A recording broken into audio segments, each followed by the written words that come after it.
So thank you very much. Junior Chambers International, I recognize you. Thank you very much. Please, a round of applause for them, please.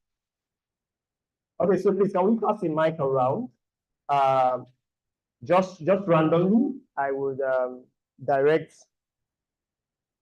Hello, Kachi, please help me out. Just randomly, pass the mic around. Tell us your name, what organization you're representing, and what you do at that organization or outside of that organization. So, Kachi, over to you, randomly. Choose your speakers.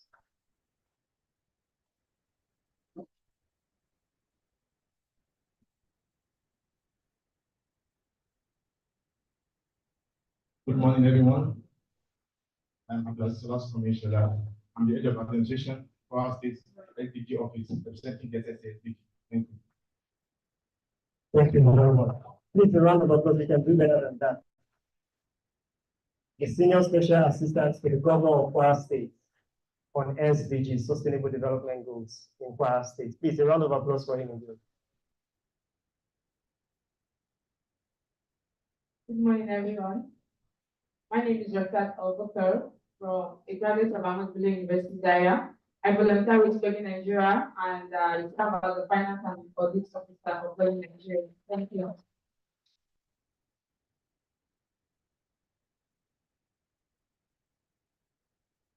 Good morning, everyone. I am the commissioner's the co-member for SDG.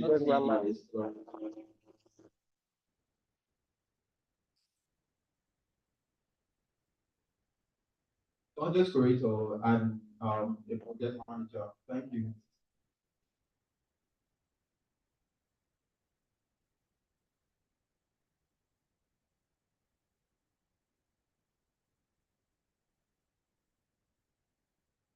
Good morning, everyone. My name is Lawan Saida. I'm in Nigeria, University of Ilorin, and the communication manager.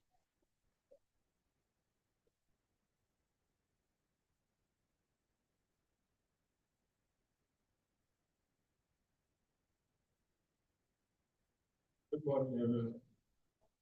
I think we'll share my story. I'm a product manager. I volunteer with Sourcely by Prudence.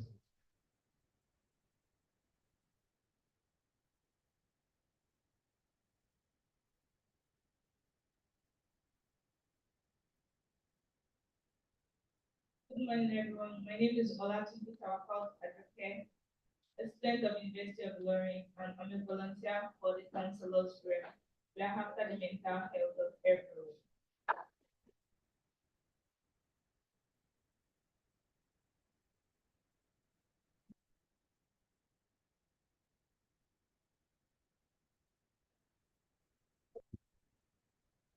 Good morning, I'm from working from UI.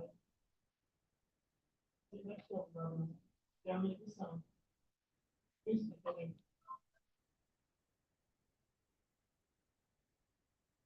All right, thank you very much. Without further ado, I would also like to bring to your attention that while as young people, we are passionate about what we do, there are certain enablers who make the work we do easy. And that is sponsors, people who say our names in places that we are not there. They advocate for us, they make sure that our voices are heard. They make it possible for us to host programs like this. So please, with a resounding round of applause, I want you to please appreciate and help me recognize Zero Cycler. It's a recycling company here in Kwara State. The founder, Taufik Abdulatif, is with us, and is a major sponsor of this event. And in short, as a matter of fact, every text message, every WhatsApp messages, every call is always responding to us day and night. Thank you very much, sir. I also want to take this opportunity to recognize the CEO and co-founder of Recyclage in Ibadan.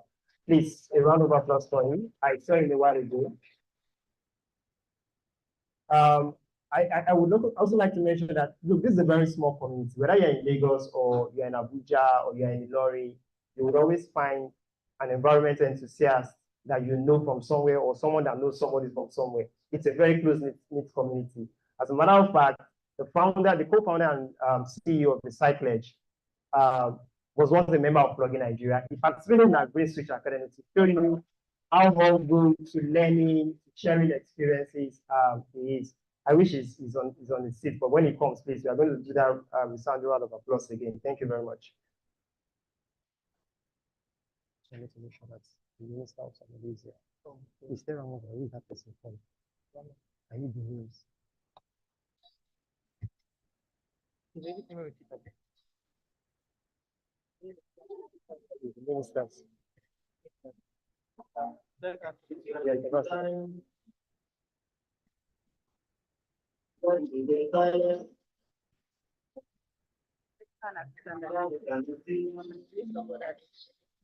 sorry, this is Momo.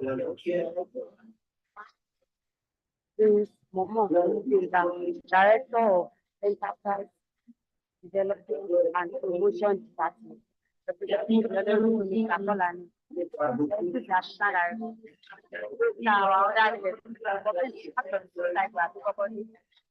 we have I've recognized this already. okay. I've recognized Victor. I need to also recognize him again. But I think I should recognize these guys. All right. Thank you very much. Ladies and gentlemen, give me the honor and the privilege to please announce in our midst with a sounding round of applause, and please let us be on our feet, the representatives of the Honorable Minister of the Federal Republic of Nigeria, Ministry of Youth Development, Dr. Jamila Dio, is being represented by Prince Momo Odubinda, Director, Enterprise Development and Promotion Development Department, and by Mrs. Lamu Bakure, Assistant Director of Federal Ministry of Youth Development. Thank you very much, sir, for honoring our invitation, supporting the dreams of young people in the environment space in Nigeria. We appreciate the painstaking journey you've taken to be here. Thank you very much.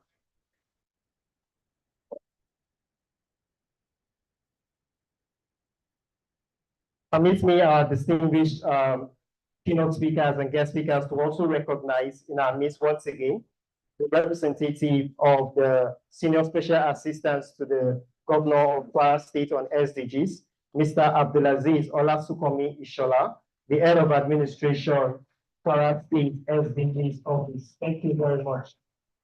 Thank you very much for joining us. Once again, I would also like to recognize Victor Oyejide, co-founder of Recyclage Ibadan, a recycling company ensuring that our environment is free of debt. Also, I would like to recognize again Mr. Taufik Abdulatif, founder Zigcycler, a major partner for this project, Climate Festival Ilorin. Without further ado, please, I would like us to rise on our feet to recite the national anthem.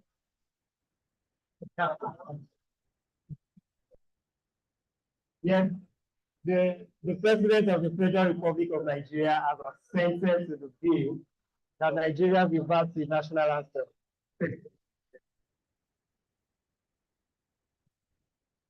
Yes, I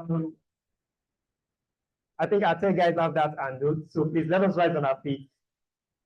Technical pro, on my count.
A round of applause for the Federal Republic of Nigeria.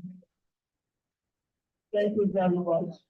I would assume that young people like this lyrics because you can dance as well too and focus and all of that. Thank you very much. Please, a round of applause for yourself again.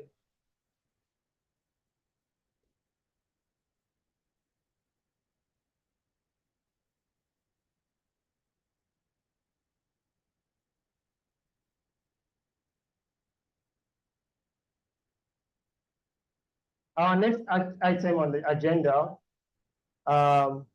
with the kind permission of the Honorable Minister of Youth Development, Dr. Jamila Bio, and representatives of the Ministry of Environment and the Kwara State SDGs office. I would like us to take the opening remarks from our Executive Director and founder of Plugin Nigeria. But we'll take a pause before we do that.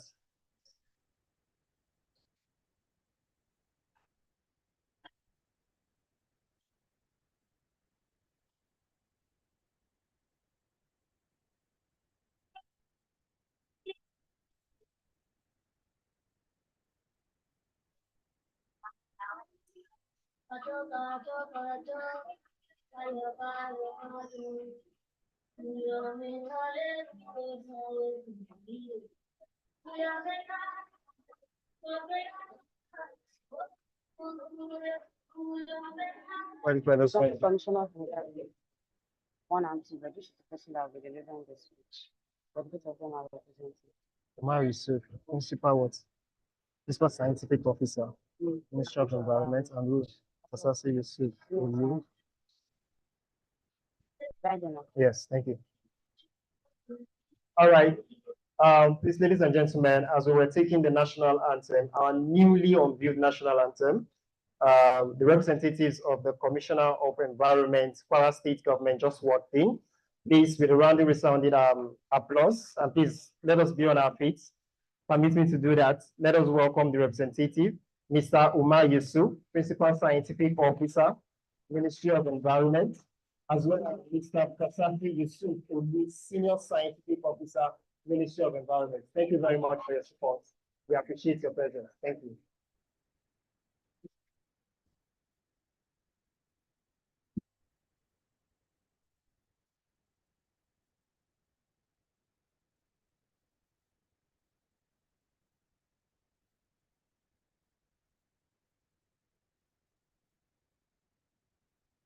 Please let us take the welcome address of the the Chief Blogger and Founder, Executive Director of Plugin Nigeria, the organization that has gathered us here today, is joining us from London, Glasgow, United Kingdom. I'm not sure now, but I guess we would hear from him. But before that, please let us. Are we ready? Okay. Chief Blogger, that's what we'll call him. You have the floor, and we'll give you a bit of background as to why all of those names, Chief Blogger and technical connotations means. Thank you very much. You have the floor, sir.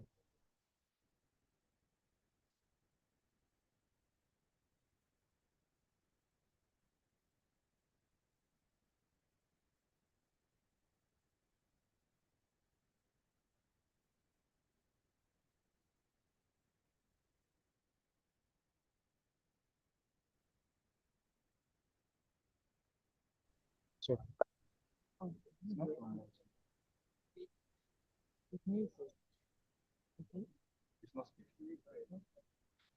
Hi, everyone.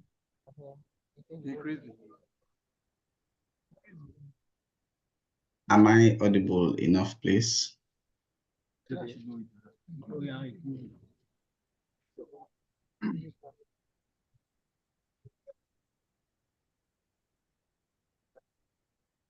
Please let me know when I can continue. Mr.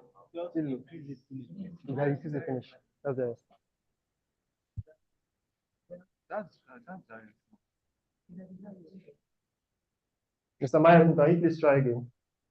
Yeah, hi, can you hear me? We can hear you loud and clear. Thank you very much for having us. All right, thank you, Seifat. Good morning, everybody. Solomon, I can see you. It's a great pleasure to be speaking to you all. I'm joining from Glasgow, Scotland in the United Kingdom.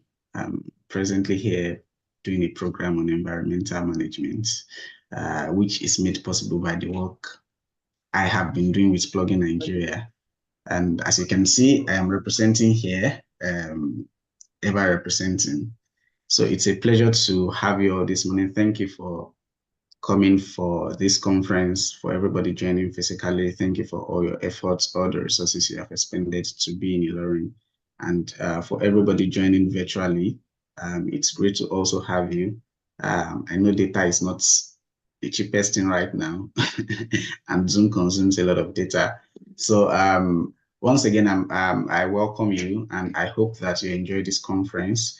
I should appreciate everybody that worked to make this possible. Everybody in Plugin Nigeria, my team, my pluggers, kudos to you all. Cheers to you. We are here today to celebrate our organization, and it's beautiful. It's really, really interesting to have other organizations join us.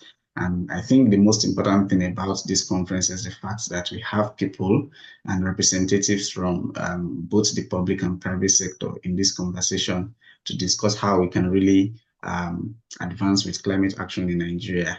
I mean, I'm here in the UK presently, and I know that Nigeria cannot take climate action the way that the UK is taking climate action, because we live in different realities. And that's what we seek to critically examine with this conference, how even with our economic, environmental, and social realities as a country, we are also able to advance climate action.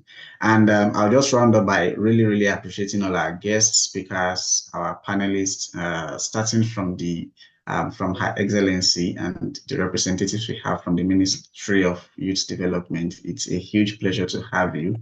And you have made this event very interesting for us. You have made it, you've taken it to a totally different level. And I know that many persons were happy to attend this event because of the involvement of the ministry. Thank you for that. Then coming to Kwara State, thank you for hosting us and the Kwara State government offices that we are working with. From the Commissioner for Environment, thank you very much, sir, and the representatives. Then the Special Assistant to the Governor of Kwara State and SDGs, thank you very much, ma.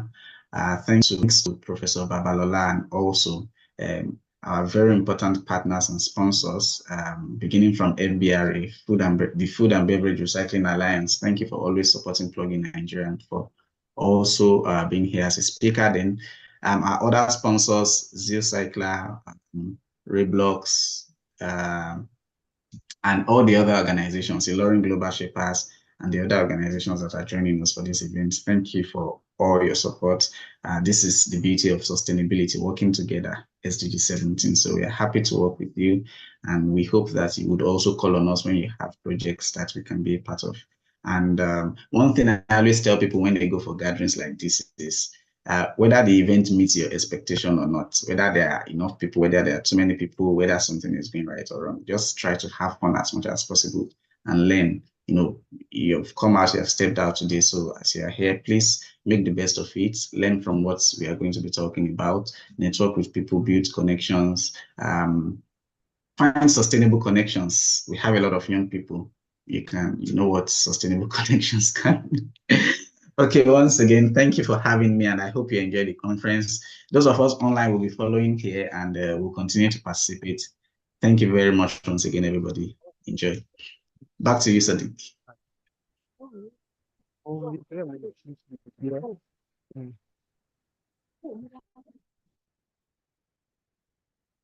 Thank you.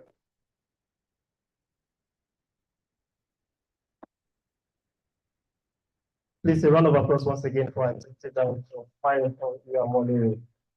Thank you very much.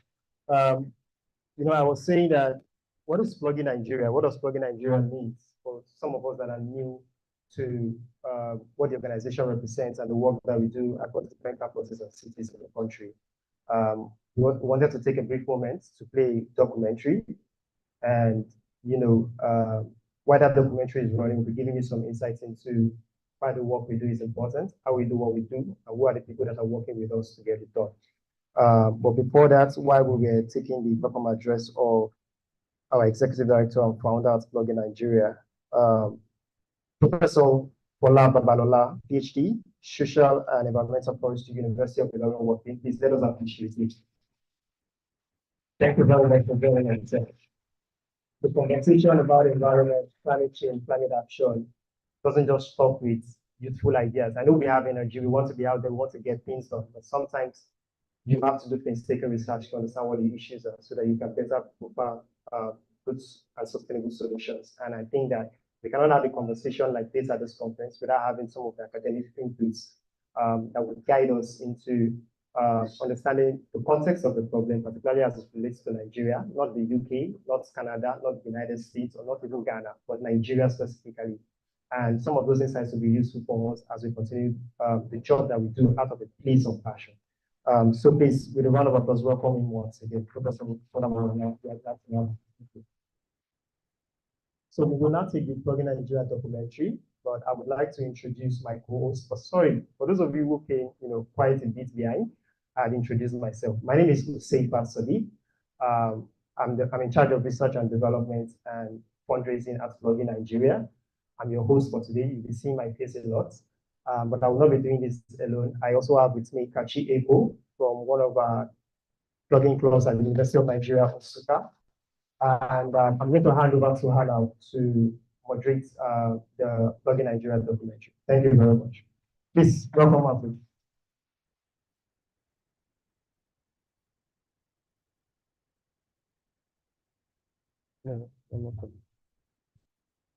Good morning, everyone. So we are going to have the documentary. Now, this documentary basically explains all we need to know about Plugin Nigeria. So we need to pay good attention so be able to understand what it's about. We'll start with the Plugin Nigeria documentary. FET. So details.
Okay, up next we have the documentary.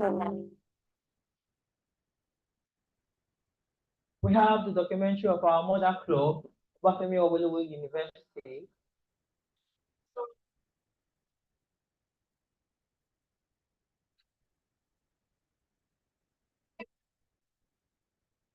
Please,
a round of applause for them.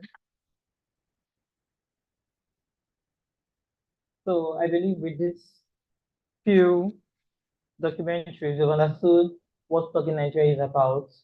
Basically, our motto says we keep fit, we keep clean.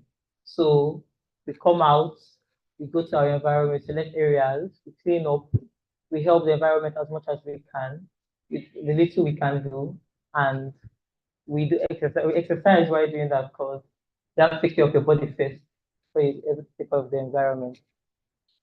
So up next, we have the University of Nigeria, Nsukka. It's not ready. Okay. So I'll be calling back my co-host to take up from here. A round of applause for him as he comes up. Thank you very much, Archie. While we are talking about technical issue, please, let us welcome on stage. Deliver the keynote address. By Dr. Jamila Liu, Minister of Youth and Development, Nigeria, sound about applause, please. And the cannot put on your side. First thing, largely Nigeria, Jamila is a friend of young people, mother to many of us, mentor to many of us. And being able to call her attention and say, Madam, we are doing this, we kind of, but she not only supported us by giving us a lot in less than 24 hours, I must say, but the speed of light. She also sent us even when she did not make it down. So please let us appreciate her. Please, thank you very much.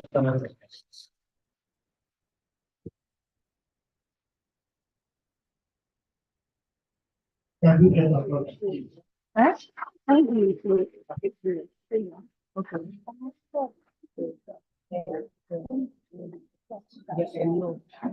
Hello. I cannot go on my own.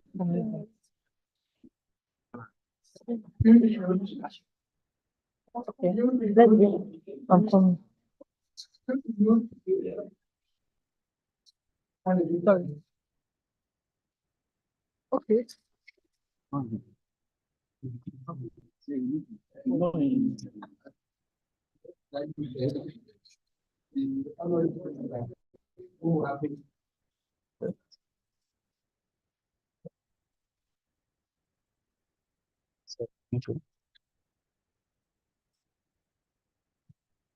The Honorable Minister who happened to be your daughter, the daughter of Kwara State.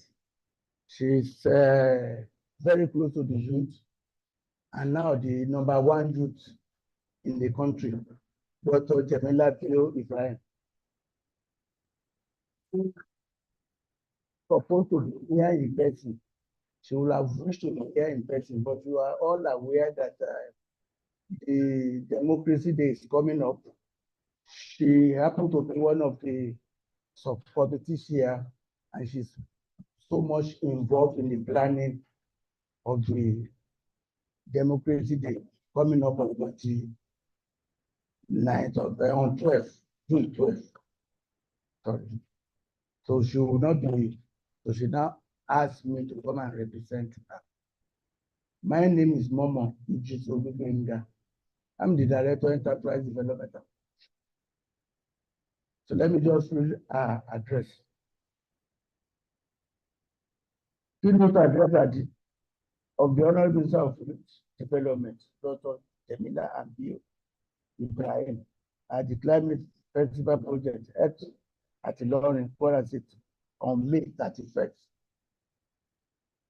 Let me observe due process. I'm delighted to address this assembly, where the spotlight shine on youth-led initiative for climate action in Nigeria. Our gathering marks a pivotal moment, a convergence of action, responsibility.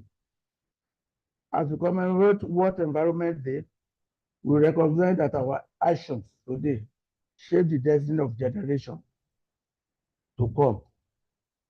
Our young visionaries are not mere spectators.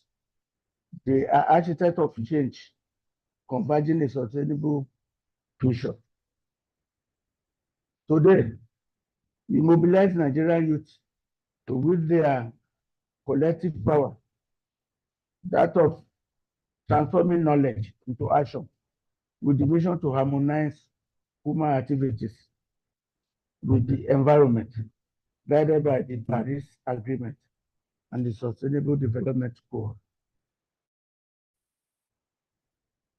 Our successes as a country is not only on economic prosperity, but also on safeguarding our environment, which is the bedrock of existence. We must unite as steward of our national heritage, preserving it for posterity. Economic gain to never be compromised. Our sheer resources, let us reject short-term gain that jeopardize our long-term survival. Climate action is our moral compass. Our national anticipation rests on responsible environment stewardship, poverty reduction, well-being, and longevity. As we are all aware, keeping our environment clean is a service that I believe we should all be involved in. A dirty environment have a lot of adverse effects on individual health, the societal health, and the community health. So it's something that I will advise that we should take very seriously, especially with the youth. I mean you, I'm no longer a youth, but youth at that. Climate action is our moral compass. Our national and emancipation rests on the responsible environment, the worship, poverty reduction, well-being, and longevity. It's physical, linked to environmental care.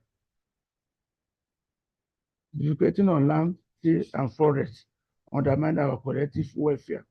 Nigeria net zero commitment by 2060 align with our energy transition plan, an innovative path towards emission reduction and increased access to power. Nigeria participation in COP28 needed valuable insights and opportunity for youth engagement in climate action. From ratification for youth inclusion to forging global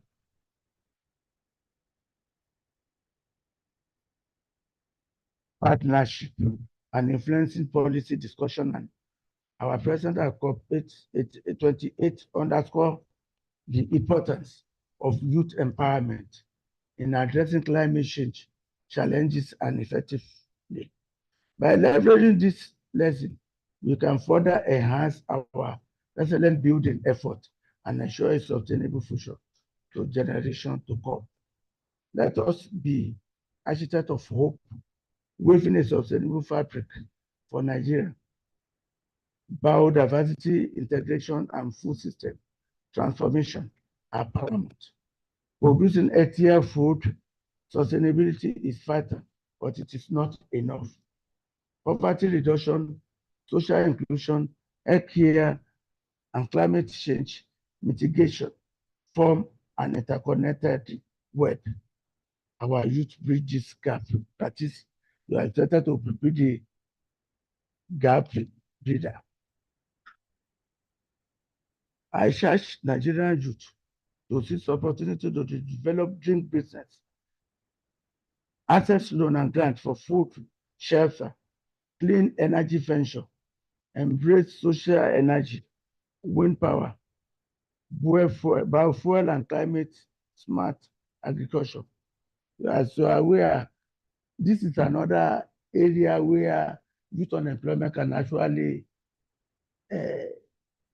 be reduced. If you look at it very well, you will notice or you agree with me that environmental is an area that can engage our youth in youth development. If you actually believe me, we can take care of a lot of the population that are unemployed. At this junction, I would like to applaud the effort of the organizers of this laudable event towards finding a balance between the climate change as experienced right now and our national reality. And I hope through the knowledge that we share today, solutions to such challenges will be identified for the benefit of the youth, particularly our dear country. Nigerian and confused that such event will draw attention of relevant stakeholders in the metropolis and our current climate reality how to mitigate to avert effect. I'm particularly happy when you introduced the professor from University of Ilorin. I'm sorry, I am a graduate of University of Ilorin, so I'm sorry. They tried. So I'm very happy when you, and I'm sure the prof must be a graduate of University of Ilorin. Great. So I'm very happy, delighted when I had the announcement that a young professor of that matter, is here to actually enlighten us. So I'm really happy to be here to benefit from his wealth of experience. Don't joke with the professors; they know all. Our esteemed ladies and gentlemen, I cannot conclude my address without reaffirming Nigeria's commitment to advancing youth-led climate resilient initiatives and strengthening youth network for collective action. By harnessing the creativity, energy, and passion of our youth, we can chart a course towards a more resilient, prosperous, and sustainable future for their country, Nigeria. Our commitment and co-President Bola Ahmed Tinubu vision in line with the executive Renew Hope agenda. Together, we can forge a legacy in Nigeria where climate action is strife and our youth process. On behalf of the Honorable Mr. and management of the Federal Ministry of Youth Development,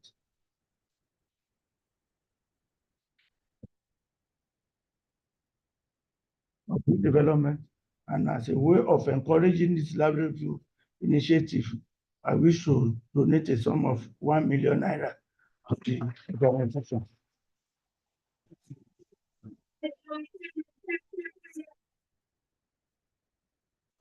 Finally, I want to use this opportunity to call on the youth, especially to reciprocate the culture of government by being good citizens and put into use create lands at this climate festival, not only to improve our living standard, but also to ensure we create a sustainable and quality environment to generate on years unborn. Thank you, and may your action help you 3 times, standing with action and the employment. God bless you. God bless federal.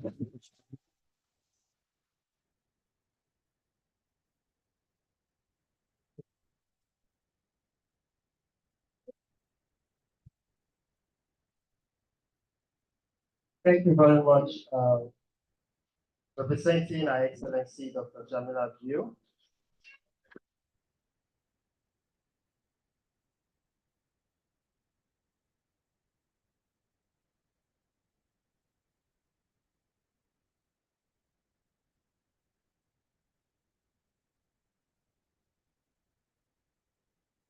Yes, ladies and gentlemen, I believe we can do better.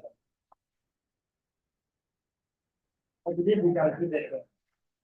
We should be giving her a standing ovation, please. The Minister of the Federal Republic of Nigeria has to look into your costs.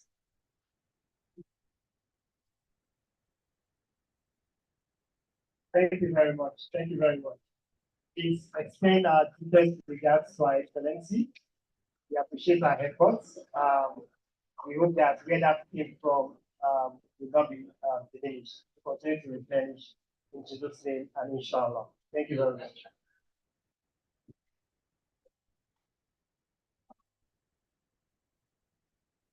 So the minister's speech, touched on a number of issues. First of all, build the youth, build the nation. It's an important thing that we must recognize that a nation that must develop, that must advance in the 24th century must have a thriving young population.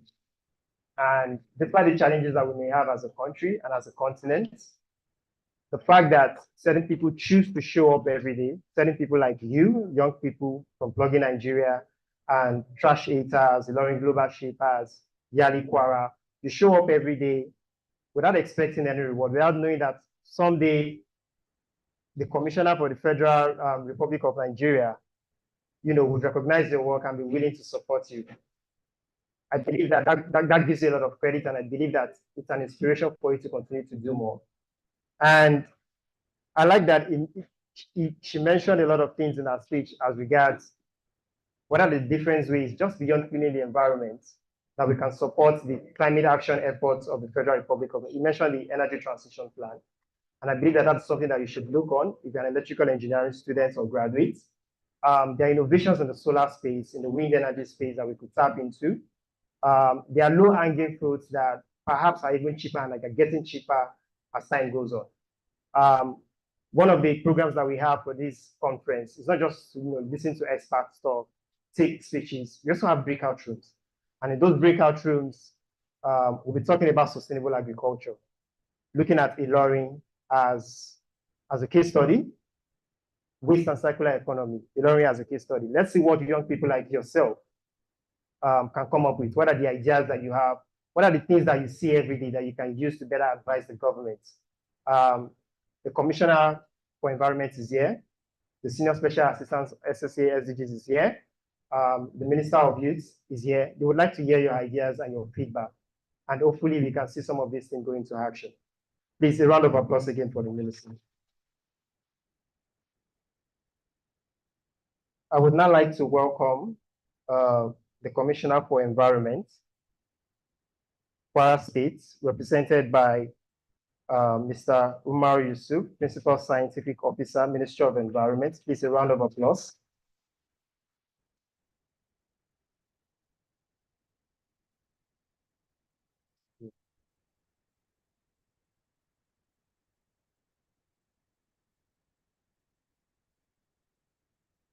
Now I'm going to throw a challenge to the group, to the room. Who knows the name? I've deliberately not mentioned that name. Who knows the name of the Commissioner of Environment, Kwara State? There's a prize to be won. Let me down for you guys sliding.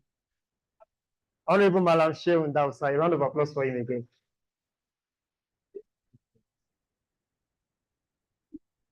Of course.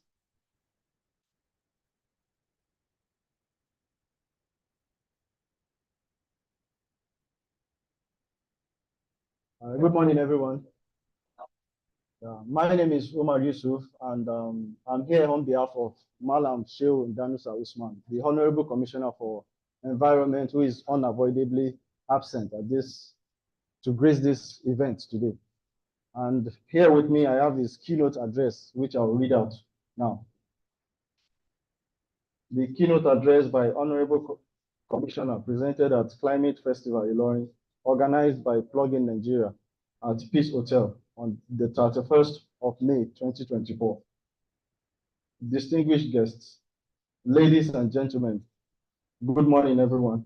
I am delighted and thankful to the management of Plugin Nigeria for organizing the two-day Climate Festival Ilorin Conference, the Plugathon project themed our vision for Kwara, bringing together people and resources to achieve environmental resilience.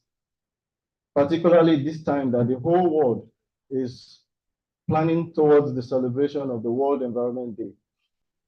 Climate change is an alarming global phenomenon that refers to long-term shifts in temperature and weather patterns on Earth. It is primarily driven by human activities such as burning of fossil fuels, deforestation, industrial and agricultural processes, leading to increase in greenhouse gas emissions. The impact of climate change around us include extreme weather, diminishing sea ice, year and year of record-breaking warmth, drought, fires, and stress to the ecosystem.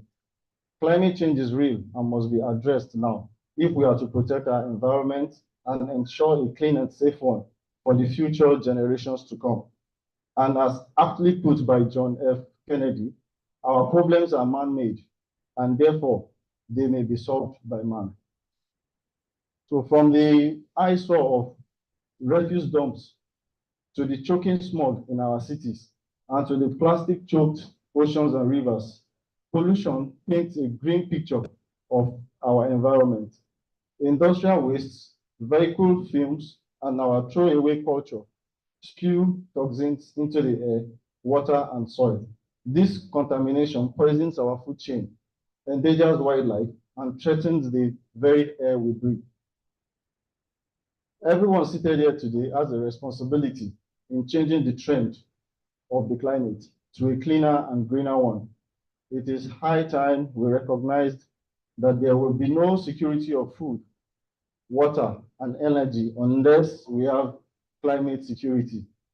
The following mitigation actions are currently being carried out by the state government in utilizing available resources to achieve environmental resilience. We have routine inspection to curtail carbon emission level, dredging of rivers to curtail flood, sensitization and awareness programs, among others. Provision of roll-on, roll-off bins at strategic locations in Kwara for proper waste management, then planting of trees, especially in climate-ravaged communities. Ladies and gentlemen, as plugging means to pick and run, whereby you pick up any trash on your way, put it in the bag, and run, thereby keeping the environment clean and prevent soil and water pollution, which can have serious consequences on animals, plants, and human beings. The trash picked up from this exercise will be recycled, and this will in turn reduce open burning of trash, as it's popularly practiced in Nigeria, which generates CO2, SO2, and carbon monoxide, which can contribute largely to climate change. The ministry appreciates the contribution of Plugging Nigeria for bringing this exercise to Kwara State and for sensitizing our people on the importance of waste recycling, which can provide opportunities for the people by creating waste to wealth, a sustainable environment, and sensitizing people on the hazards of environmental degradation to achieve environmental resilience. At this juncture, let me remind you of the Climate Action Workshop on Zero Waste, organized by the ministry in collaboration with various stakeholders to commemorate the World Environment Day on the 5th of June, 2024. I enjoin you to register and participate at this event. It is on this note that I welcome you all to this climate festival, Ilorin, and with us, and wish us a successful and fulfilling one. Thank you.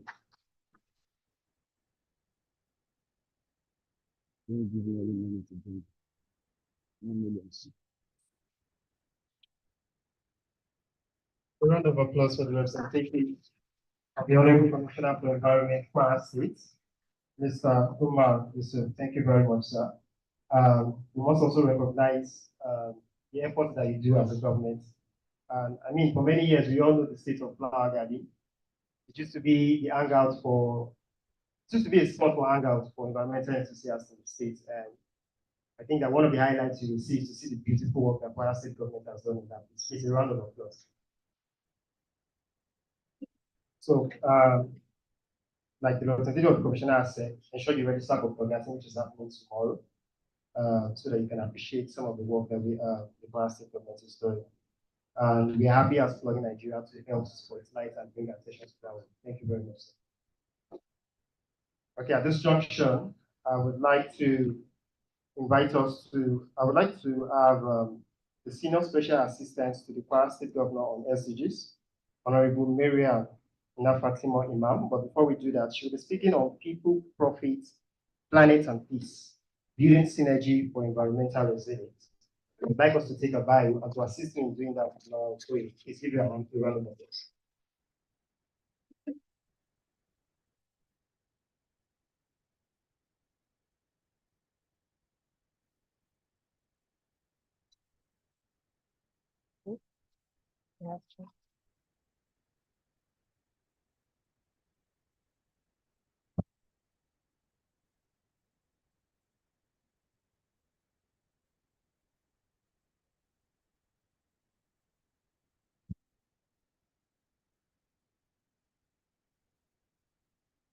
Honorable Mariam Fatima Imam was born and raised in Kwara State, Nigeria. She grew up always focused and driven to make a positive impact in the community. Honorable Mariam's academic pursuits took her to Ahmadu Bello University, where she earned a bachelor's degree in biological sciences, followed by a master's degree in biotechnology from the University of East London, and another master's degree in cell and molecular biology from Cleveland State University, Ohio. She is currently running her PhD at University of Ilorin. She's a senior special assistant on sustainable development goals to the governor of Kwara State. She's a special assistant to the governor on mobilization, director at the ETSU Suleiman College of Health Sciences and Technology, and secretary at the Nigerian Diaspora Association, Cleveland Chapter, Ohio. Throughout her career, she has demonstrated a steadfast commitment to empowering women and youth, promoting education and healthcare, and driving sustainable development in the states and beyond. Join me in welcoming representative of the SSASDBs to the Kwara State Governor, Abdulaziz, Mr. Abdulaziz Kalasuko, head of administration of Kwara State SSASDBs.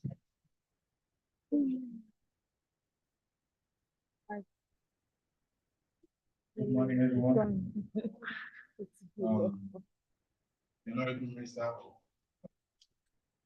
Federal Minister of Youth Development, to be my former boss was the former SSC on SDG. I worked under her before she was appointed as minister. So I'm happy she has a representative here today. The Honorable Commissioner for Environment, Malam Indanu Sashiu, represented by my colleague here. The management of blogging Nigeria, I greet you all. And ladies and gentlemen, the Honorable SSC asked me to stand in for her because of some emergency of a duty, and she has asked me to appreciate the organizer of this event. I wouldn't want to bore us with much talk, but as we all know, the topic before is building a synergy for environmental resilience, people, profit, peace, and planet. These four P's are so much important that we have to take into cognizance that without these four P's, we cannot have a viable environment to live. If you look around us, these are the things that we need to take very important to have an environment that we all be proud to live in. The SSA would have loved to be here to give a speech on this topic, but because of some things that wouldn't allow her to be here, so she asked me to pass her message. So we appreciate the organizer of this program for coming up with this wonderful event, and we want to urge all our youth to take up environmental activities. So important. It is important that we have to take this for peace. Very important. People, as a people, what are the roles we are playing to make our environment sustainable? Those that have industries, what are things they are doing? Before we used to have this customer social responsibility around us. Factories, industry, they have their projects that they do that help people in the environment to live a good and happy life. But nowadays, we don't have it anymore. We should be able to make sure whatever we are doing, we do not need to maximize profit alone. We have to make sure that people around us enjoy life as it ought to be. So our planet too, we have to also guide our planet. How do we do that? It is everyone's business. The government cannot do it alone. The SSA and SDG cannot do it alone. The Ministry of Government cannot do it alone. It has to be all our efforts. All hands must be on deck to make sure our environment is sustainable, our environment is livable, our environment is habitable. So I want to leave us with this quote. For us to have environmental resilience in this part of the world, we have to prioritize our ecology over economy and prosperity over prosperity. Thank you very much. Thank you very much. On the SSC and SDGs, Mr. Abdelaziz, professional. Thank you very much. If the message that I'm hearing is clear, it is that it is important that as a people we do not wait up. Let's find solutions from within ourselves. So I'm going to say again, it's what young people like you already doing, and really need to do. You mentioned something about corporate social responsibility, and so as a business, it's not enough for you to buy and sell goods. What is your responsibility to your immediate environment? Maybe not just the environment per se, but to people, to driving commerce, to ensuring that not just only your business is succeeding, other businesses are succeeding, and people who are benefiting from those businesses are also succeeding. And in that light, I would also want to appreciate again a major partner for this project, which is Zeal Cycler. It's a recycling company, and they are here, extending that corporate social responsibility mantra that the SDGs office is preaching to us today. Please, a round of applause for Zeal Cycler.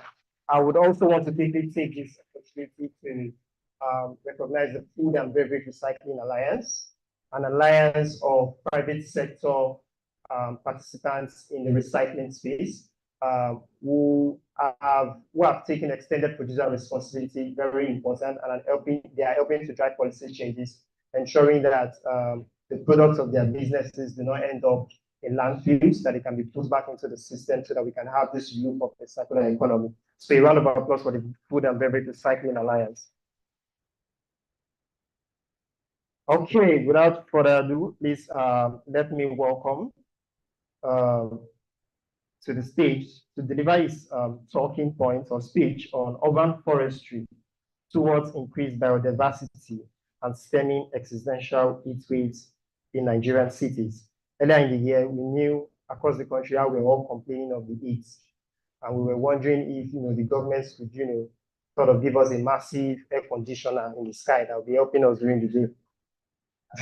So we have the honor to have Professor Fola Babalola, PhD, Professor of Social and Environmental Policy, University of Ilorin. But before we start off, please let me invite Laura again to give us a brief on your bio, so that you guys can know that this is loaded. MSc, PhD, Google, everything. UI. And it's a better by far lecturer.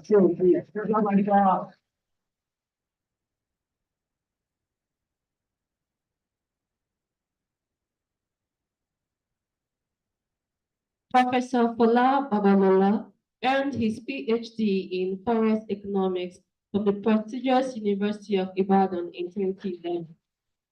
Enrolled to become a professor within 12 years of his appointment at the Department of Forest Resources Management at the University of Ilorin.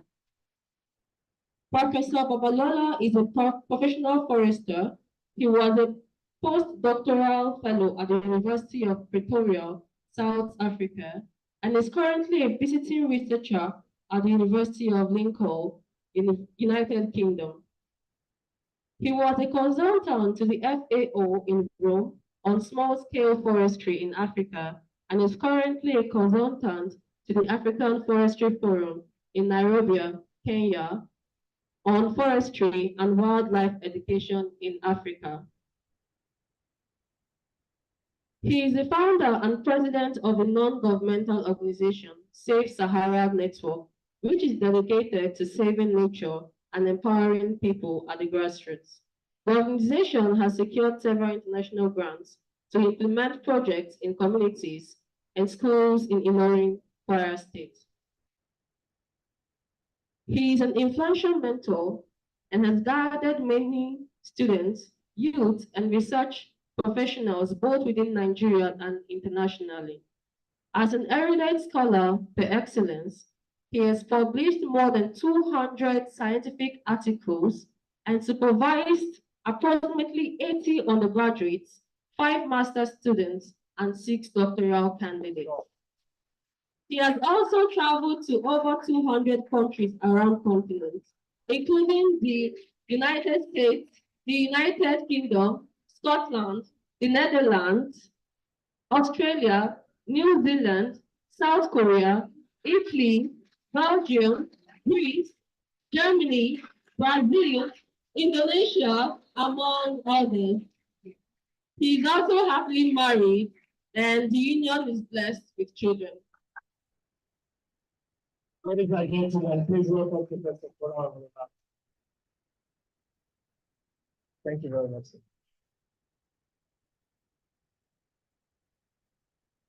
The Honorable, the Minister of Youth, the Commissioner of Environment, the Special Advisor, the gentlemen and ladies of the press here today, and great Nigerian students.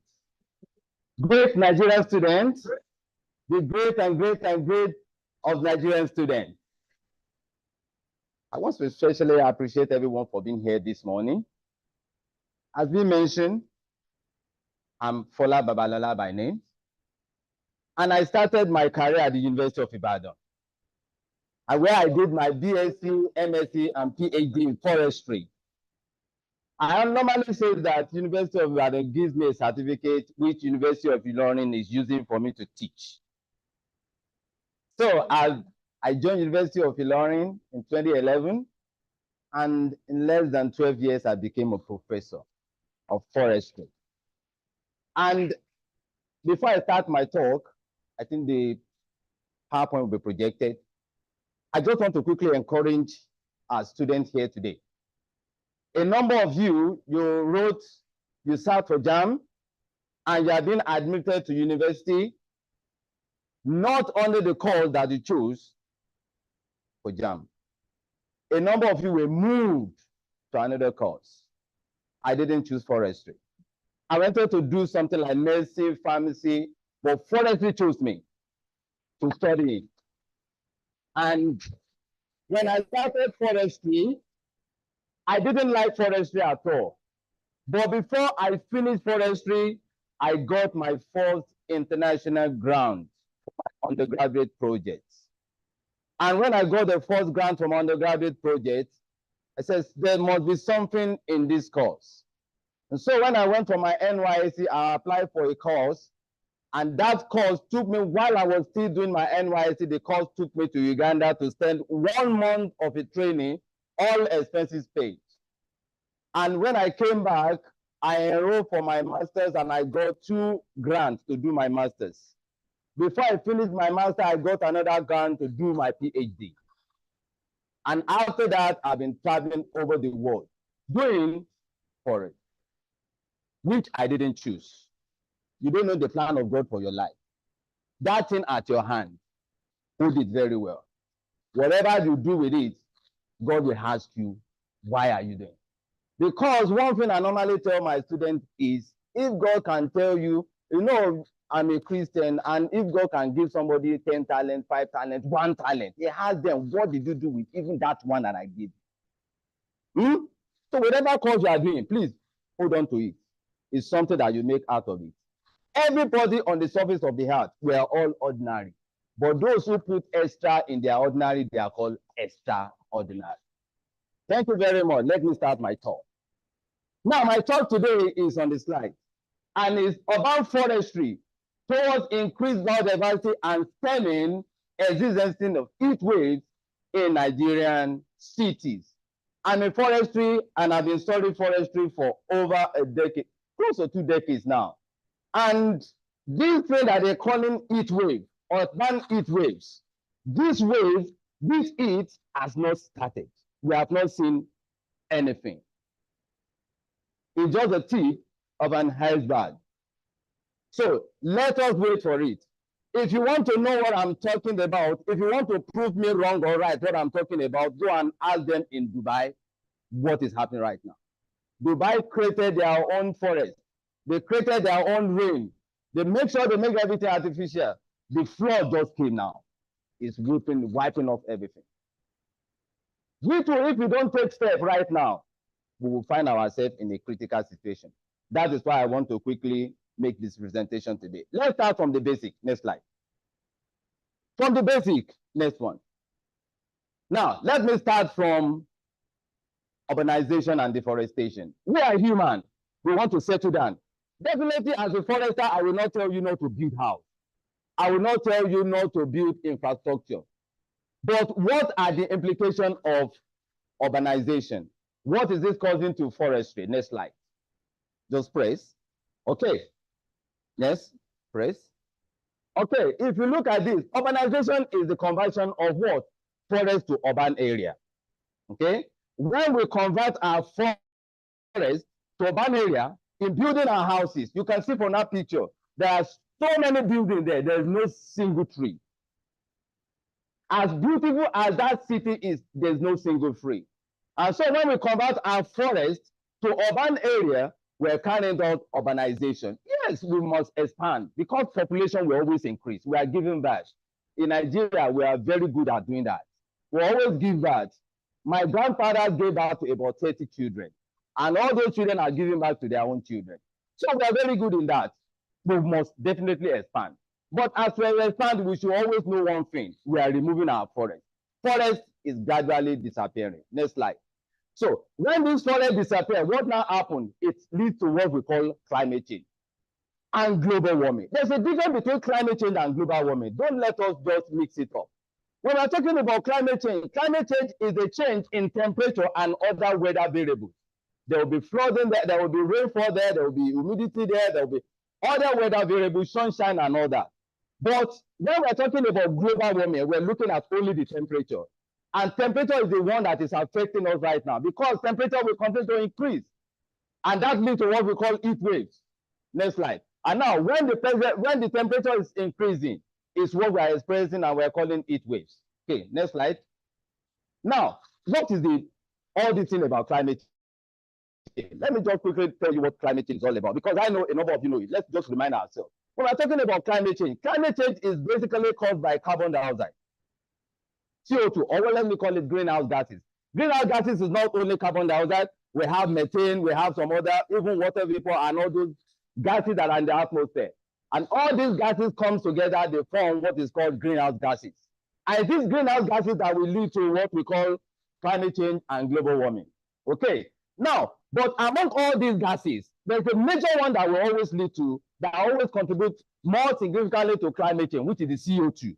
And we know where CO2 is coming from. CO2 can come from our emissions from cars, from vehicles, come from burning of fossil fuel, come from burning of forests, and all this burning and burning that we engage ourselves in. When you burn all this, it releases carbon dioxide into the atmosphere. And one thing about carbon dioxide is it's always trapped heat. Carbon dioxide will not let heat to escape. So we are forming this kind of envelope around the globe, envelope around the earth, that, you know, without it, we need heat as human beings to survive. I've been to different countries of the world. Hey, I love being in Nigeria because I love this heat we are enjoying. If you don't appreciate it, then go to Canada, go to Russia, go to all these countries that even while you're in the house, you put on heater, you will be feeling dizzy. You will be watching TV and your mouth will still be controlling itself. You are not the one controlling it because the heat is extreme. I love being in Nigeria. Anytime I'm back home, I always say thank God because heat is better than cold. You know, cold kills more people than some diseases. People die because of cold. So we need heat. But when the heat is now above the normal one, it's what will lead to other variables, other disease, other sicknesses that affect us. You need the heat. Don't doubt that. Now, carbon dioxide will trap the heat, and when the carbon dioxide is above the normal balance that's being created by nature, it starts affecting us. Okay, so that is what I have in that diagram. Next slide. Now, after that, we now talk about this climate change. How can we really say that climate change is happening? What are the evidences? What are the things that we need to show that climate change is actually happening around us? These are what I put on this slide. Just press one button. So when you press that button, it will give us a low lot of things. There are all these evidences that are showing, that are telling us that actually climate change is happening. One of it is that there is change in rainfall pattern. You know, rainfall is changing. It might either delay or prolong further. And all these things will affect our plants. It will affect the nature. When you're supposed to plant maize and rain is not falling, you know you have to delay it. And then instead of harvesting your maize, maybe in June, July, you are delaying it to August, February, August, September, October. And it will affect all these vegetable annual crop will be affected. Now, another thing is that desertification and degradation is happening. What is that? There's a difference between desertification and degradation. Desertification is the encroachment of deserts. When you have the wind blowing the sand and it's making the sand prolong more than where it's supposed to be, we have desertification. Desert encroachment is now traveling from the northern part of Nigeria and it's traveling southward. There are some states that never experienced desert before. Now they're experiencing desert because the land is becoming more infertile for their plant to grow. Now, what is degradation? Degradation simply means a land that is fertile before is now turning infertile. You can see a forest that is standing there, but it's not productive if you remove that forest because the land is not well fertile. You can see a land that you see maybe some weed on it, you just clear it and you plant your maize. The maize is not doing well. You have to substitute it with either organic or inorganic fertilizer. That land that is not very fertile very well is becoming degraded. There are so many things that are called degradation. Because of time, don't let me go into that too much. Now, extreme weather events. Weather is becoming extreme these days. It's either it's too much or it's not even happening or it's very little. So all these are weather variables. It's either rain is too much, the heat is too much, the sunshine is too much, and all these things. Sunshine is becoming too much these days. In fact, science has told you that now sunshine is releasing more heat than ever before. And you know, the theory has said that very soon, the number of years, sun is going to explode. And when sun explodes, that's the end of the world. Because that is the origin of production. So sun is becoming too much and it's increasing at alarming rate. Ladies, I want to plead to you this morning. I normally tell my students, you know, we that are black like this, you don't appreciate yourself. You don't know the reason why God created you to be black. Now, many of you are black. You are using cream, you want to be yellow. You know all this melanin, you know melanin, keratin that you learned in our basic science, biology. This black thing that we have, God knows the reason why makes us black and make white white. Those why they don't receive as much sunshine like the one we receive here. They are more indoor than the we that are always outdoor. The last time I went to UK and all this country, we spend more time indoor than going outdoor because it's too cold to go outdoor. Even you washing your hand to want to eat, you must use hot water. Now because we go out too much, we need something to protect our skin. We need something to protect us from ultraviolet radiation from the sun. That is why we will have the melanin in our skin to protect and shield us. But if you now use cream to remove it, you are calling cancer, you are calling cataract, you are calling all these various sicknesses and diseases that will happen to your skin. Please stop removing it. the irony of it is that the white people, they want to be black. Now, do you know these white people, they are using a cream to turn them black, to tone them? They use sunscreen and sun toning cream to make them dark. Why we want to be white? What kind of human being are we? Next slide. Okay, now, after all this, what are the consequences of climate change? When we have too much climate change, press one button.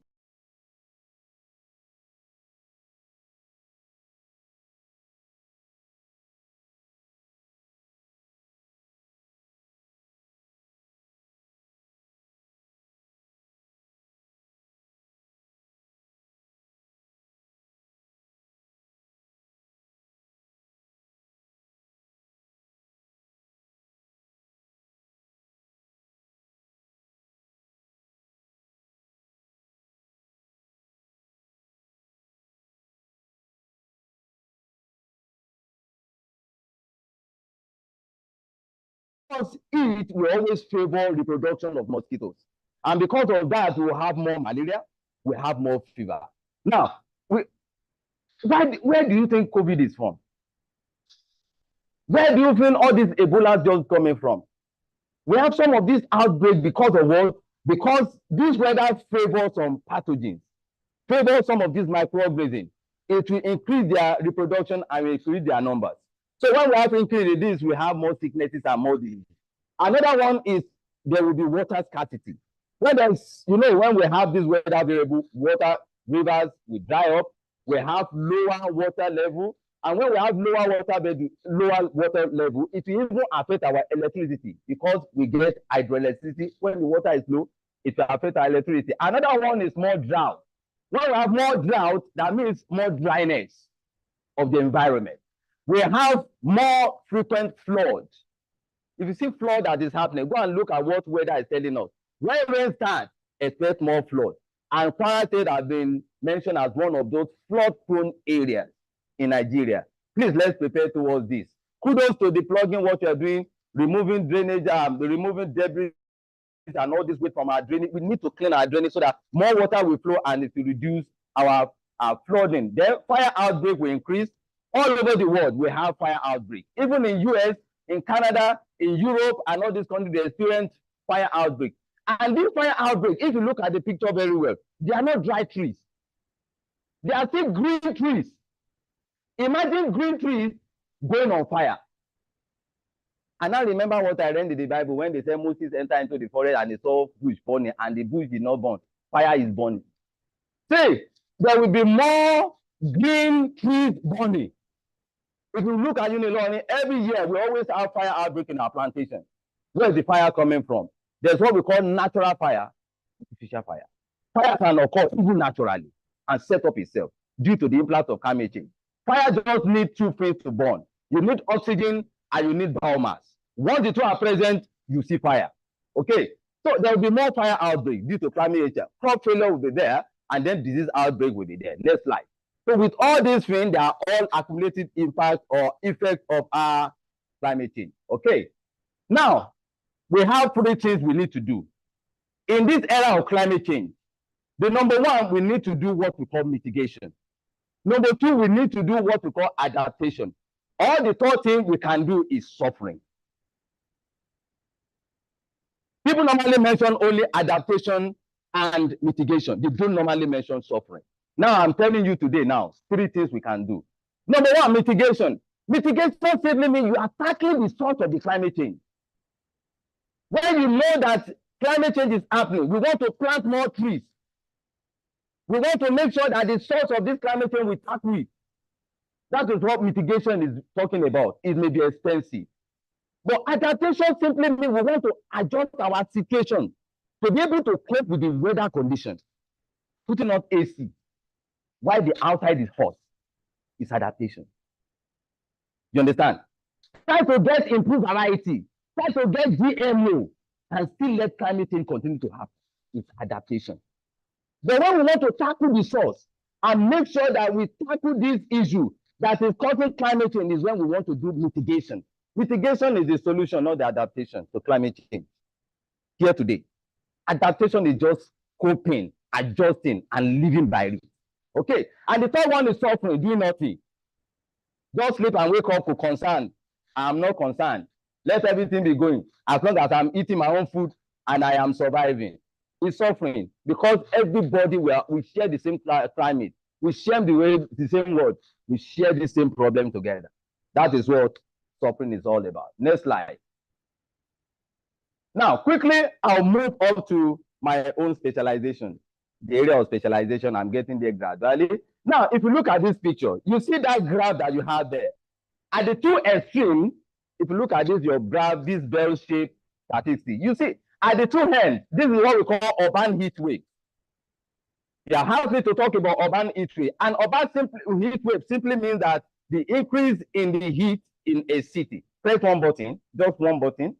Something will show up. Okay, right. Okay, this is urban heat wave. Urban heat wave island simply means what? This occurs when built up environment. Built up environment simply means our infrastructure, our buildings, our concrete building, whether it's on the floor or whether vertically or horizontally. All these concrete buildings, they are the built environment. And when they absorb and retain heat, causing temperature to rise, it's what we call urban heat island. And urban heat island is simply what this diagram is talking about. If you look at that diagram, you see something like an arc shape. That is what an island simply means, and that is where we have high concentration of heat. Because our cities are being constructed with concrete. We have removed the vegetation. We have removed the trees. We have removed the shrubs. We have removed the grasses. When you remove all these things, there's nothing to repel the heat. There's nothing to absorb the heat and make it cool. There's nothing that is serving like a natural AC in our environment. And when we don't have this natural AC, all this heat will be absorbed by the concrete. And when even sunshine goes down, the heat will be coming out. Everyone will feel the heat and will feel uncomfortable. Okay, I know what heat is. We don't really have heat in Ilorin. Go to the north. I served in Gombe.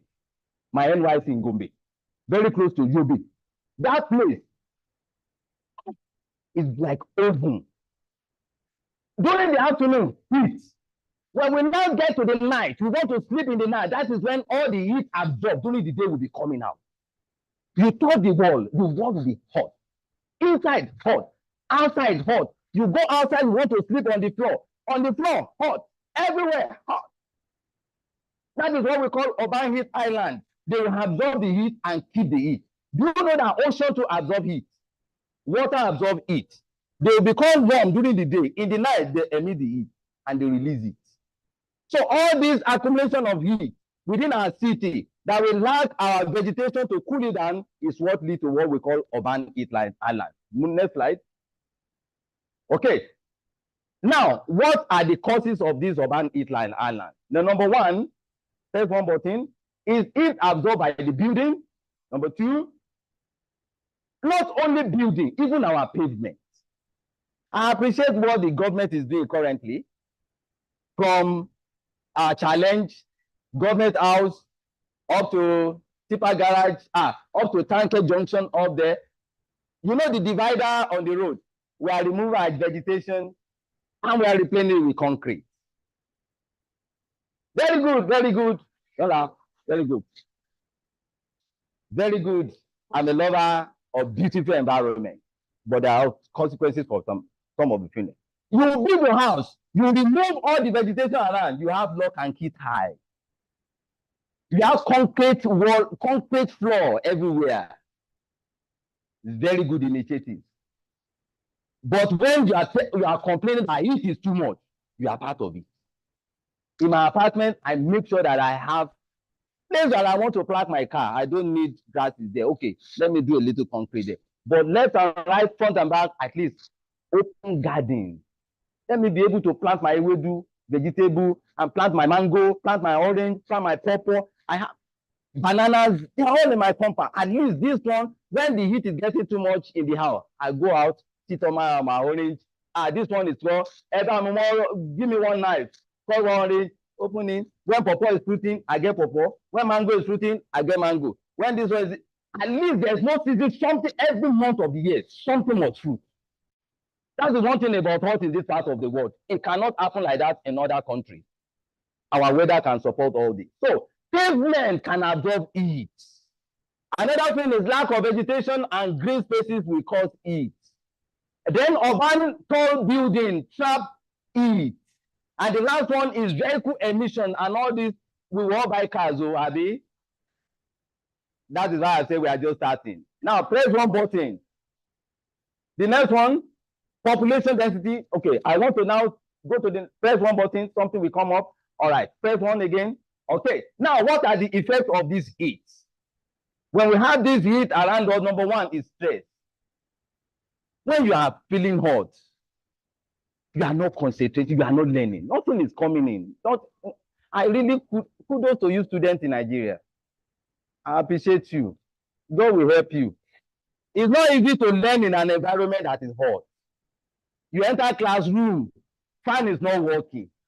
They put AC for you people spoil it. You are the one that spoiled the AC. Now, go to lecture theater now, you always see AC there. I don't know what normally spoil the AC. They don't last 6 months. You spoil the AC, the fan is not working, and then you are still reading, and you are still passing. There's nowhere in the world you can go, you cannot pass under this condition. God will help you. All right. Now, if you cause mortality is there, let me move. Air pollution is there. When we have this urban heat, it causes air pollution because we are releasing some pollutants into the atmosphere. The stress and then urban ecosystem and biodiversity will be affected. Next slide. Okay. All right. Now, next slide. Next one, next now. Okay. All right. Let me move to urban forest. We're gradually going to the middle and then I'm moving very fast now. Urban forest. What is urban forest? One slide, one person.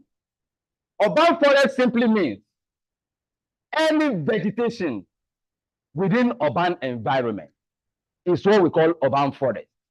And we have different types of urban forest.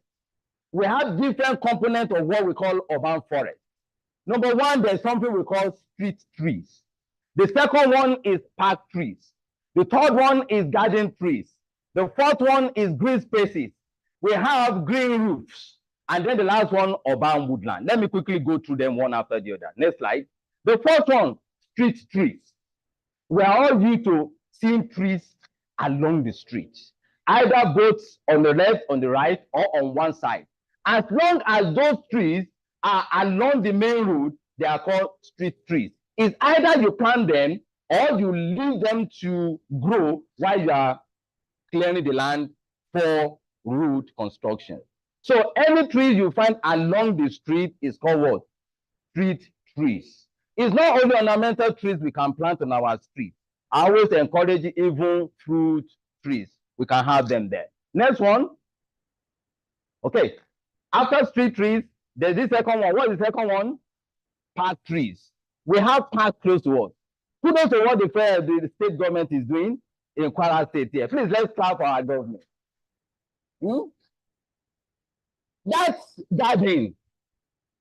I've approached the Ministry of Environment before that I want to at least do something in that garden, that flower garden. So at least make it an environment whereby we can do picnic. I normally take my students there. We study the plant. I've taken even secondary school students there. We have done bioblis there. We have done eye naturalists there. We've documented the plant, everything there. But now that government has spent a lot of money, make it even more beautiful. I was there last year, took pictures, saw the people that came, everybody happy. You sat down on the floor, had picnic and all that. I heard it has been open now, right? So during this festival, please go there. If they ask you to pay something, please pay. That place needed to be maintained. So if you need to pay something, is what we call payment for ecosystem services. See it as your own contribution to making sure that place is maintained, and we always go there. So park tree simply means trees that we have in the parks. We have agony garden in Ibadan too. And then even if you go to Abuja, there are different gardens, okay? It's part of our own contribution to saving the nature and making sure we contribute our own culture. Next one, after the park tree, the next one is what? Garden trees. What are garden trees? Garden trees are those trees that we have in our garden. We have home gardens, and we can have public gardens. Gardening can have ornamental plants. We can have orchards. We can even have some horticultural practices. Plant our vegetables, plant all these. These are gardens. They are for flowers, and they are also for fruit production. They are for ornamental production. So let's always have this garden at home gardens. Please, let's have home gardens in our homes. Plant trees that can have fruit for you. Okay, that is another free area, forest area that we can have in our city.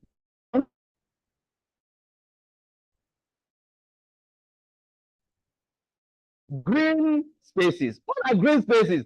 Green spaces are those areas that we dedicate for plants and vegetation in our cities. See, it's not everywhere that we should turn into shopping mall. Not everywhere we should turn to shopping mall, please.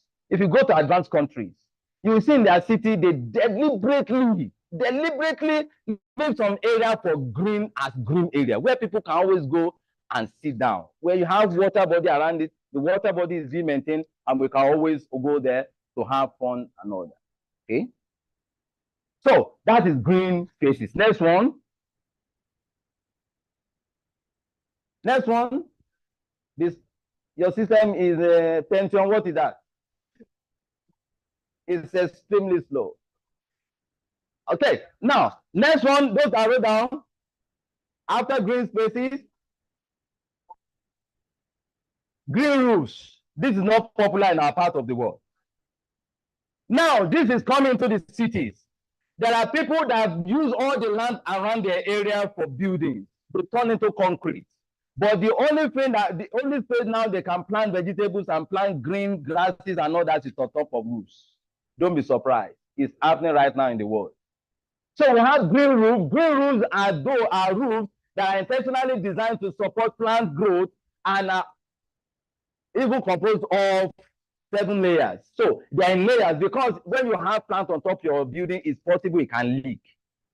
So because of that, we have different layers. They will have nylon, they will have organic matter, they will have solid matter and all that. They will layer them so that it will be solid and it cannot leak into the roof. So green roof is now coming up. It can absorb carbon dioxide. It can sequester carbon dioxide and all that. Okay, I can even make environment cool and then habitable. Next slide. Right now, urban woodland. This is the last one. Urban woodland is also a kind of vegetation around urban area. There are forests around our cities. Deliberately, we can still have forests. Not all forests will be Zambisa forest too.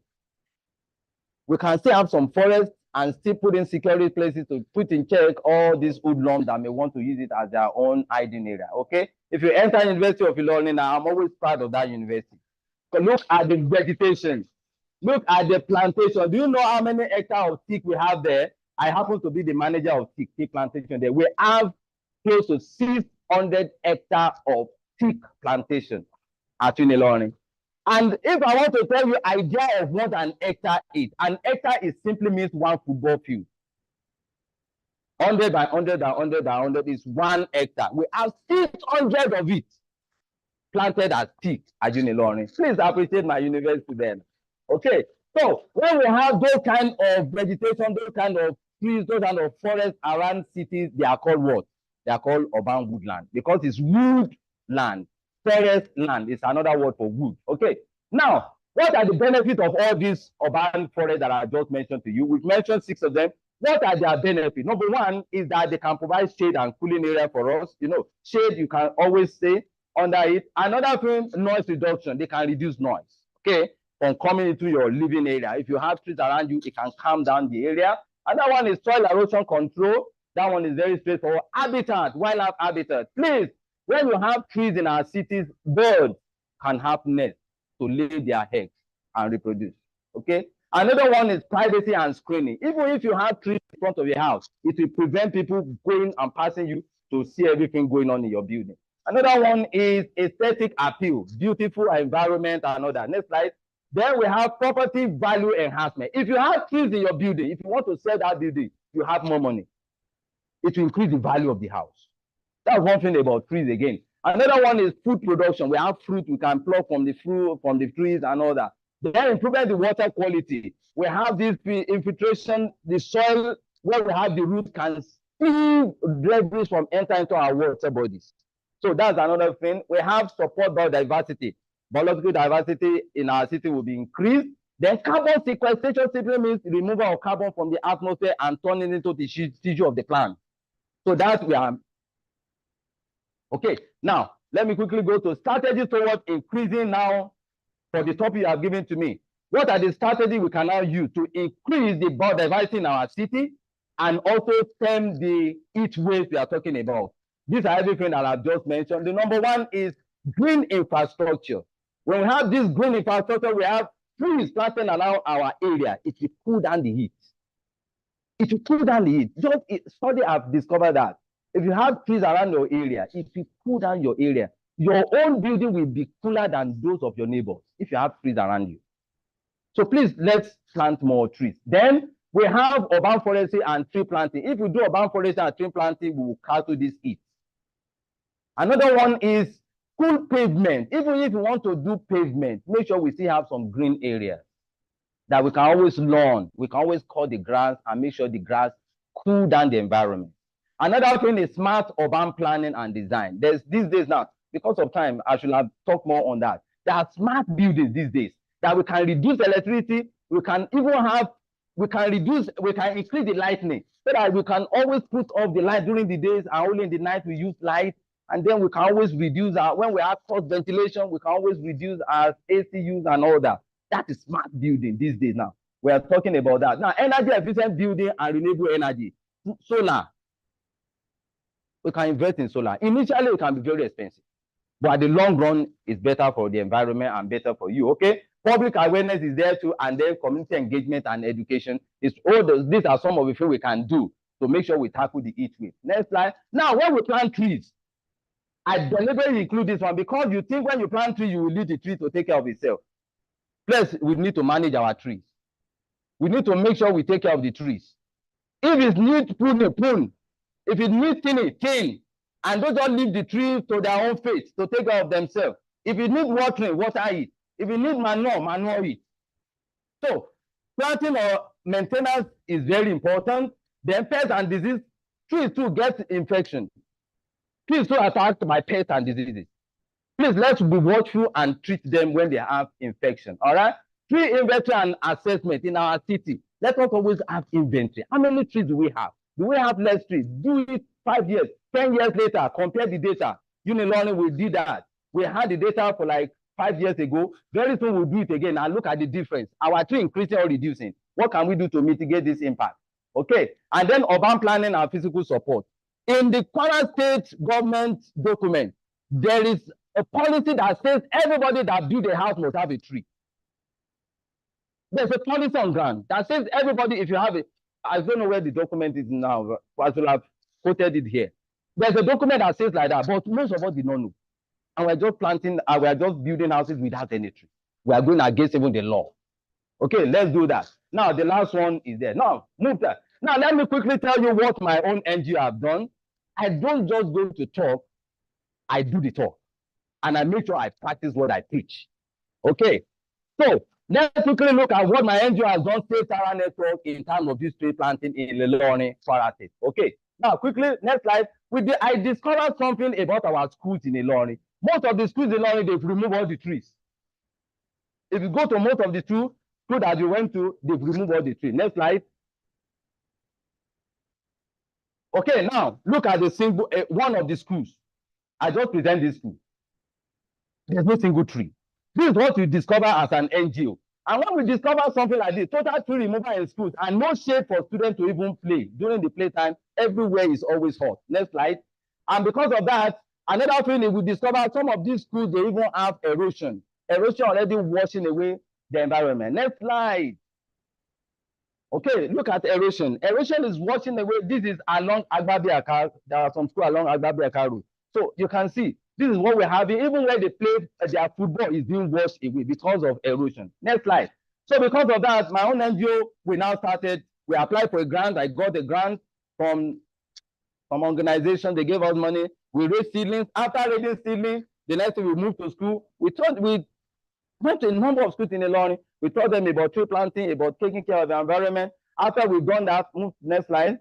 Then the next thing we did is we now started tree planting. We started with students. Students, you have to plant. It's not just about showing them how to plant. You have to do it yourself.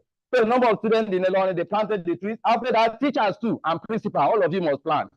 And after they have done the planting, we gave seedlings from some of them, go to your houses and practice what you have done. They planted. And after we planted with this, see, don't go yet. Back. One thing about many people that normally do tree planting in Nigeria is after they plant the tree, they go. They never check back. See, immediately you are planting, go there the second day, the tree is no more there.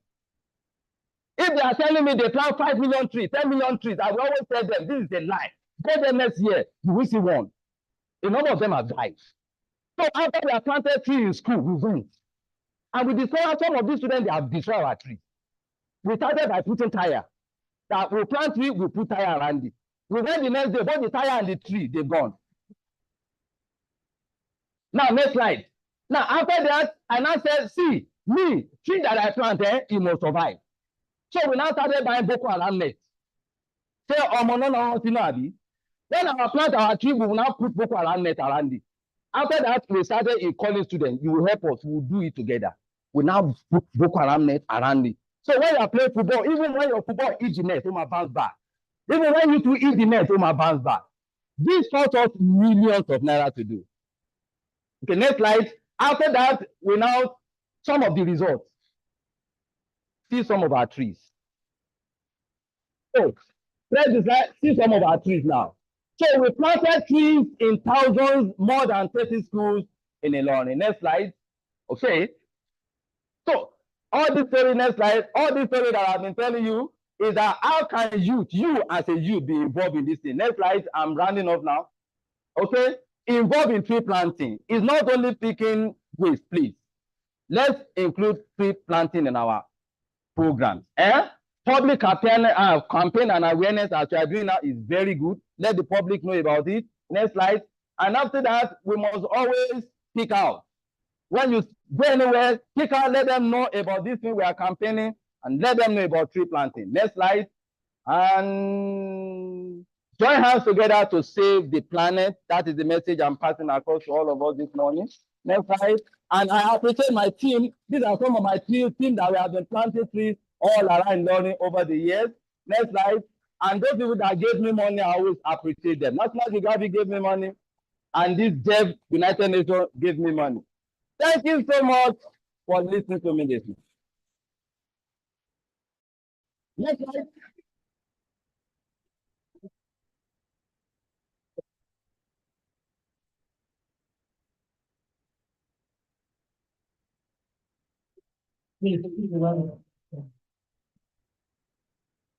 It is very, very clear that from our journalist delivered, he has over delivered. He gave us a master class of climate change, transition into urban forestry, and gave us recommendations on ways to roll back drought, desertification, and leakage in Nigeria. Thank you very much, Professor Babadola. Thank you very much, sir. I just wanted to also mention that perhaps you want to also learn more. One of the programs that Plugin Nigeria does is the Green Switch Academy. We like to say that we like to turn on green switches. So if you're a lawyer by profession, or you're studying law in school, you're a finance professional, or you're studying accounting in school, and you just want to understand what is all this climate change talk about, and how can I play a role? Everybody can do something. Whether you're a civil engineer, I'm a structural engineer, I'm constantly asking myself when architects design buildings, and they put a flower pot on in the lobby. The challenge for me is that it's an extra dead weight. And I have to find the kind of material that will carry it, that will not be so much cost. And you know, cement is very carbon intensive. So the more weight, the more cement. So it is left to us as young people or as professionals to ask ourselves, how can we better design to help the environment? I mean, Kwara State is doing an excellent job. Top has mentioned something around, paving of the medians. Perhaps Kwara State has a challenge around the maintenance. How can they solve that issue? And I'm glad that we also have a breakout session on urban forestry. Let's discuss that. Let's see what advice we can give to Kwara State rather than paving, because it will reduce their maintenance, cutting of grass, and all of those things. Yeah, adaptation and mitigation. We also have a panel on drought and desertification, and we have young people from the United Nations Convention on droughts, on the panel. People who are doing extremely great job. We have people in sustainable agriculture who are, innovating around how to, build their crops or plant their crops and harvest and ensure that it's sustainable. Okay, I also want to extend an invitation to Professor Barbara. I mean, you've challenged young people to come up with ideas, to get involved. It's not just enough to pick waste, it's not just enough to advocate, build solutions as well. We have a program coming up at Login Nigeria called the Sustainability Research Fellowship.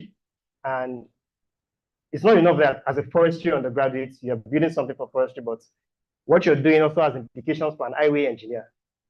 So how can you people collaborate at whether university level, at the professional level, discuss challenges, come up with solutions, as academic as possible, but also as feasible as possible that can be implemented that we can advise government on. Thank you very much, Professor, and we'll be glad to have you on board. Also, to our audience, I know you are enjoying yourself, right? Thank you very much. We'll be taking a few questions, maybe you have some questions at the back of your mind that you want to ask. So please note them down. We'll take a few questions after the next panel. So join me in welcoming Kachi Eko again to introduce our next keynote speaker. Please, a round of applause for Kachi.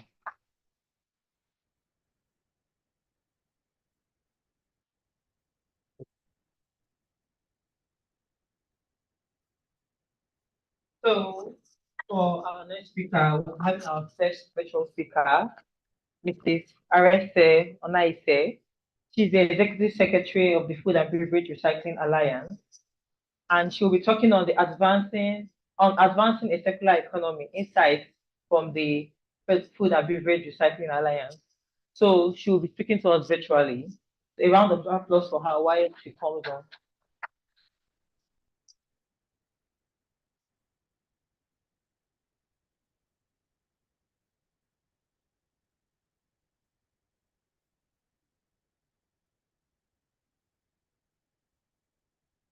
Good morning, everyone.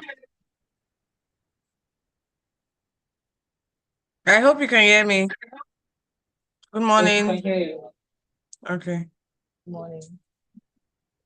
Thank you very much, Plugin Nigeria, for this opportunity. I want to appreciate the work that you do. I'm trying to share my screen, and I hope you can see it. So good morning once again, distinguished ladies and gentlemen, Honorable Minister and Honorable Commissioner. Kindly permit me to stand on the already established protocols while I start my presentation. It gives me great pleasure to be here to speak about this very important topic, and also for my organization to be part of the sponsors of this festival happening at Ilorin. Actually, I'm an alumni of the University of Ilorin, so I'm proud to do this. And I'm happy to be here. Okay, so my topic is advancing a circular economy. Insights from FBRA, which is the organization I'm here representing. And I'm going to use our work at FBRA, the Food and Beverage Recycling Alliance, to give you an insight so that it's more practical and then you can appreciate what's happening. And at the end, I'll also give some tips because I know that we have a lot of young people here. So I'll also give some insight into how you can partner to be part of this very great calling. I'll call it a calling, based on our passion to be part of advancing a circular economy in Nigeria. Because right now we're trying to transit from a linear economy to a circular economy. So this is the agenda we'll go through. I hope I'll be able to connect with the audience, even if unfortunately I'm not able to make it physically.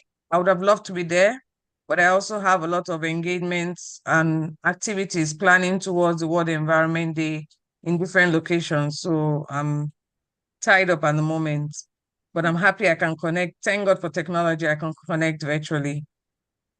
So I'll give a little bit of history about the Food and Beverage Recycling Alliance, the alliance members that make up the body. I'll talk about some of our achievements, then speak on how to transit from from a linear to a circular economy. How do we build capacities? Then partnerships, and that's where most of our youth will come in. How can you partner towards this great cause? Then we'll be able to take some questions and answers at the end. So a little bit of history. Nigeria as a nation has decided to adopt an industry-led model for extended producer responsibility, EPR. And EPR means manufacturers, producers being responsible for the life cycle of their products. And so there's an EPRO guideline determined by the regulatory authority, NESRA, which gives a mandate for industry sector players to be able to work together to set up a producer responsibility organization, which is PRO, per sector. And then to date, we have 4 PROs in Nigeria. So the model that Nigeria has adopted, which is also acceptable globally, is the industry-led model, meaning industry players will come together and form a PRO, a producer responsibility organization, that can help them to manage their post-consumer waste. So typically, any industry you find in Nigeria is bound by law, especially environmental laws, to ensure that the waste out of their production process is managed internally. So they have vendors, they have signed up players that do that for them on their behalf. Or what happens to products that have gone out into the market that consumers like you and I will purchase, and then there's a waste that comes out of it? They also have to be responsible for that. And that's why the PROs are formed. So Food and Beverage Recycling Alliance is a PRO for the packaging sector, focused on the food and beverage sector. So in 2018, we were set up by 4 multinationals, and we'll go into the companies later. And we set up the alliance. We also have a secretariat. So in the last 6 years, we have been existing and we have been doing some work. So in 2019, from the 4 founding members, we expanded to 9 members. Companies joined the alliance. We were also able to establish a secretariat in Lagos. And then between 2020, which was the COVID year, to 2022, we did a lot of growth and expansion where we had increased membership. We also were able to divert from the packaging streams. So the 4 founding members, most of their packaging material comes from PET, which is the bottle. But then we started having other members, and we know that packaging in the food and beverage sector is not just about the bottle. So we have the glass, we have the aluminum cans, we have the flexible plastics, we have the used beverage cartons, and a whole lot. So we also increased coverage beyond Lagos State. As at today, we have had coverage in over 18 states in Nigeria. And we're also going to continue to go around the country, because actually it's a national program. And then since last year, in the next years to next year, we have a new strategy to define markets for recycled products. We also want to be the ecosystem enabler, and we also want to do a lot of advocacy and thought leadership activities. And so this program has also provided an avenue for me to speak about what we do. I won't dwell on this slide. I hope my slide is moving. It just shows the member companies. You can see the logos of companies which you know. So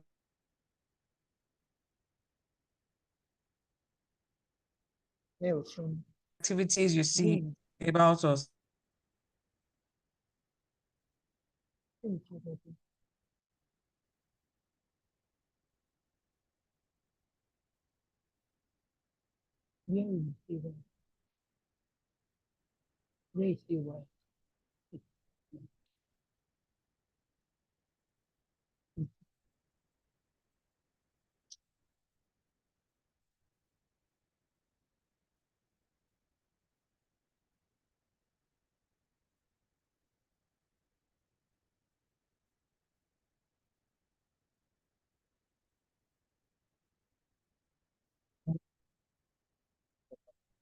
From her end. Okay. Am I supposed to tell them?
Sorry about that. I don't know. It just went off.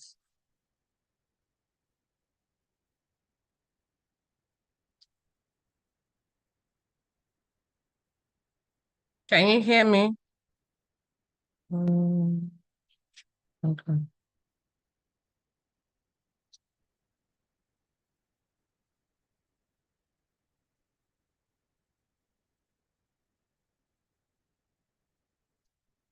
Can you hear me now? Sorry, I don't know. It just went off.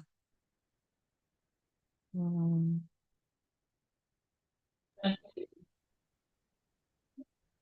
can hear you. Hello? Okay, you can hear me. Sorry. can- I don't We know. can hear you. Okay, thank you. Sorry about that glitch. So in advancing a circular economy, these are the three main focus areas. And the focus, you see the green circle, which is collection. And the collection is based on the packaging material of what we collect. And since the inception in 2018, we have been able to support the collection of over 76 million kgs, which is 76,000 metric tons of packaging of recyclables. If those were not collected, it would have been in the waterways, it would have been in the gutters, it would have also contributed to flooding and other climate change issues in our environment. So that has been done, but we're also trying to do more. We're also trying to do advocacy, which is sensitization, education, community awareness. We also have a school program where we go to schools. We have also worked with some universities in Nigeria, and we're hoping to work more. I've always looked forward to working with my alma mater. But we also have a partner in Ilorin, which is Vic Food. We have organized some programs together. We've trained some informal sector players, and we have also trained some waste pickers and also onboarded some new people that want to come into the space. For thought leadership and policy drive, we work with policymakers, the government. There are lots of policies that are going to be put in place, both on a national level and on a global level. The global level, there's a plastic waste plastic treaty, which is ongoing and will be finalized by the end of the year. So we're also contributing to those policies because policies can drive a circular economy. Just in a bit of about milestone I spoke about, we have some collection centers in different locations in the north, also in Abuja, Ogun, and Delta State. In terms of our awareness creation, we have trained over 3,000 informal waste pickers in different locations too. We have also impacted over 150 communities, and then we're working with government to develop policies. But looking at how to transit from a linear economy to a circular economy, and what does a circular economy mean? In lay terms, it just means zero waste. So how can you put in, from this diagram, you can see the diagram on the left, which is a model, and then the diagram on the right is a real life, what is happening. So you can see from raw material you produce, you distribute, we consume, it is collected back and put back into production. And that is why we can adequately say we have a circular economy. We have been able to close the loop, and as much as possible, the waste that comes out of a production process becomes a raw material for a new production process. So it's also ensuring that we build a green economy and industries are bettered from this process of waste. And then we see how it goes. But on the right side, you see the Alliance through her members. You have some collection working with different partners in the space. We collect from household, from communities, from consumers like you and I. We work with collection partners. I mentioned Vic Food. We have other. I'm mentioning Vic Food because specifically Vic Food is in Ilorin. We also have aggregators that also pre-process the material, like also a Vic Food, and they give it to recyclers. So recyclers are those that are actually processing the material into something else. And for example, if it comes to a bottle for the Arrow PET, which is the recycled PET bottle, in Nigeria currently we have 2 industries that have been set up. One is Aleph Recycling and one is Polysmart. They are actually processing the waste plastic bottles back into pellets that can be used by FIBRA member companies like the Nestle, the Coca-Cola, and companies like that to put it back into production. So that is how we are closing the loop, and that is how the loop can be closed for us to advance the circular economy. The next couple of slides will show some pictures, and it's just to also show how do we advance this. And this in particular is building capacity for infrastructure. We know that we need infrastructure in place, and I know that after this presentation, I'm going to have some calls concerning this. We also go to different locations to set up infrastructure to ensure that we bring the service closer to people. It has to be at the grassroots level and at the community level so that this infrastructure is closer to people and we can ensure that people can have that service. So if you tell people source separation, segregation from the source, where you generate in your homes, in your offices, in your schools, when we tell you that and you now adopt that, we talked about adaptation and mitigation, right? When you now put that as a mitigation, and then we provide that service, if we don't have someone coming to pick it from you, the effort is futile. So we also provide things like recycling collection banks that are closer to you. We have an operator, someone in the system that is already doing it as a business. You bring it to them, they weigh it, they record it, and then they give you an incentive for that. So those are some of the infrastructures that are in place. I put this picture here. I don't know if you can see the NYSC guy. That guy actually served in Ilorin, Obina.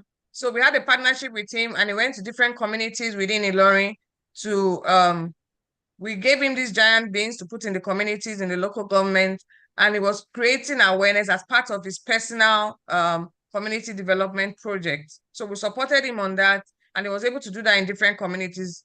And you can see that they started separating their waste, and we also had a collection partner that was doing that.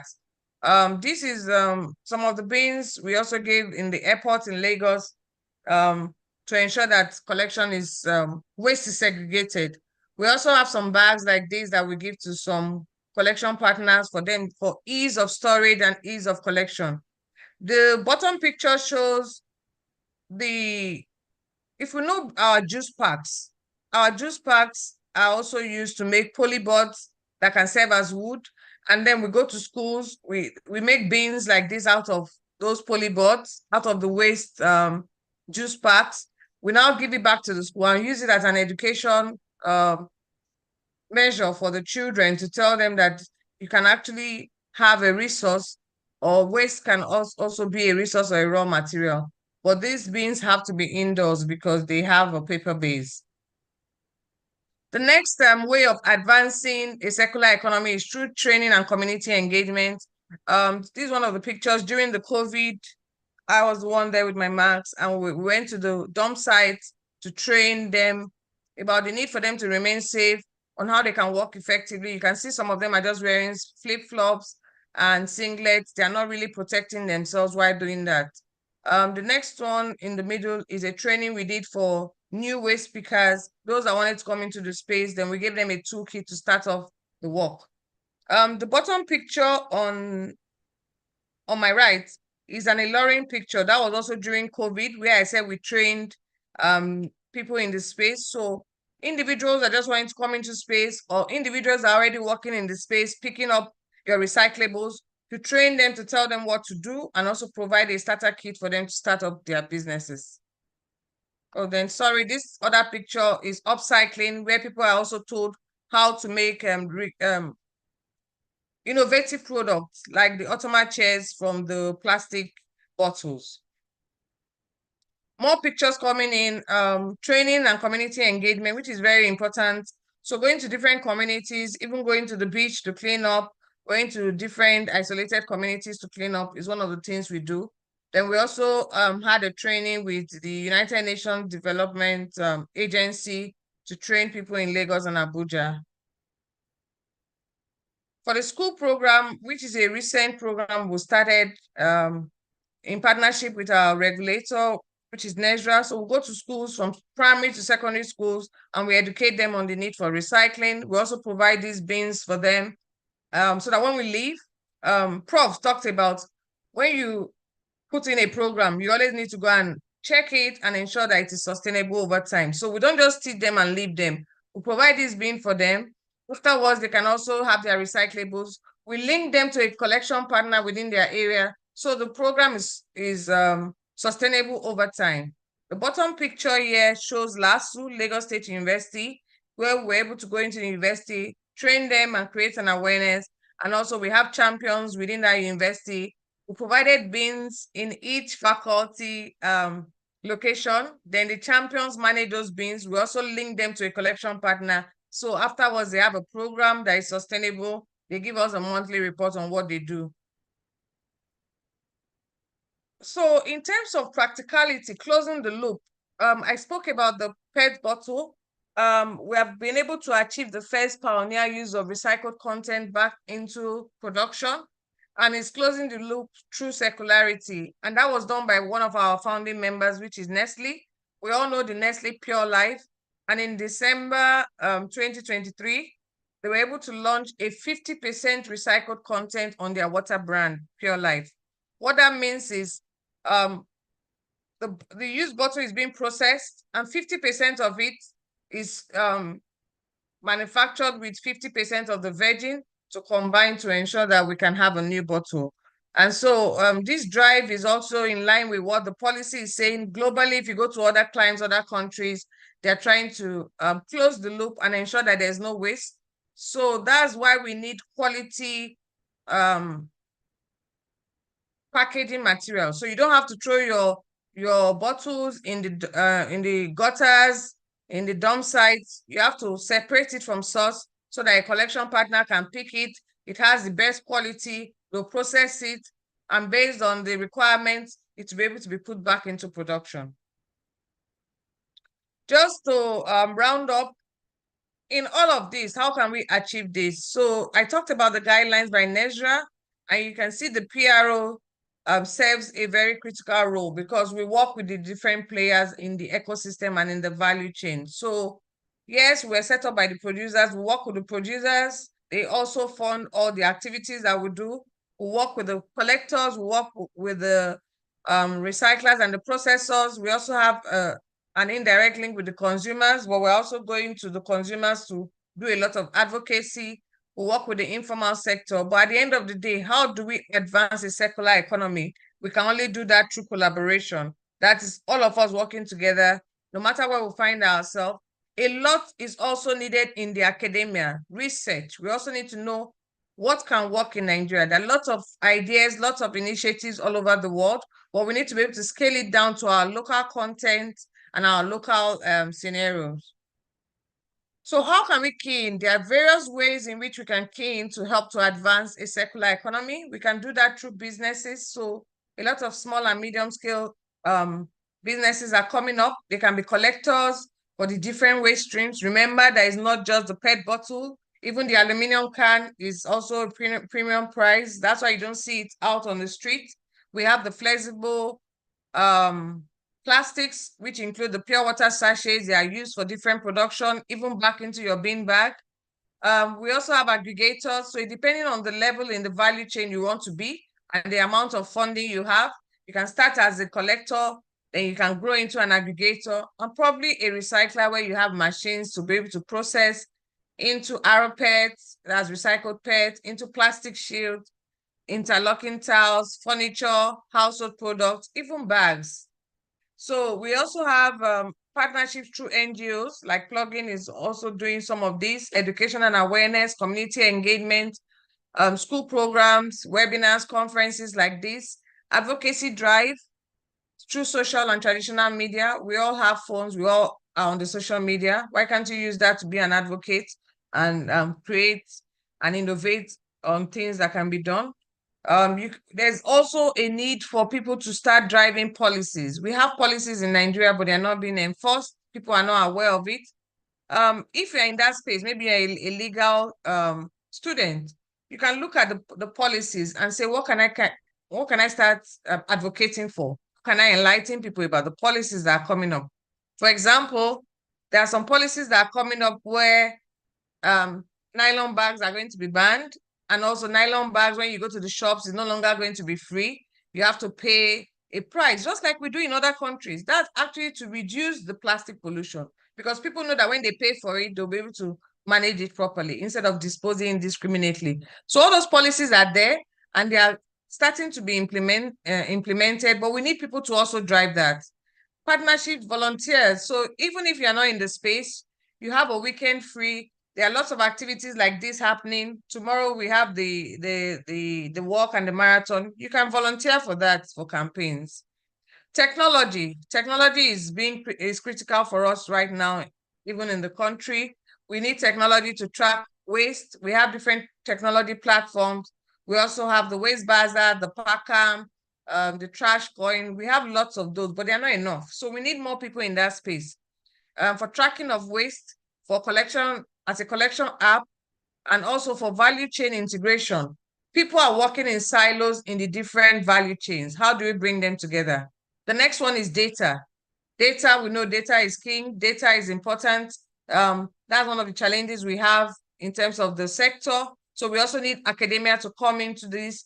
We need data analysis. We keep hearing how much waste is out there, or what is the actual waste that is out there. Do we know it? Do we know what's the waste that is generated in Ilorin? Can we consolidate from all the states and know what waste is generated in Nigeria? Studies are important. Studies help to drive projects, help to make, for policy makers to make decisions, and for us to also be able to advance the circular economy. So we need studies, feasibility studies, mapping of areas, hotspots. We need a digital marketplace, because it is a business and it's a lucrative business, but the different players need to come together. So a digital marketplace can also help. We need research opportunities. I'll also go back to academia.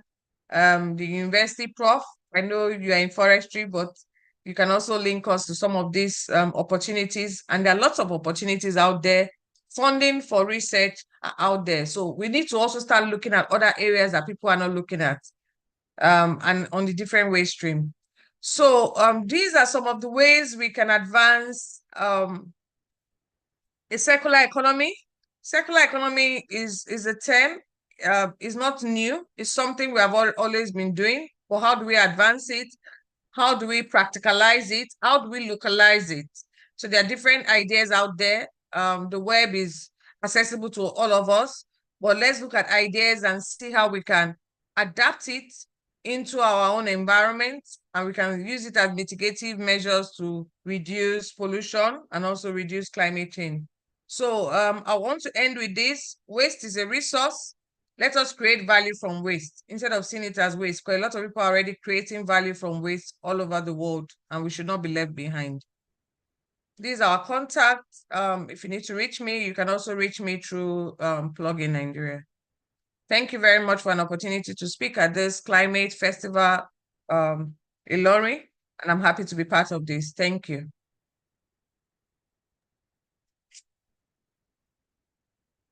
Thank you, Mrs. Arrest, for this insightful presentation on the topic advancing a circular economy, insights from the Food Beverage Recycling Alliance.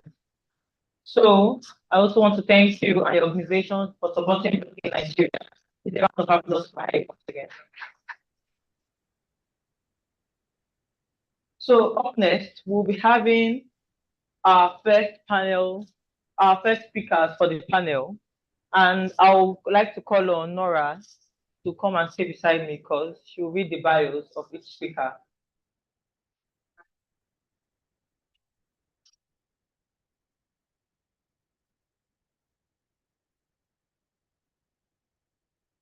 Then for the questions we'll be having, the ushers will go around. So please write your questions on a piece of paper. The ushers will go around after this panel and collect them. Then we'll address them after this first panel. So for our first speaker, we'll be calling on Mr. Victor Oyejide. He's the founder of Recyclage. A round of applause for him, please.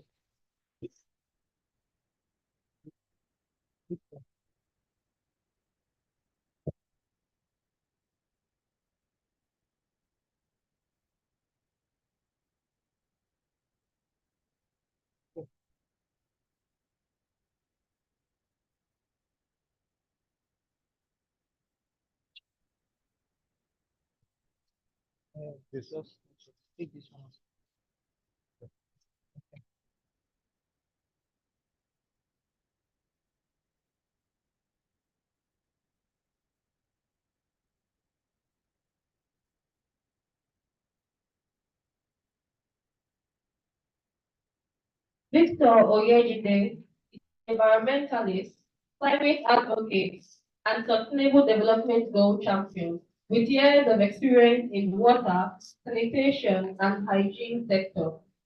A 2015 graduate of geography and postgraduate studies in geographical information system from the University of Ibadan.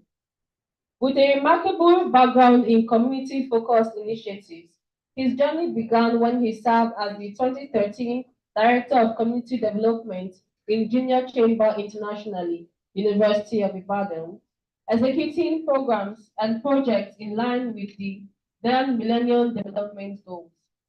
He's an award-winning social entrepreneur with over 4 years experience in plastic recycling value chain. Is a co-founder and partnership lead for Recyclage, a registered social enterprise leading the plastic recovery and recycling campaign from Ibadan, Oyo State. He is a 2019 beneficiary of a Tony Elumelu Foundation grant. He is a fellowship of the Carrington Youth Fellowship Initiative, an initiative of the U.S. Consulate. He is currently a partner and fundraising for the International Water Association, Young Water Professional Nigeria Steering Committee. He has received awards for environmental conservation from YALI, Oyo State Network, the JCI 15 Outstanding Persons Award, National Youth Service Corps, Kebbi State Commendation Award for Personal CDS Project in 2017. A round of applause once again for this side. Our second speaker, Mr. Taufak Aduta. Sorry, Mr. Taufak Bulaki. I'm so sorry. So our second speaker, Mr. Taufak, the founder and CEO of Zeal Cycler. Please, a round of applause for him. Tawfiq Latif is the founder, CEO of Zeal Cycler, a waste collection and recycling social enterprise, leveraging blockchain technology to track users' recyclables movement from collection to recycling, rewarding them in the process.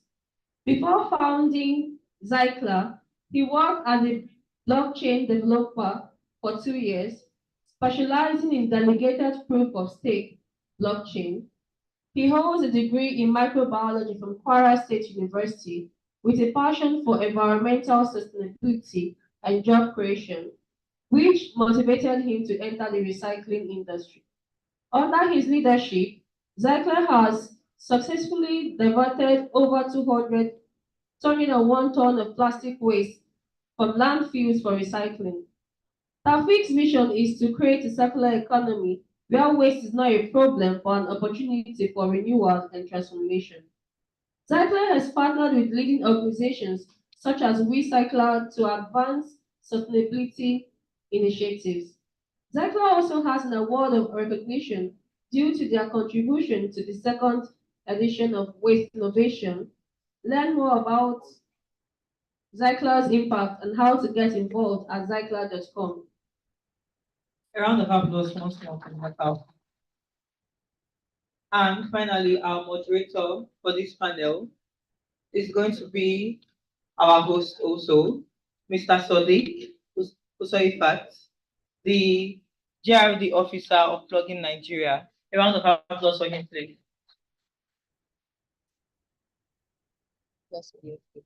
Yusufat Sadiq is committed to interrogating interdisciplinary questions needed in closing development goal gaps in the global south. He drives this mission as a seasoned structural engineer, a sustainable material researcher, and a climate champion.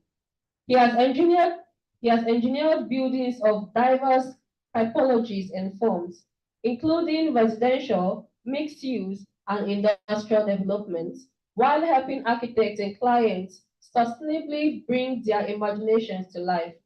Some of his engineering and design engagements include the UNDP Nigeria Social Innovation Hub, the CNN-featured Sensilo Beach House, and EU-funded industrial complex development for big pharmaceuticals, a community healthcare facility in Anambra, and a private residential development in Echo Atlantic City, amongst other ongoing projects. He constantly seeks an intersection between his engineering output and the sustainability of materials that constitute their form while advancing sustainable design. To this end, he has founded Reblocks, a circular economy and engineering consulting outfit committed to innovating with new materials with several use cases for the construction industry. Yusufat is a 2021 Fishbowl Challenge finalist, a recipient of the 2021 Orange Corner Innovations Fund and a 2024 Stanford University Knight Hennessy Scholars finalist. As a climate champion, Yusufat co-leads Plugin Nigeria, Nigeria's largest youth-led action championing sustainable waste management practices and mainstreaming environmental conservation into public consciousness. He currently directs its R&D and fundraising campaigns. A round of applause once more for him. So the topic, okay. So the topic of their panel will be waste and circular economy, innovations and framework. As we all know, the theme of this conference is the climate action in Nigeria, balancing climate obligations and our national realities. This panel, we are going to host like 3 panels, and these panels are going to break down this theme. So they will be the first speakers of our panel. A round of applause once again for them, please.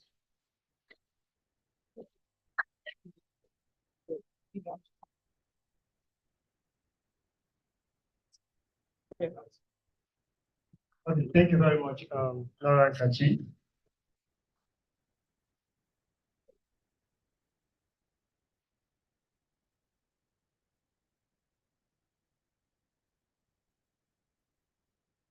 Please, a round of applause for our panelists. So, essentially, what we are trying to achieve here is climate action in Nigeria. What are the solutions? What are the ideas?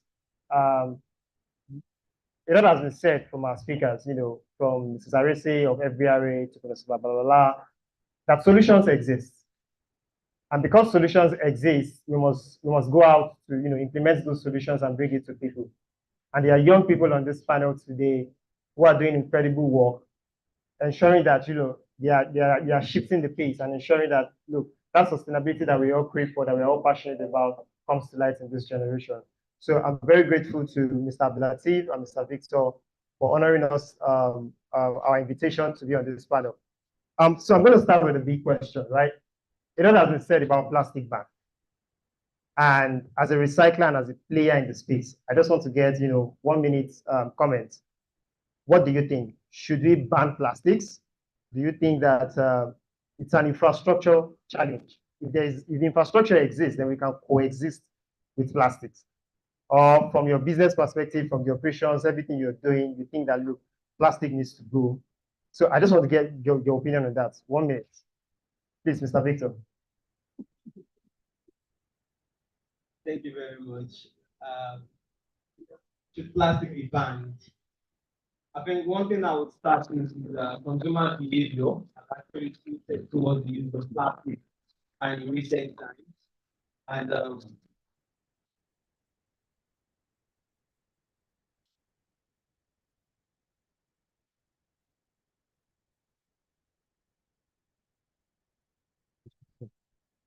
okay, so consumer behavior tilted from other packaging materials towards plastics.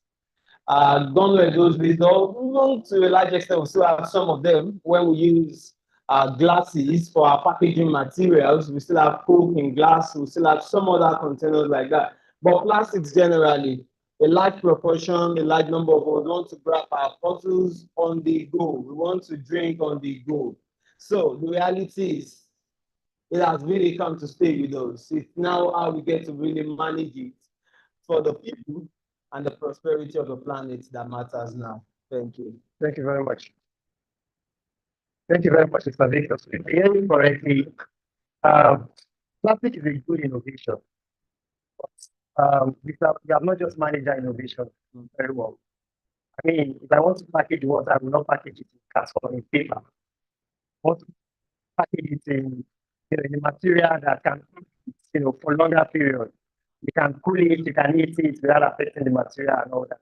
So from your perspective, it's a management issue, not necessarily a material issue. Fair point. Mr. Taufik, what do you think? I would agree with you. Yeah, yes.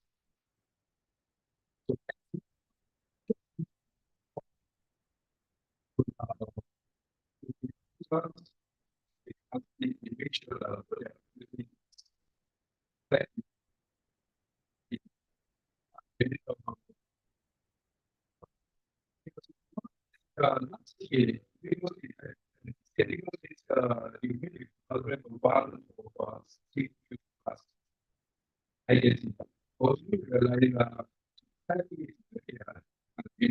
you're getting out of it. Now, the potential aspect is not those outside. I think the first one,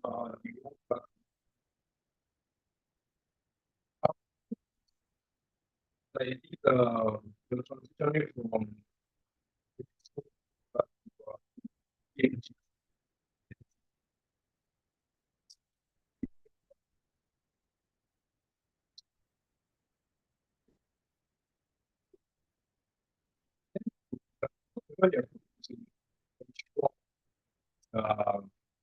society is I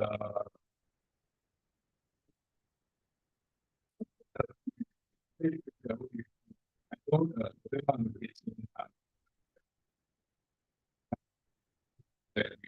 so those are I mean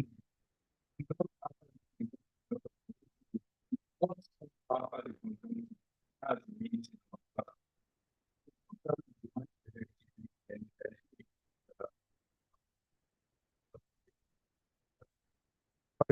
So if I hear you correctly, take a holistic approach towards it.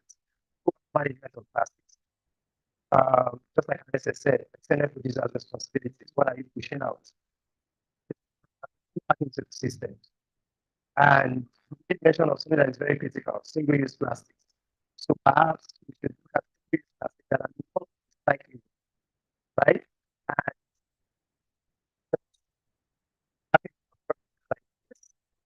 that side, and both from entrepreneurship side like yourself, and make sure that look, we can connect those things and then bring them back into the system.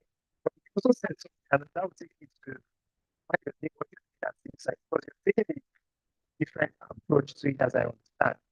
There is no blockchain technology to drive recycling at the site level. And I'm curious to know, you know that sustainability is not cheap, right? We are going to look at alternative material, it is likely for expensive. And I think that's one of the reasons why plastic continues to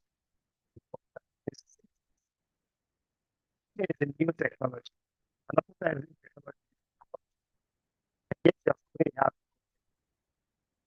management. So, how does it be to blockchain to drive recycling Nigeria or Ilorin in particular?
Uh, this is one of the major issues that we over time that we experience so far in our cost of operation. People are more fit than the impact in the environment. A large number of people are really concerned so much about the problem, especially when you relate to the local. And the reality is, locals are a large proportion of the community that you find yourself. They all comes on us as players in the space, as elites, as someone who is knowledgeable to educate and say that, especially communicate in their local language, what they would understand. That if you do this, this is the return on impact, not necessarily on investment, two different ROI. This is the return on impact that you create for your community. Flooding and all would be prevented, and so many other things. But coming down to our own experience, so far, you see someone that just finished a bottled water of 150 or 200 naira and expecting you to maybe pay 50 naira on one bottle that you collected, believing that, oh, you make a whole lot of money from it. And these are some of the challenges that we really face. But, relating with people, young generations like us, students, also believe that we package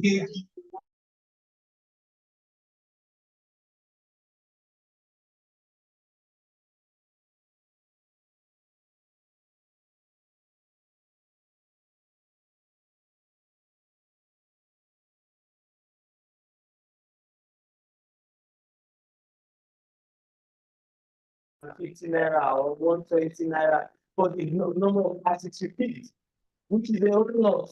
But some people are not bothered. They really want to do it and get it. And for me as an individual, when I've seen that over time, these are some of the things that comes from it.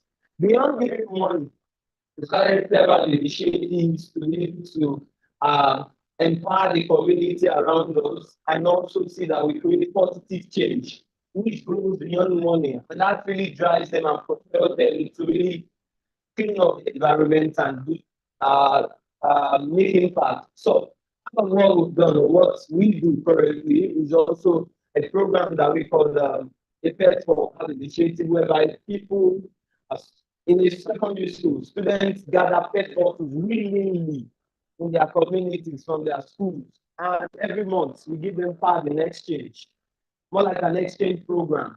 There's a community center very close to where we are at Amuluku in Ibadan, where a maternity community center, whereby we are to market women, these nursing mothers who have already given birth, to say, oh, gather bottles from your surroundings, clean up your environment, not necessarily about cages, clean up your environment, and in exchange, we give you diaper for it.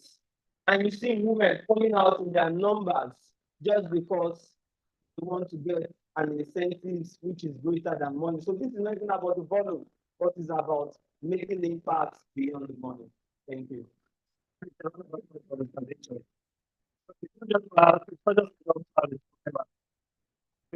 Around this topic. And approaching consumer behavior is to also having a need for environment and indirectly include for the consumers who are consuming the plastics and have to deal with it. But at the same time, in order to take care of their perception, right?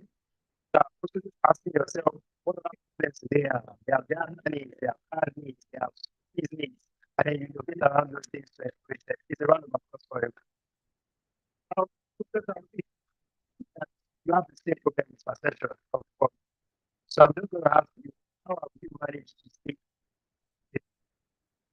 in spite of that? So the business is like, in spite of that, you still get business. It's not difficult for you to get it.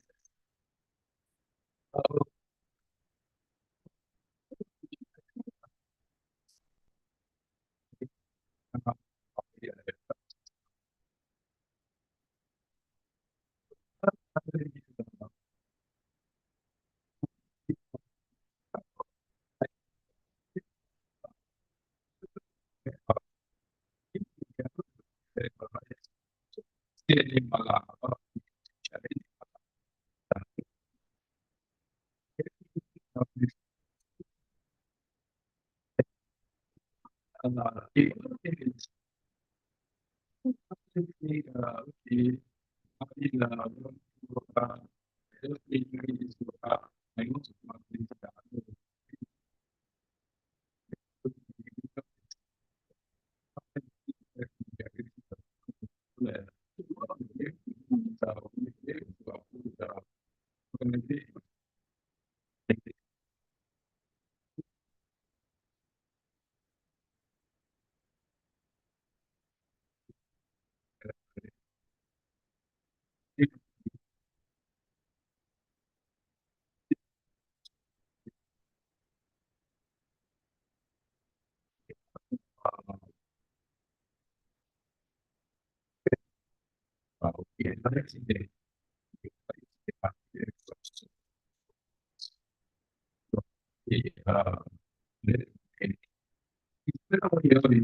relationship is material from the art.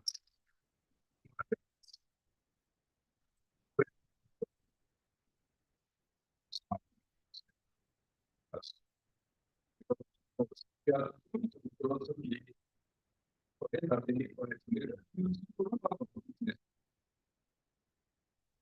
are too many things that people don't really know that they already have from. Everybody is communication. So how are you going to relate materials to people to do the business? You don't need to be people in it. And at the same time, let them know the like you said, it's not just about your ROI. There are two ROI. Return on investment and return on you need to let them know the impact of what they are doing. I don't see this thing you are doing. You are saving greenhouse gas. You are saving a certain amount of carbon dioxide. Yeah. Yeah.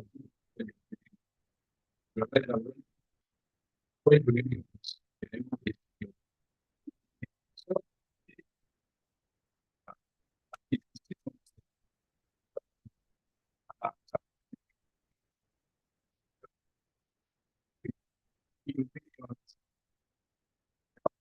you very much, Mr. Topic. So I'm happy to hear that you have people to understand what's the topic is. It's complex, right? Because I appreciate it.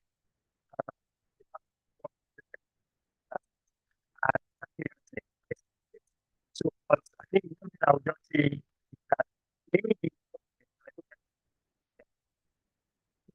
the collectors are often kind of heavy in terms of the amount of things gathering those plastics and the sure we give them in society.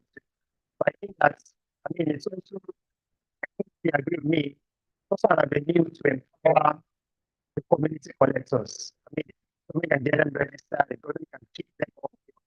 That doesn't happen. I would love to see that organizations like yourself, psychic companies like yourself, in your community and and I'm just to know, going to see your job better as young people who are solve an special problem in the circular economy.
We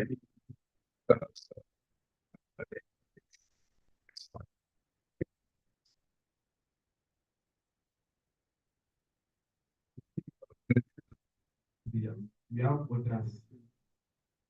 And when if the government can mandate okay, you should join, you should be a member of this PR, you should be a member. Then that means you are responsible for the life of that you are taking.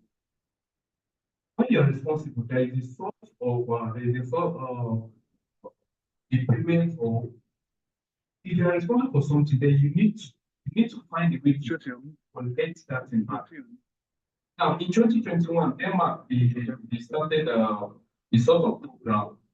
We call it in their local term dance box thing. It's a return system. They developed a sort of ATM machine. So what you put in that ATM is just your photos. I don't know, maybe some of us have seen the video. So, and they achieved 93% return rate. 93% return rate. Not that your local applications are going to collect it. No. It's like people that got the plastic, they are returning it. That's because they have a strong policy. So every people knows that okay, have to do this have to incentivize these people to own this plastic. And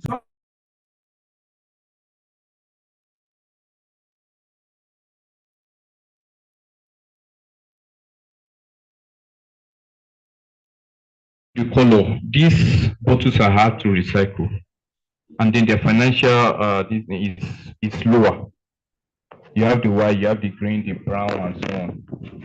But this organization, they don't care because there is nothing mandating them and this. So it boils down to the government. If the government can put up policies, mandate these policies to be followed, then everyone will be in sync.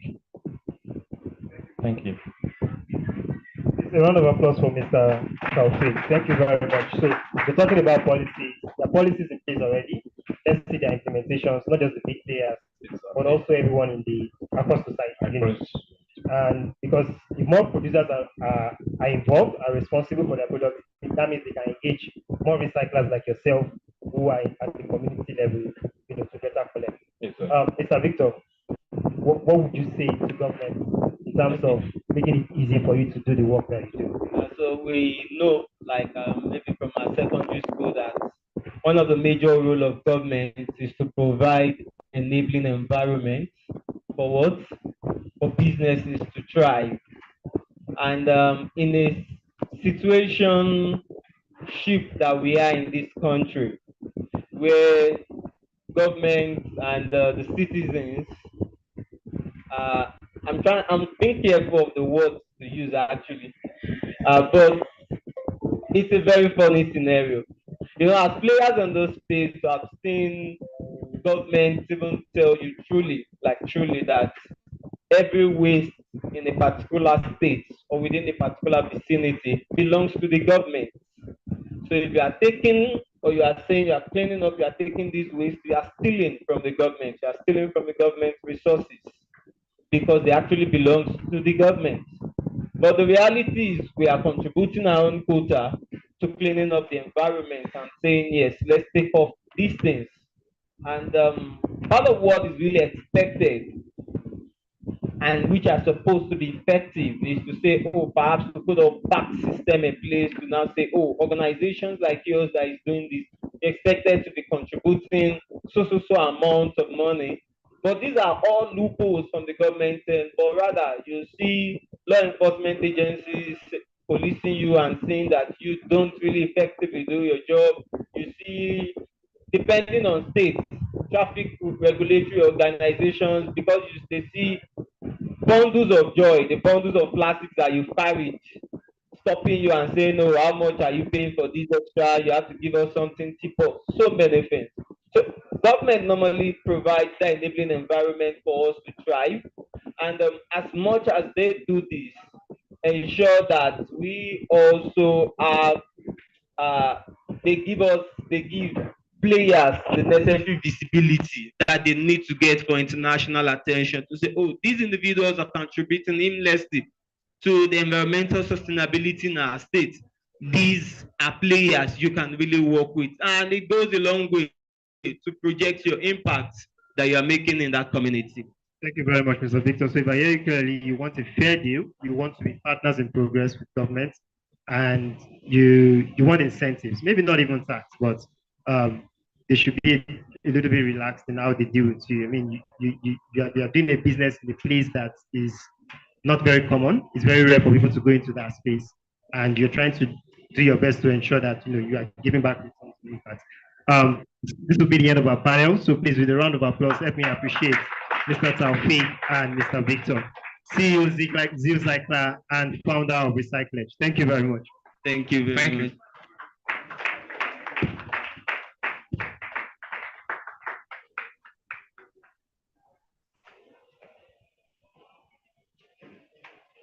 Okay, so we I hope you learned a thing or two.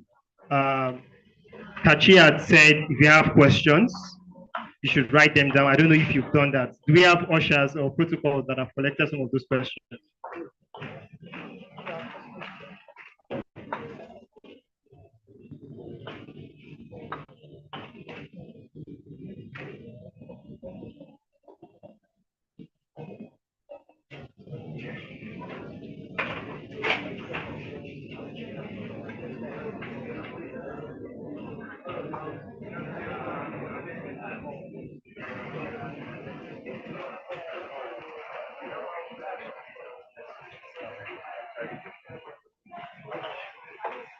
Okay, please, we'll quickly move on to the next panel on drought and desertification. It's a completely virtual panel. So permit me the honor to, introduce the speakers for the panel.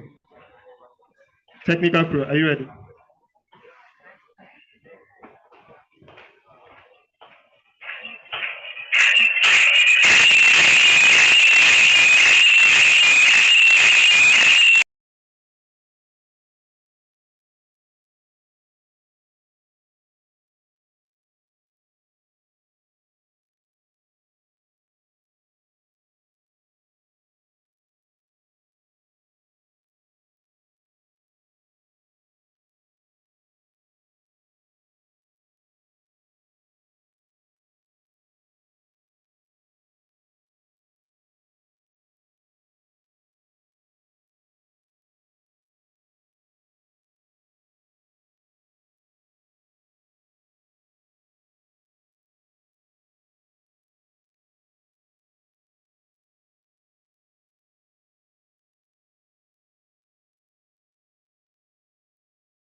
Is it better? I don't talk.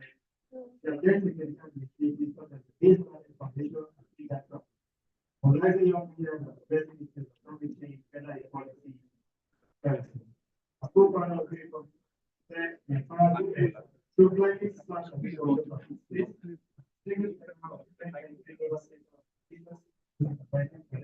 and these are all tools for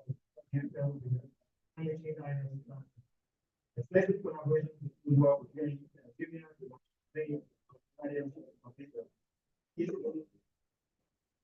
those are the two presidents of the in fact, also have and explore this is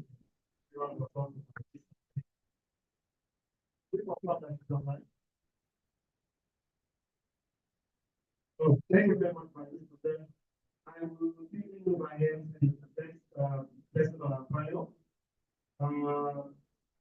The panel still remains drafts and clarification, feedback approaches. So we have two slides going in.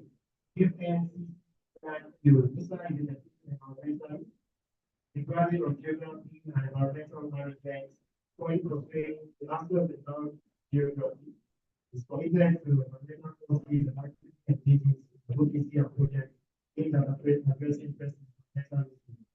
He is the founder of the Policy of Environment and served on the state rep for 11 Foundation. He also a network member of CSNX, since 2004. I'm going to three of the directors on school of climate justice. The 2021 was selected global landscape for the ambassador.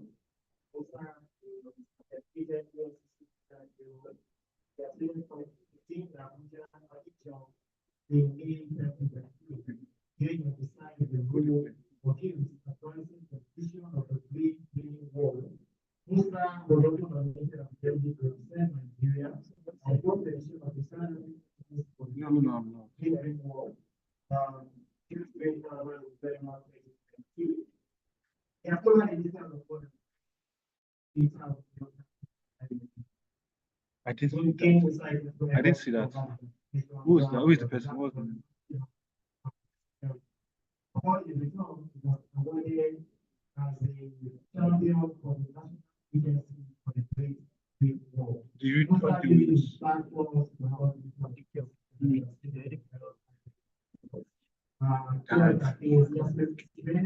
yeah, we are getting that information from here too, actually.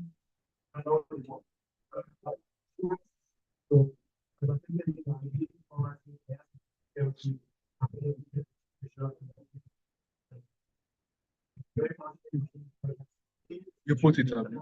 Oh, yeah, man. Sorry.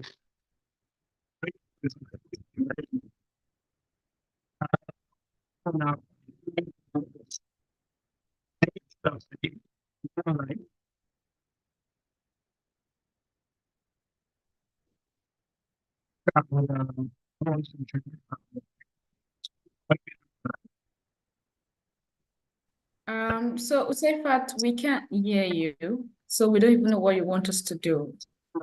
We cannot hear you.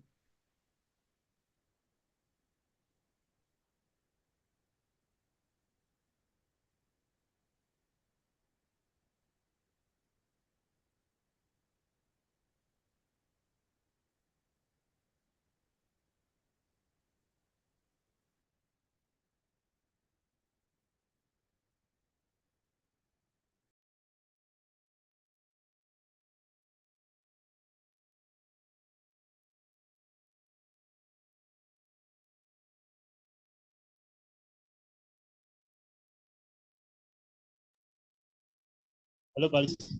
Hello, Paris. Yeah, there's an echo.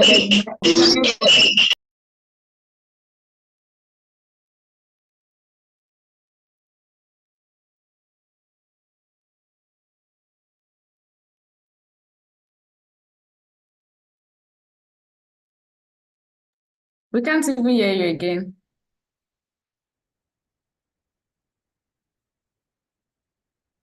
We can't hear you. We just see you. We can't hear you, guys.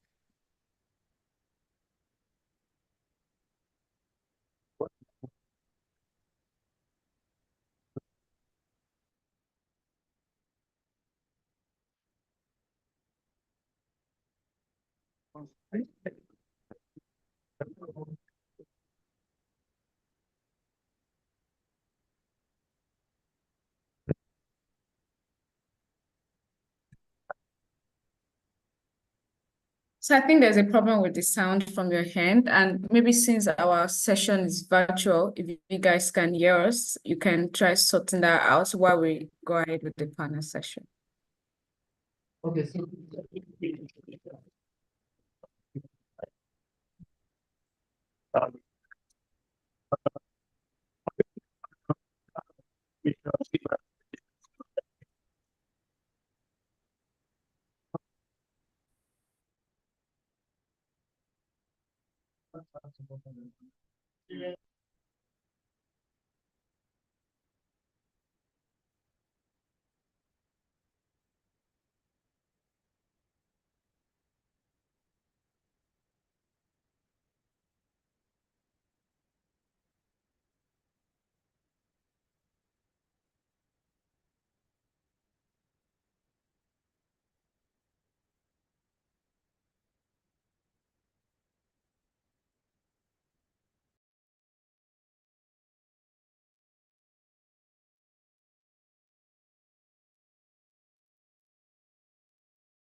Ladies and gentlemen, no other person can follow what they're doing. None of them. Can you hear me now? Yes.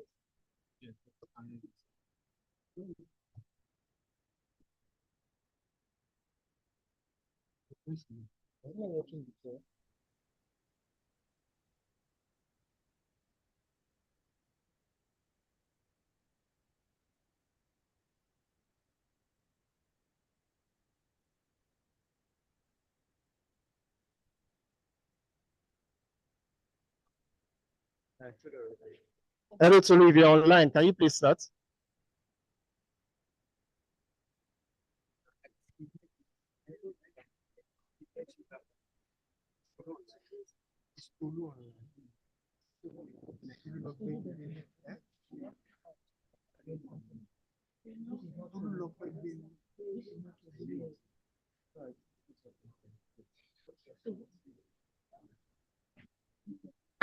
So guys, Tolu Lope is not online right now. She's not on this call.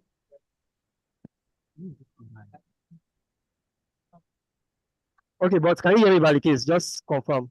Yes, yes. Okay, can you confirm that Musa is also online with you? Yes, it is online. Musa, can you hear us? Can you please speak, Musa?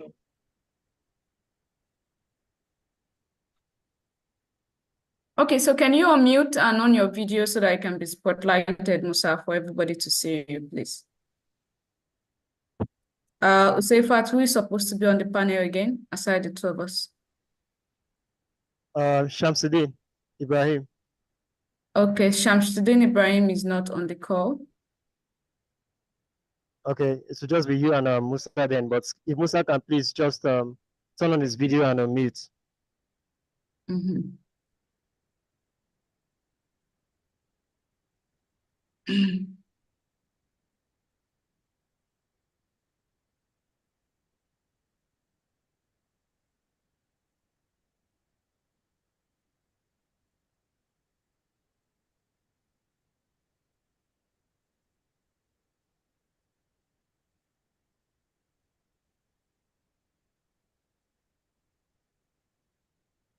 Hi, Musa, we're waiting for you to unmute so that we can start panel. Okay, Balikis, please, apologies. No While we try worries. this out, we'll move on to the next segment, and if you can get across to the speakers, please, we are very, very sorry for this. So we'll take your questions now. For those of you who have questions for the different panels, let's have them, please. So technical guys, please, get across, please. Okay, so there is a question here for Zeal Cycler. So please give him the mic.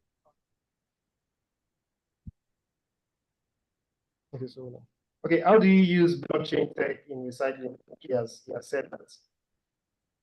And doesn't it get affected when the material is recycled to another material? Okay, maybe you need to expatiate further. So I know you talked about tagging the material so that you can track it over time from producer to consumer back into the system. So maybe just she's saying something like, doesn't it wash away and all of that? So how do you tag maybe a PET bottle, for instance?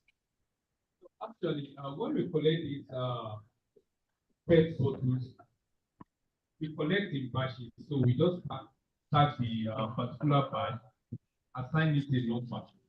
Just like your normal, probably your water, you get it in packs and then they have batch number that can be tracked by the company. So that's what we also do.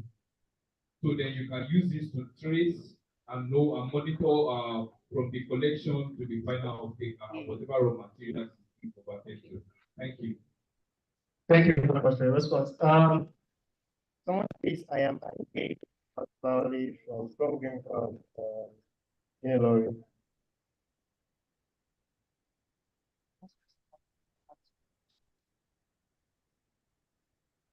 Okay, so this question is actually for producers. And saying that some of them see, because the fact that we have a recycling system, they see it as an opportunity to continue to recycle. And I think on that panel we'll discuss that plastic in essence is an innovation, a better packaging material. Unfortunately, it has become a problem for us because we haven't managed it very well. So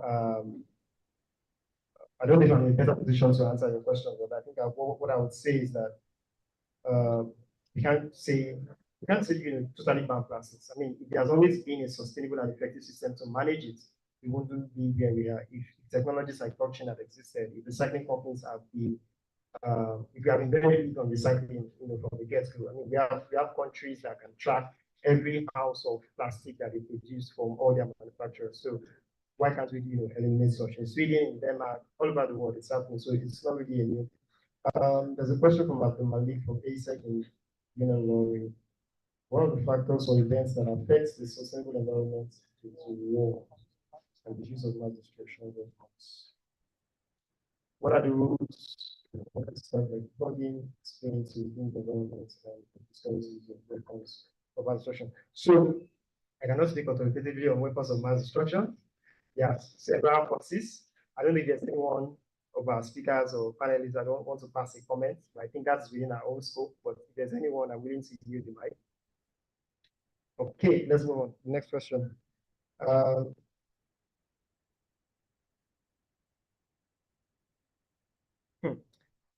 With blockchain, is it possible that because you've tagged, I mean, you said you tagged it in batches, is there any way that privacy of consumers is compromised with blockchain?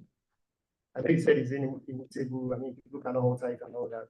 Does it have any? The privacy of consumers are not compromised using blockchain. It is just in batch, and then it's not based on because we collected from Kanke, and then you don't know the.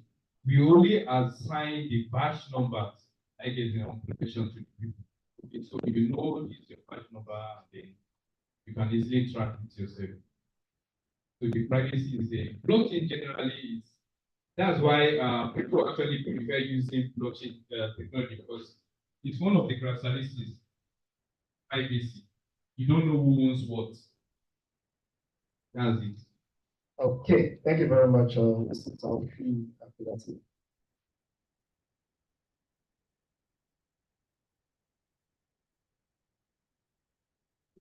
Okay, so somebody's saying that what would you prefer to the problem of locals stealing from people in the name of recycling? So they go into your backyard, they see what you've collected, whether it's plastic or used ions, the good guys and all that. It's just bad behavior, really. So I think we'll let that sit.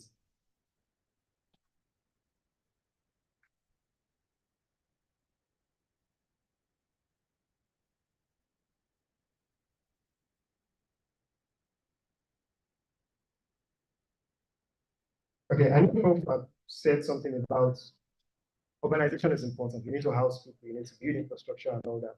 But it has to be a conscious effort of what the impact of urbanization has on the environment. This person was asking that what would you say to countries that have a large population and they must house them and all of those things. So, and I think in this presentation, if you really listen closely, is that that's not a problem at all, but let us do it with consciousness of the environment. We can do better, we can build better.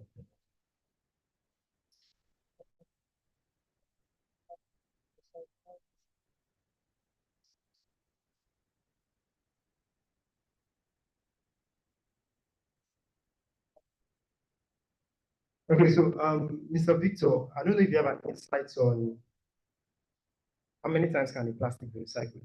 I mean, you take it, maybe you turn it to output, for instance. When output gets back into the system, can it still be recycled? Does it diminish in value? You can just give us insights. Thank you. Well, it's still a growing process to the system that has not well developed fully like Nigeria. I think when people was when Arisa was speaking the other time, she mentioned that FAC and other organizations like that that make use of pellets that used for various other things. So as it stands, research and development is still ongoing in that space.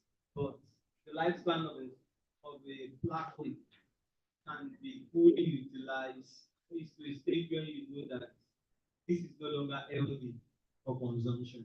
Thank you. Thank you. Thank you very much for your insightful contribution, Mr. Victor. I think that will be the end of the question and answers for now. I can confirm that Musa Ibrahim is online.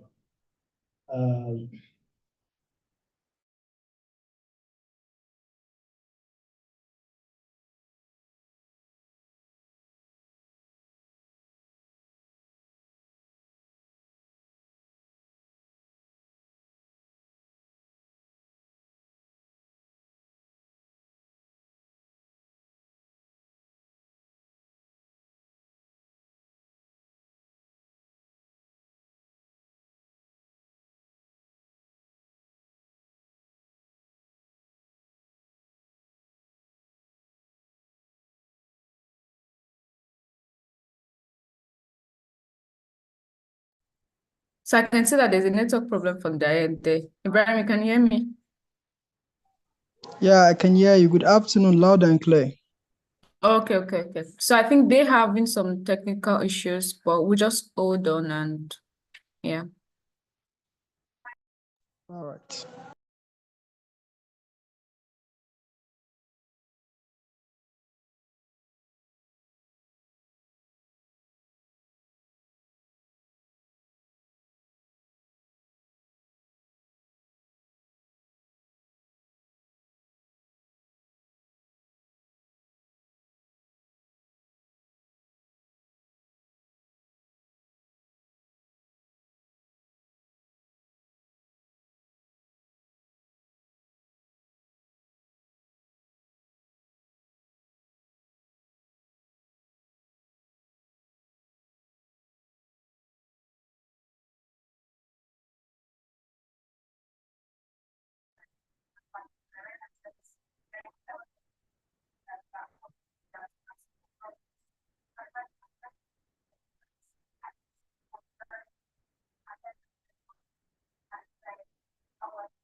Can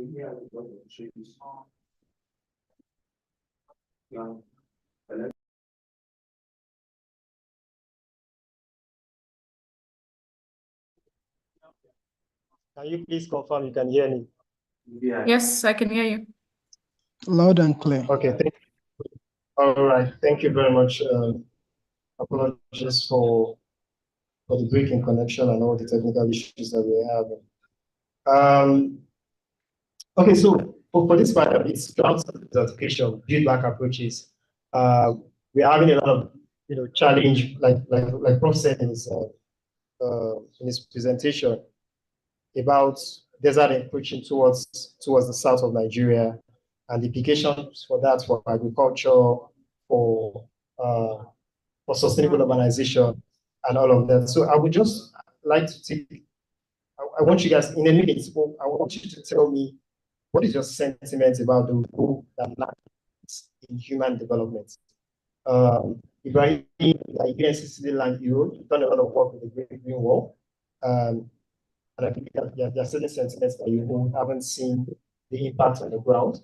But the case you are a climate entrepreneur in the agricultural space, and you work with land essentially, you till the soil. What has the challenge been for you? What is your sentiment around working with land? So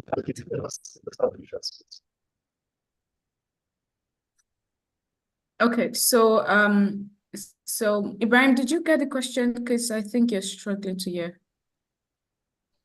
Hello, I couldn't get the question clearly because his voice was. Seifat want us to speak on our opinion, our thoughts on land encroaching, with the work that we're doing. Did you get that? Okay, so maybe you want to go first, then I'll go after you. Please go ahead. All right, so thank you so much, Plug in Nigeria, for putting this summit together. This conference together is really a laudable one. And for the work that we do at Green Republic Farms, I mean, there can be a farm without land. Even if you're doing greenhouse farming, you still need land, right? And it's been very tricky. And one of the issues that we have had to face when it comes to land is land grabbing, land grabbing. We've had issues with herdsmen.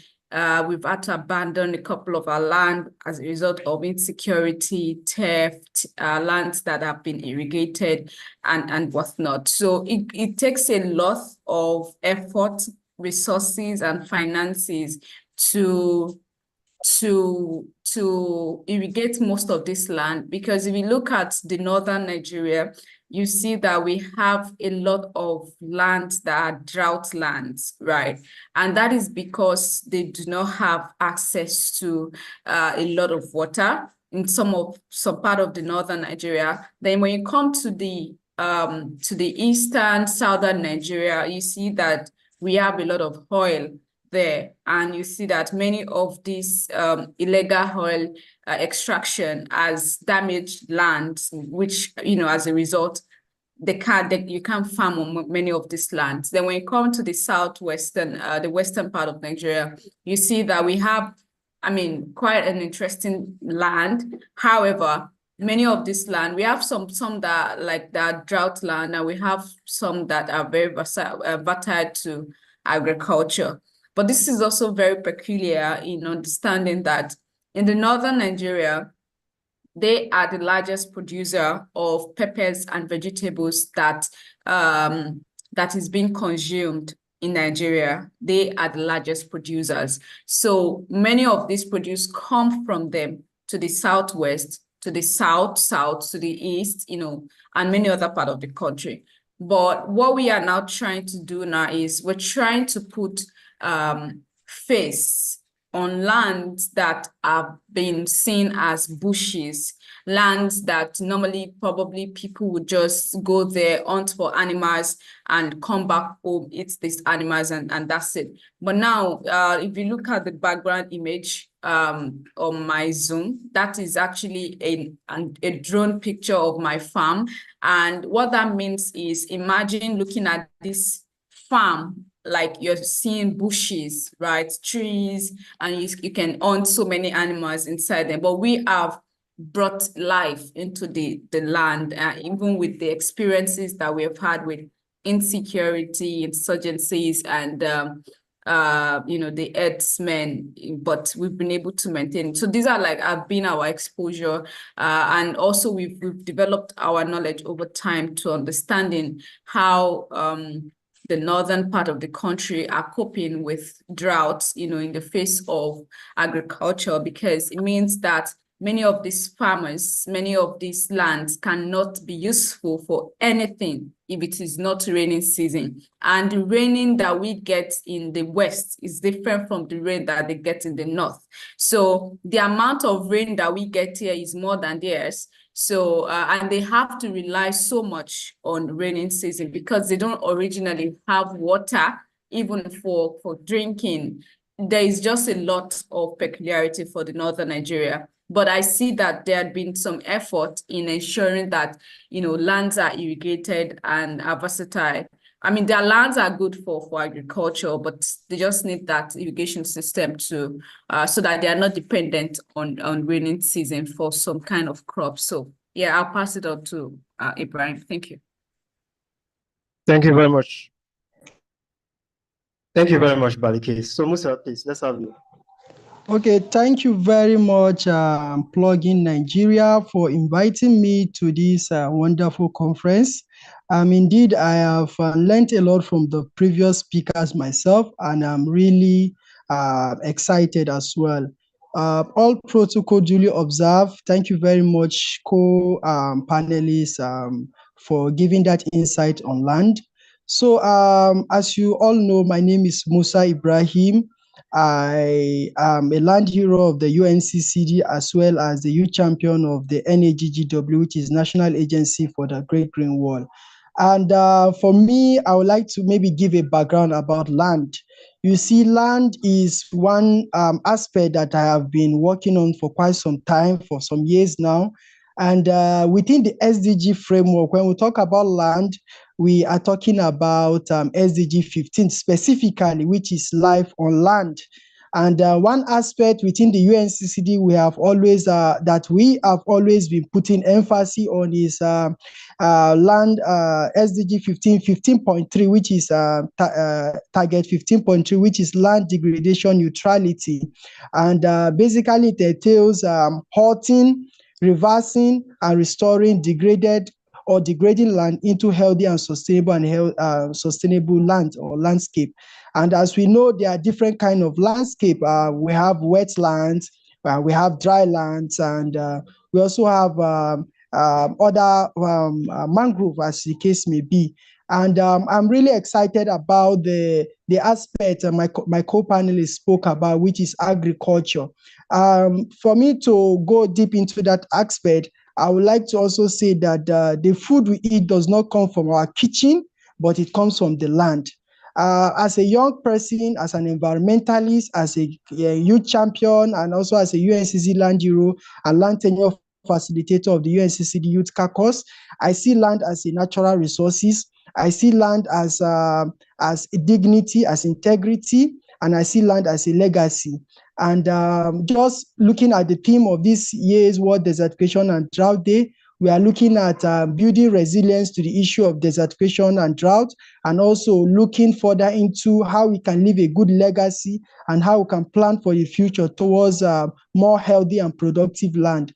Within the northern part of Nigeria, we have 11 frontline states that are heavily impacted by desertification and drought.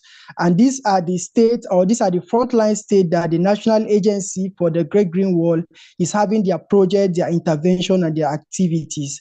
Sometime in 2022, one of the things that I was able to join the agency to do as a youth champion was the conceptualization of the National Agency for the Great Green Wall Youth Volunteer Program.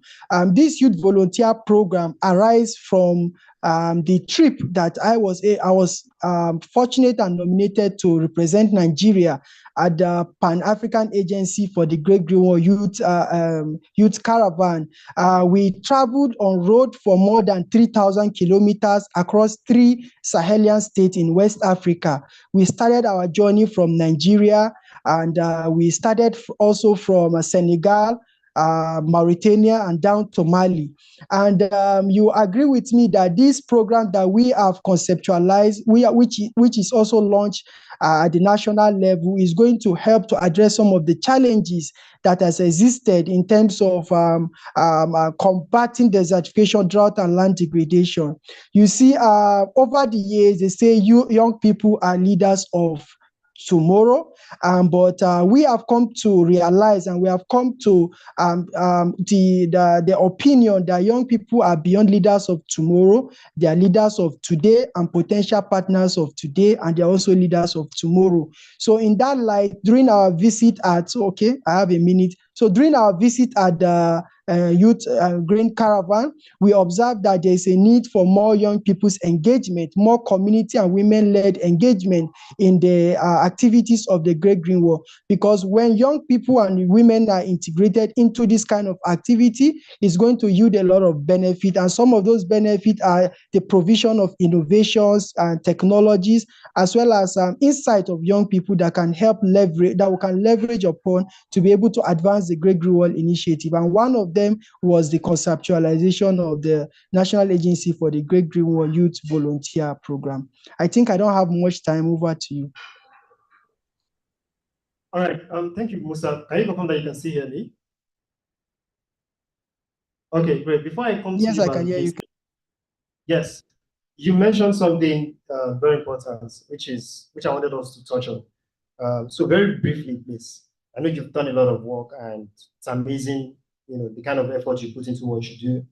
But for somebody that is learning about the Great Green Wall, or the Nigerian Great Green Wall or the African Great Green Wall for the first time, what does it mean? Please, in very concise sentences or illustrations, kindly explain to somebody, a layman, who is trying to understand what does the Great Green Wall means, what are the implications for the Great Green Wall. In about 2 minutes, please. Okay, thank you very much. You see, to be quick about it, there's been a lot of misconception about the Great Green Wall, but I believe it's a project and that is evolving across time. And there's currently a new framework that is a knowledge framework that has been developed at the African Union level. For me, I would like to say at this point in time that the Great Green Wall is a rural development initiative.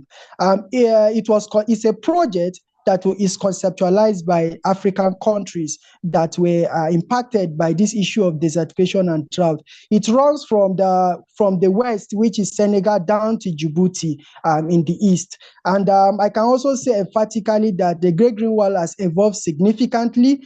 For somebody who wants to know about the Great Green Wall, it tends to provide, it's a project that tends to provide land restoration potential for up to 100 million hectares of land. And originally, people looked at the Great Green Wall as a tree planting initiative. But more recently, the Great Green Wall project has evolved. There's a lot of components that are attached to the Great Green Wall. Beyond providing 10 million jobs by 2030, sequestering 250 million gigatons of carbon, and also restoring 100 million hectares of land. The Great Green Wall Initiative has also cascaded down to the level of providing support and vitality to communities, providing sustainable energy like wind and solar energy. It has also gone forward to provide sustainable agricultural practices and solutions to farmers and local community. And more recently, the Great Green Wall project has advanced in such a level that it's now providing a lot of opportunity for young people. For instance, in Nigeria, there are cases of displacement of people in regards to the desertification and drought that is happening in the northern part of Nigeria. But currently, with the kind of innovative approaches of the Great Green Wall, they are providing solar kits to communities. They are providing training for communities so that they can be able to have alternative source of livelihood. There is mentorship program for young people. There is also school education program for young people so that they can be able to understand better. And more importantly for me as a young person, it's not really about the current level that the Great Green Wall has been to, but it's about how do we see the future of the Great Green Wall. I think I don't really have time. Thank you very much. Over to you. Okay, sure. Thank you very much. So Musa, I would like you to confirm this when we went next to speak. So, I mean, you've described the Great Green Wall. I mean, it's an all-encompassing project. For some people, they think, and please correct us, maybe it is wrong. They think it's a reclamation project. So, is it correct to say that these were originally tropical areas across the belt of Africa that are now being reforested? And in addition to that, catering to community needs like energy poverty and all of the things that you mentioned. When you speak, you can just confirm that that is also right, just to put some context into the conversation. Balikis, you made mention of something that is very important during your presentation about the perception of land, working with land. And currently in Nigeria, we all know what the prices of food is saying. There's a rapidly rising food inflation, and there's also food insecurity. As a matter of fact, what are some of the successes you have recorded at Green Republic Farms that you think can be scaled for food sufficiency? I mean, in the wake of heat waves, in the wake of droughts, and all of those issues. Are there things you are innovating around as a business that you think we can scale nationally for food insecurity and as well as to bring down the prices of food? Thank you. Yeah, thank you so much, Seifad. And I think that this conversation is actually coming at the phase where a basket of tomato is currently being sold for over 100,000 naira here in Lagos. And I was speaking to my mom yesterday. She was telling me that a basket of tomato is around 80,000, 90,000 naira in Ilorin. You might not understand why. You'll be thinking, oh, why is food so expensive? Why are these people cheating us? Nobody's cheating you. Nobody's trying to not let you eat food, right? This is when the professor from University of Ilorin was presenting earlier on how climate change impacts our life. We don't understand it until you're affected directly. That's where you get it. So, for example, let me create a context for you. If you look at the farm, the picture of my farm behind me, you see that there are a lot of people that are harvesting, right? So currently, we are not at the harvest stage. We're getting to harvest stage at the farm next month in July, meaning that right now I don't have produce in the market. So, and this is because I have had to adapt to climate change. So now we have more greenhouses. We are still doing our open field because it's very beautiful. But now we have to construct our greenhouses where we're planting our bell peppers inside, so that we are able to adapt to climate crisis and, the unprecedented weather conditions. So that's aside. So imagine that I don't have produce. Ibrahim as a farmer probably doesn't have produce. Useifa doesn't have produce at the market. So the little people that have produce at the market, they're struggling to get their produce to the market because now there is high costs in fuel that is being used for transporting this produce to the market. So as I said earlier, Northerners are the highest rate of farmers that we currently have in Nigeria. So imagine that we are all relenting on farmers to bring their goods from the north to the south with fuel selling at close to 1,000 naira per liter. I'm giving you some operational context now. So now you're transporting your goods. We're looking at the cost of fertilizers. For us, we use hybrid seeds. So we need, good fertilizers for them. We need to care for the seedlings very well. So imagine the amount we have used. I remember that we normally would buy seed at 35,000 naira per sachet. But now seeds are being sold for over 100,000 naira. I mean, by the time my good is getting to the market, you don't expect it to get cheaper, right? So it's just the real life context. It is what it is. When we talk about climate change, there are also other influences that are influencing these things. Policies, the exchange rate, for example, because many of these seeds are not produced in Nigeria. They are from Netherlands, and other European countries, and some other African countries. So before they get to this place, it's cost effective. And then, the cost is very high. So now we're looking at transportation of these goods to the market so they don't perish before they get to you.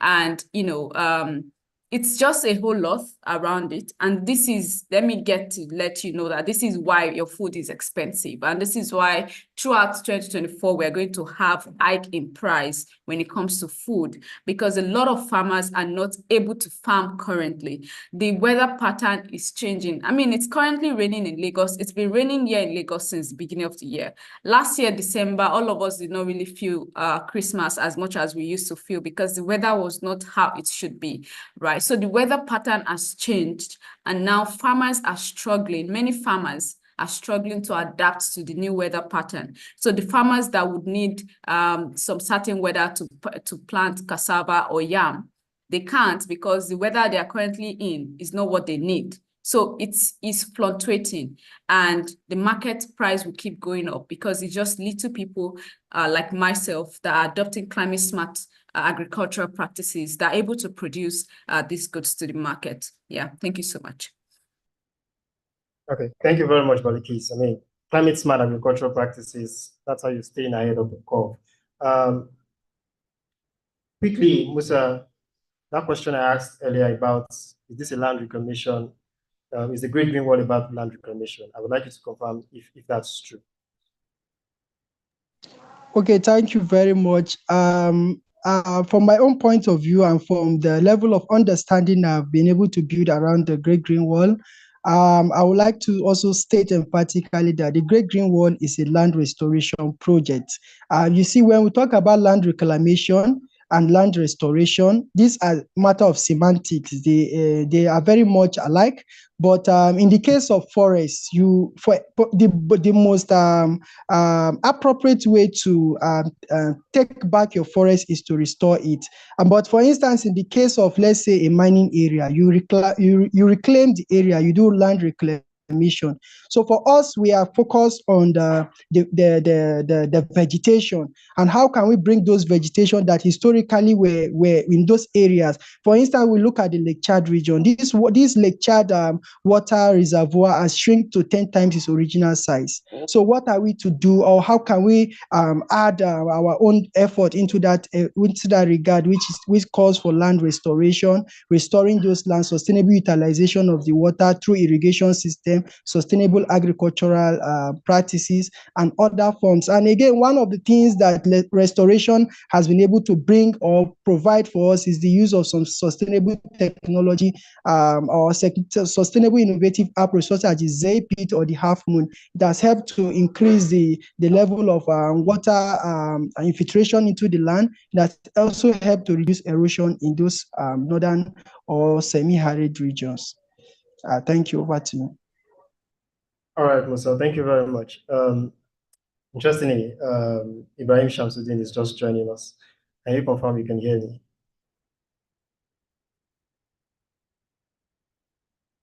Hello, Shamsuddin. Yeah, I can hear you. Good afternoon. Okay, good afternoon. Thank you for joining us.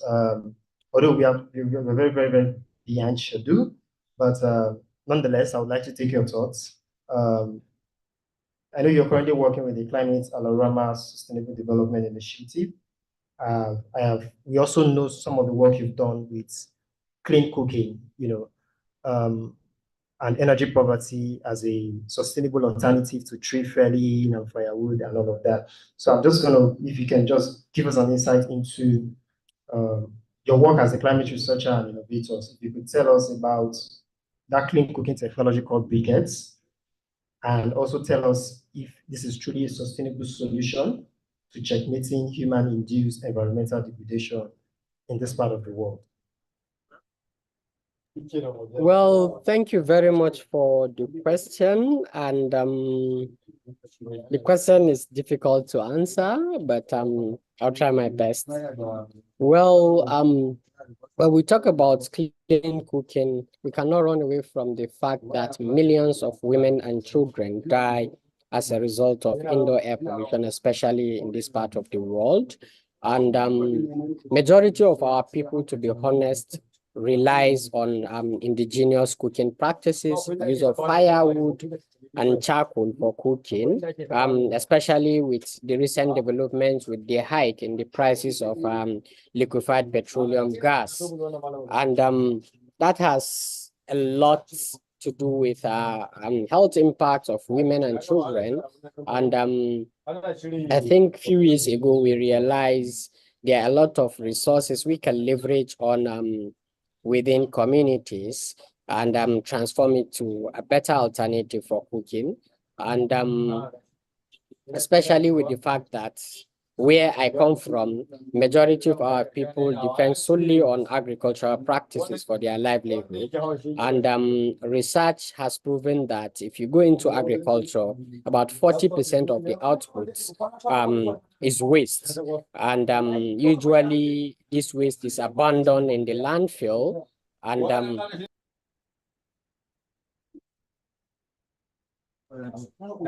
usually left in the landfill, and some of it causes forest fires, depending on the nature of the environment. And we realize out of that, about only 10% is used for livestock feeding, and the 30% is out there. And we said, oh, why not try and do something different? And that will help it reducing the impact of indoor air pollution on women and children, as well as providing an alternative source of energy. And then we delve into the production of briquettes, which aims to help reduce the rate of tree felling for charcoal and firewood production, even though wood logging is now taking over from that. But yeah, the production of agricultural biomass briquettes will play a significant role in reducing deforestation rates and providing a sustainable alternative for cooking in communities. Thank you. Yes. Please, a round of applause, please, for our panelists. Thank you very much, Ibrahim, for that wonderful insight. I asked the question because I know we can always talk about what the problems are, but it's also important that we talk about what our national realities are. Not everybody can afford to buy clean cooking gas like is it LNG now? Or kerosene, we know what the price of fuel is saying and all that. We know that heavily in rural communities, some people still rely for their cooking, they rely very much on firewood, felling trees and all that. And we've been told that, deforestation accelerates desertification and droughts. So, but we must solve these challenges for our people. And Shamsuddin and his team have worked on a project that looks at agricultural waste from farms like that of Balikis, and then converting them to briquettes. On that note, Balikis, I'm going to ask a question, which is, agriculture can also be a stress on land, depending on the method of farming that is adopted. And we know for a fact that when it comes to global carbon emissions, it's a major player. I'm curious to know what are the things that you're doing better as a climate activist and a climate champion, and also co-founder of the Republic Farms. Thank you. All right. Thank you so much. And that's a very, very important question. And just to put a context to it, so the way we do our farm, our work, for example, our open field farm, when we have cleared the land, we go ahead with the ridges. But before we plant directly on the soil, we cover the ridges with mulching nylon. So this reduces or eradicates totally the amount of grasses that grow by the plant. So it's also cut down on, the amount of time we're touching the soil at the point of allowing the plants to grow, right? And we also ensure that most of our efforts are more like automatic. So I'm going to be making reference to this background image.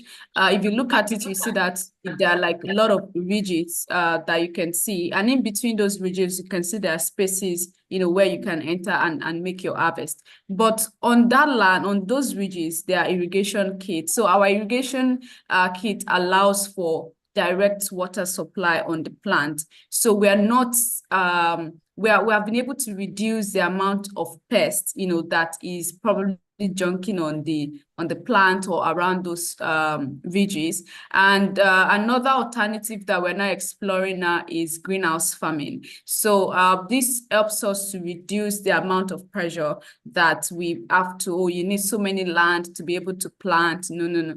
With the little small space, you can plant premium produce. So I always recommend to people, if you want to do greenhouse, you should do premium produce. You don't just do greenhouse and just do normal pepper. You have to do peppers or vegetables that are high demand and that are for the premium market. So with our greenhouse, we're able to reduce some certain things. For example, we have been able to cut down on the use of chemicals for pest control using that greenhouse. So the amount of pests that we see on open field is reduced drastically inside greenhouse. So that means that the soil doesn't need so much of pest control chemicals that we need to use inside the greenhouse.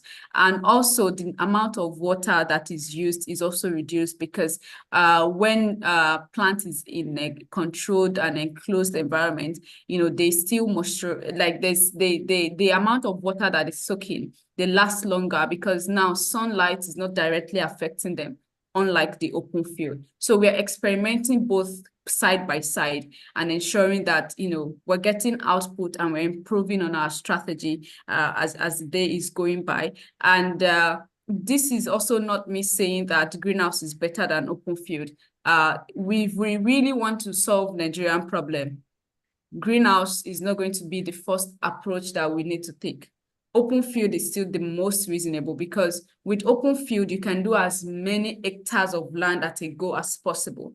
But for greenhouse farming, that means that inside a 40 by 10 meter greenhouse, what you're going to be harvesting in a week is going to be like 200 kg of bell pepper.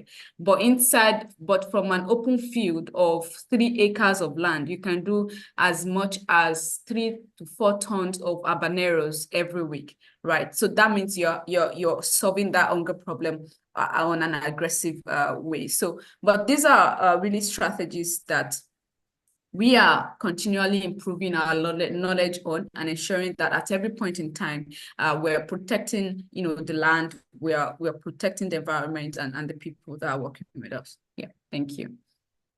All right. Okay, thank you very much, Balikis. It's good to hear that you're ahead of the curve in terms of ensuring that what you do as a farmer doesn't also adversely affect the environment. So on that note, I would like to appreciate you all for joining this session, despite our technical inadequacies. We appreciate you and we thank you very much. Please, a round of applause. Thank you so much. Okay, so I know we are all tired. Can we all rise to our feet? Yeah, I've been standing, right? I need you guys to just stand up for a moment, please. Let's, lose your body. You're beginning to get bored. Yeah. Sorry. There's a lot for you guys to pack in. I mean, from Professor to Arese, to our Honorable Commissioner and the Honorable Minister, and all the panel sessions that we have had so far. So we say thank you very much for staying this long. So if you can have your seat.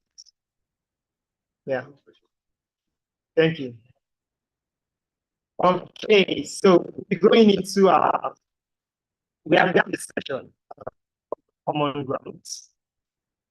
The uncommon grounds, essentially, what it means is sometimes most things are not black and white. It's neither here nor there. Most oftentimes you have to be in between. You can't say, oh, this is right, this is wrong, as it relates to climate change and taking climate action in Nigeria. So we are hosting an uncommon ground session called Sustainable Energy Transition in Nigeria. It's been this debate about, Nigeria should stop producing food oil.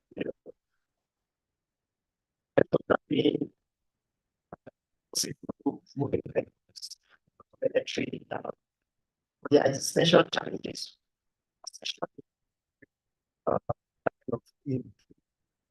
Said, should we phase out fossil fuels or should we phase it down? Country like Nigeria, where your revenue or our revenue, how we survive as a nation comes from selling crude oil. The product we are selling, we are not getting enough benefit in terms of seeing infrastructure development and all of those things. But would you agree that we should phase it out, or would you agree that we should look at a phase down approach? So I have two people join me. But before we start, it's going to be a very engaging session. You guys be involved. Before we start, I would like to know what your opinion is. I mean, I think I've given a bit of context. So if you are for phase out or phase down, I would like to see your hands up. So if you are for phase out, Nigeria should phase out fossil fuels. Let us stop exploring crude oil so that we can save our environment. Can I see your hands up? So if we don't love our environment, but you don't love it that much. Okay, if you are for phase down, can I see your hands up? Are you shy? Raise your hand with your chest. Some people are still on the fence, right? Are you on the fence? If you're on the fence, can I see your hands up there? Please, guys, help me out here. Without you, we cannot do this section. If you have to phase out, let's start again, please. Nigeria should phase out fossil fuels. Can I see your hands up? I'm counting just 2 hands. 3, 4, 5, 6. Is that all? Okay, 6. In a room of about 110 people. Good. If you have face down, Nigeria should face down for 6 months. Can I see your hands up? 1, 2, 3, 4, 5, 6, 7, 8. I'm going to get to 8, 10, 11, 12, 13, 14, 15, 16. Okay. If you're in between, you're neither here nor there, you've not decided, you like to hear from the panel before you decide. Can I see your hands up?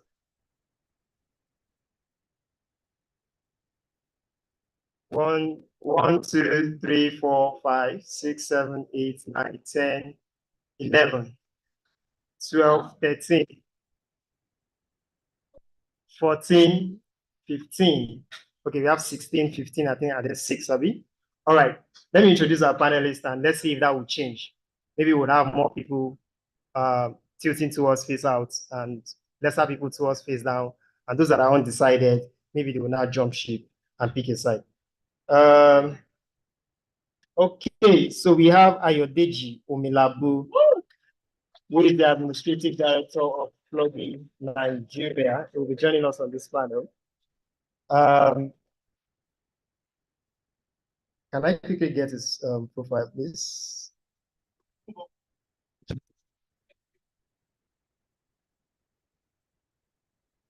Okay, so Ayodeji is the Administrative Director for Plugin Nigeria and also a staff member at the University of Nigeria, SUPA. He's involved in old school approach on climate change. He's a climate leader and environmental advocate with years of experience in climate education and youth engagement. And the Nations Field Global Entrepreneur Bureau. In his quest to educate young people on climate change and get them actively participating in responsible waste management, he in 2019 initiated the establishment of the Plugin Nigeria at the University of Nigeria on Suka campus, where he leads weekly climate education awareness. Ayodeji is an ardent environmentalist with a mandate to help reignite young people's awareness towards environmental sustainability and climate change. He's also developing his interest in the fields of environmental governance and environmental policy. Ladies and gentlemen, a round of applause for stage. And joining us on this panel is a very dear friend of Plugin Nigeria, a climate diplomat and Georgia is a seasoned strategic communications expert with experience in media, public relations, broadcasting, climate policy, and environmental sustainability. As the Nigerian country lead of the Global Strategic Communications Council, he designs and implements context-specific programs and projects in major states and he's a 2022 Mandela Washington Fellow. He holds a master's degree and a bachelor's degree in agricultural sciences and is a field public policy analysis from the London School of Economics and Political Science. That expertise in justice and energy policy innovation as a way of green, resilient, and inclusive development truly emphasizes the resilience of climate growth in most vulnerable in Africa. He is the host of Climate Opportunity podcast. With a round of applause, please, for Daniel Orlando Jam.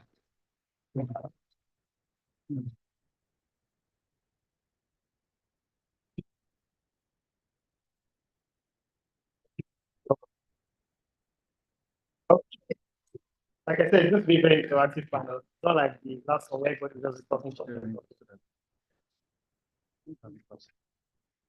Okay, are you ready? Okay, so I've asked the audience where they stand. Sustainable energy transition, phase out or phase out. So I would like to take you first. Daniel, what do you think? Are you going to decide? You need to see, are you neither here nor there? Okay. First, apologies to the ladies that this is a very, very, very undiversified. Not this is okay. Exclusive. That's the word. This is a very exclusive panel. It's a male moderator, 2 blokes, and so apologies to the women for all of that. It's a crime.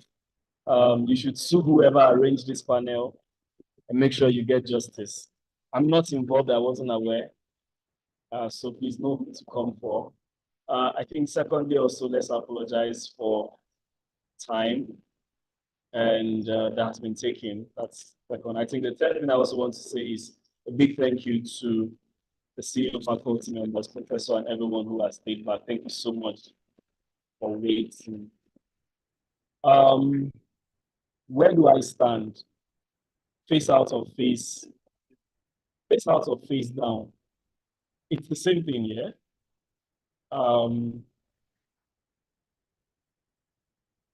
One would lead to the other one. So it's very difficult when you ask me philosophical questions, and especially because I don't rehearse for things like this. So you've asked me a very complex philosophical question, and the audience is very tired. But I'll say that rather than tell you where I stand, I'll tell you what I believe.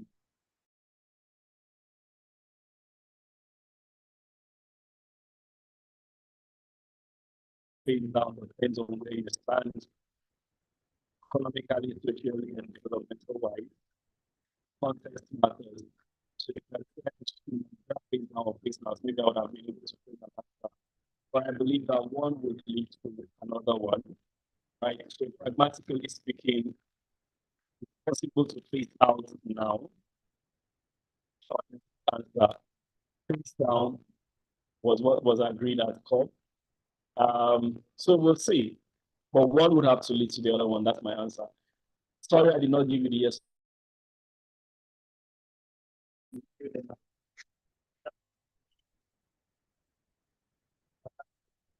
Okay.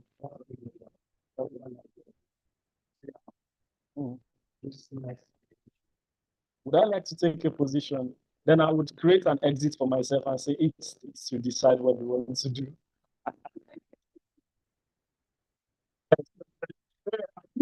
Position later. This is my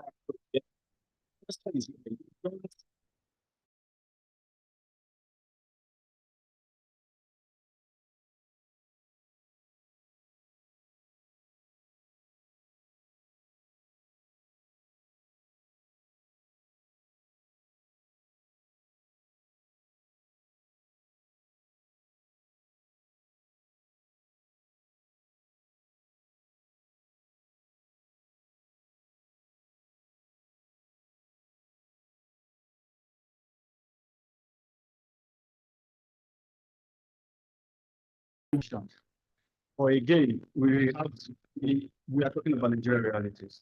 Let us look at it from Nigerian perspective. Can we actually do anything as a country without the first in Nigeria? Can we do anything without the first? So maybe I would start from his own argument that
so is renewable energy sustainable? Yes, it is. Can we successfully industrialize with renewable energy? The question, the way I answer this question is, let's be very serious. Are we, where's the Nigerian industrialization plan? Is there any? How many industries have been built in the last 20 years? You're supposed to be running results. Now, we don't have an industrialization plan. We are not serious. We're not serious about industrialization. If you say we cannot industrialize, you are not even in the industrialization game. So this industrialization for the West. We have to think about this. Let the people here that need electricity for me to be able to read. Let the people their electricity prices are low. Electricity. To do the basic things. Bro, we are not even we don't finish the electricity. Let us solve our basic problems. We'll get to know the electricity. And we're not there yet. So how we this now? Now, because it's in the toilet.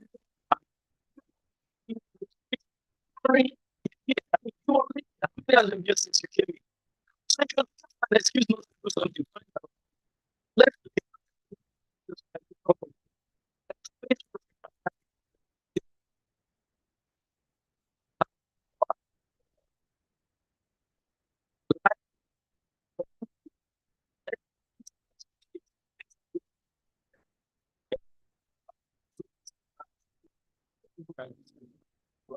and I'll give you case studies and I'll close there.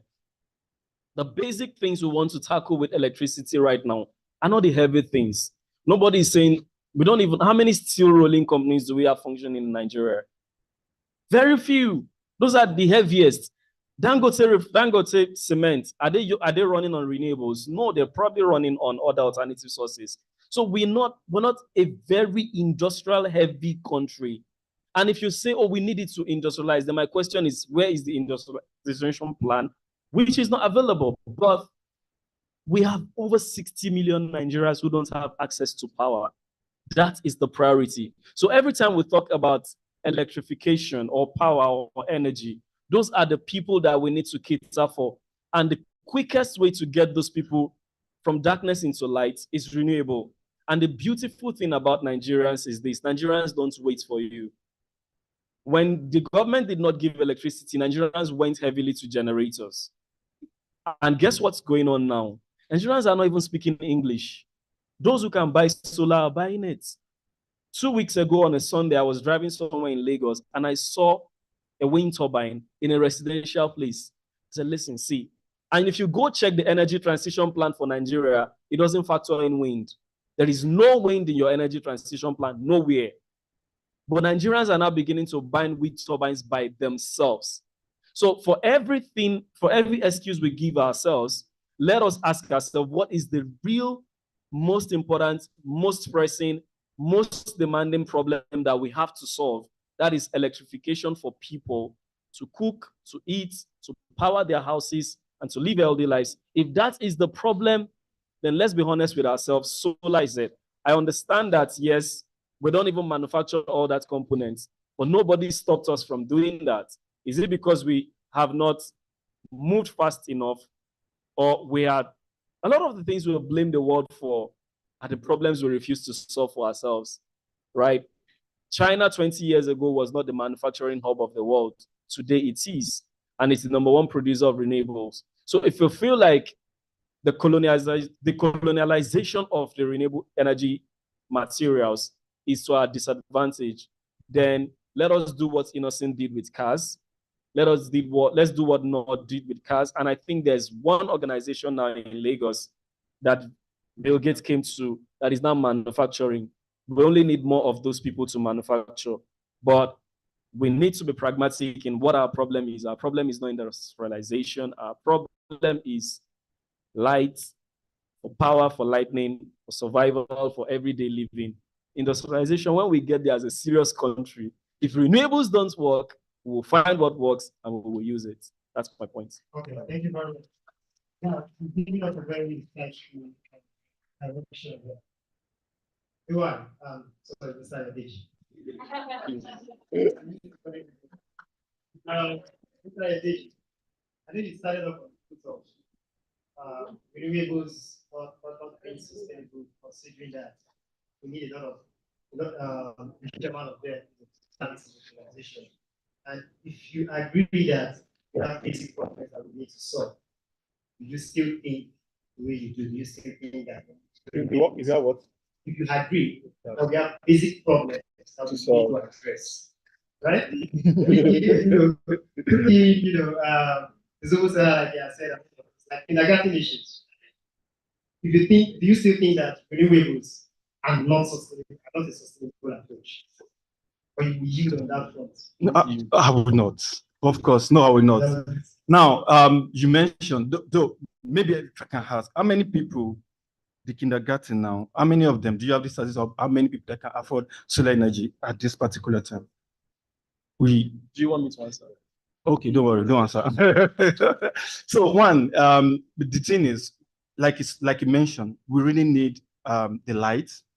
We need the light to read in our university. Now going back to the university, because I come from one, in 2012, 2013, at OAU then, we were having light issue, right?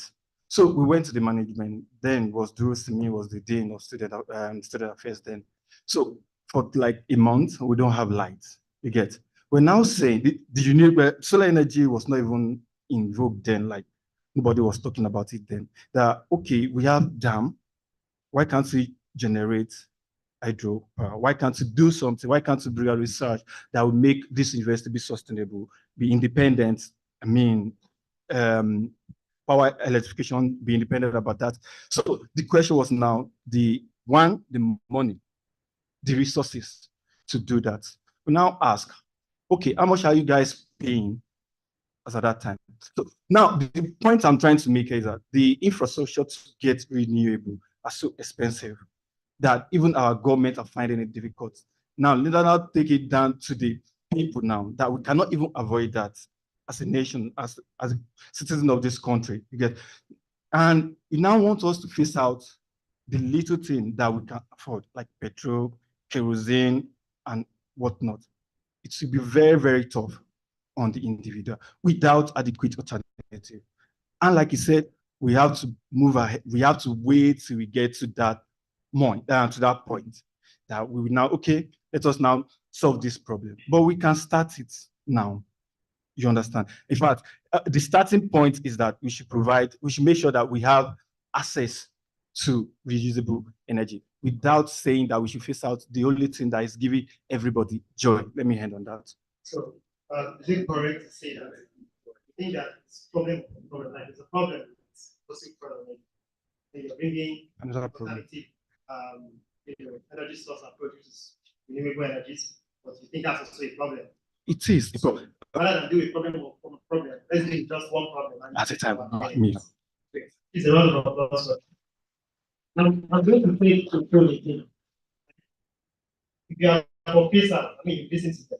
If you are for phase out, or you think we should phase out, I know you are not expressly taking a position. But stylishly is. I mean, you heard them, right? So if you think that Formula has a strong position for using our current energy resource, which is possible to our advantage, rather than just simply because we want to do good, maybe use renewable energies to solve those basic problems of those problems. And I see your answer. Phase out. You agree with me? Phase down. Phase down. Phase out, you're saying phase down. Phase down. Oh, you're saying phase down. No, I need to be sure. Because if you're saying phase down, then you agree that as we're facing down, we can bring in the alternatives. Yes, you can bring in the alternative, but you will not authoritatively or expressly phase out the fossil fuel. That's what I've been talking about. Yeah. This is one thing that shouldn't be industrialization, talking about the basic problems, and let's introduce solar. Okay? And he's saying, yes, we can remove some part of it. We can phase down, right? But we can still have solar. Or you don't want us to have renewable energy? We should have renewable energy, but don't say they should not use fossil fuel. It should be side by side. Okay, audience is not me. What do you think? Should we face out your hands? I know we have 6 people. Let's say face out. Oh. 1, 2, 3. Face out for 6 balls. 1, 2, 3, 4, 5. Okay. 6. You still have 6. Are you raising your hands? 6. Okay. Face down. That's about 16 area. I think that. So are you sure? I think I think face down, face out is a very hard way. The way the argument has gone is renewable versus fossil fuel. So, in the context of Nigeria, are you pro renewables or pro fossil fuel? Because I think that is what has been argued. Okay. Okay. In a way, Okay. at the end of the day, if you are going to face down, something has to replace what you face. Okay, I want to speak to the finance argument that you made, and so let me ask the audience, right? Because the cost of gas today, is it cheaper than it was last year or more expensive? More expensive. Does Nigeria have gas or not? We do. The cost of petrol, PMS, is it more expensive today than it was last year or more cheaper? Do we have petrol or not? Very good. Renewable energy, is it cheaper today than it was last year or more expensive? Do we have renewable energy? Do we make solar panels and all of that? No. So what's the difference between the two? If the price for everything has gone up, then there is no price justification for fossil fuels over renewables. And you should understand that the only thing that pushed up the price of renewables is our forex mess, right? It wasn't the removal of subsidy, and it wasn't, before subsidy was removed, gas was going up, yes or no? Before subsidy was removed, gas was going up. Right. So it wasn't subsidy that pushed gas up. We can make that argument for PMS, but we can't make it for gas. So that shows you that the only reason why solar is becoming, because at some point globally, so the global average price of solar panels is dropping every day. The reason why in our case it is going up is because we have a forex situation that is irredeemable right now, and that is forcing the price of everything that is imported to go up. So that local reality is peculiar to us. It's not peculiar to the world at this moment. But globally, the price of renewables are dropping. And as the adoption of renewables increase, the price comes down. What is paradoxical about fossil fuel is that more people are using it, but the price is not going down. More people are buying gas, but it's getting more expensive. More people are buying cars, but PMS is getting more expensive. I leave the audience to decide which one you want to stay with. The one that is going the one that, regardless of how many people use it, it goes up. The choice is yours. Can we move this into a very cost conversation? I mean, okay. Just raised an important point about whether you do it or not. It's okay. Yeah, okay. Expense. Okay. So, should we continue to pollute and pay more, or should we pollute less and pay more? We are not producing, right? We are not producing solar panel and all that. Yes. Should we pay more for cleaner air or better standard of living and all that? Okay, so I will answer that. But before that, let me just read what face out and face down is all about. So face down say it refers to the gradual reduction of using of fossil fuel, such as our coal, our oil, and gas over a period of time. Gradual reduction, you understand?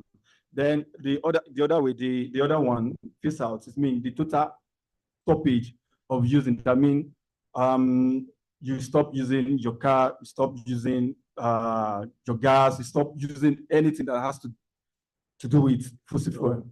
You understand? That's what it means. Now, I'm now saying, if you say that we should stop using this, we should phase out this fossil fuel. it will affect a lot of people, not only individual, it will affect the country because our GDP is 80% on our on our yes, our revenue, and it's fossil fuel, you understand? So we use fossil fuel money to power this country, actually.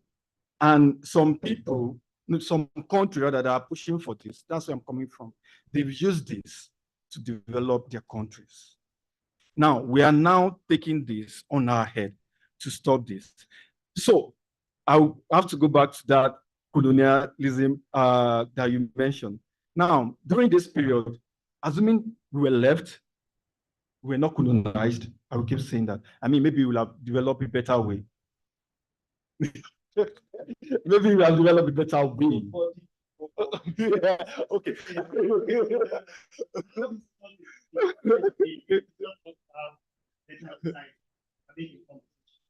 But I don't think you're hearing what I'm hearing.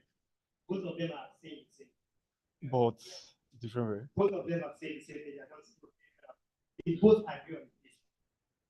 Somebody's just saying that, look, if you are going to phase down, don't phase down. Doesn't agree on what kind of material you should phase down, what kind of product you should phase down. What else, dig into what those products are, where they come from, the exact and all of that.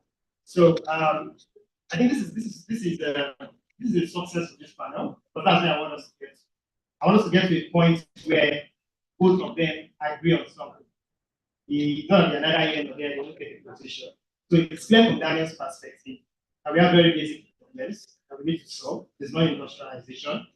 And to solve industrialization issues, they have made a case for price increase. Price will continue to increase whether or not you phase out or you phase down. So the price is going to increase, why not just bring a new technology and phase down as you go. But he's now saying, no, don't phase, he's also saying, don't phase out at all. Phase down because we need that money. The huge part of the as a country said. But he still doesn't agree on the approach to phasing down. Daniel is clear on the approach. Let's invest in sustainable products.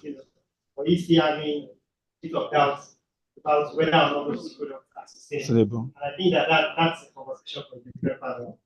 Dig into what's sustainable. So, you agree with me? I think it's okay to end this panel on this note that both our panelists agree to this. We can talk about the CMD. Right? Do you agree with me? Hello? Do you agree with me? Thank you very much. The 12 people want to speak. The CNG, you know that we just introduced the CNG. The federal government just introduced CNG buses. You understand? I mean, that's what I'm trying to say. Like, you won't just say people should stop using fossil fuel. Using a vehicle that's been powered by fossil fuel should provide the alternative. Now is the CNG. The process of production, is it sustainable? That's another story, like you mentioned.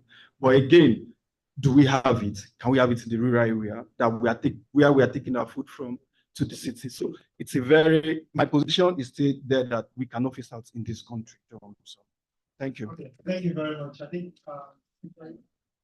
very question. Okay, so there's somebody joining us virtually who wants to say a thing or two. There's a member of a board of trustees that we get to agree with them, but we know that personally. Dr. Senior, and you need to speak. He don't want to pass for them. Better insights. Hello, thank you, the hosts. Thank you very much for inviting me. I hope you guys can hear me. Can you guys hear me? Yes. Okay, great. Yes.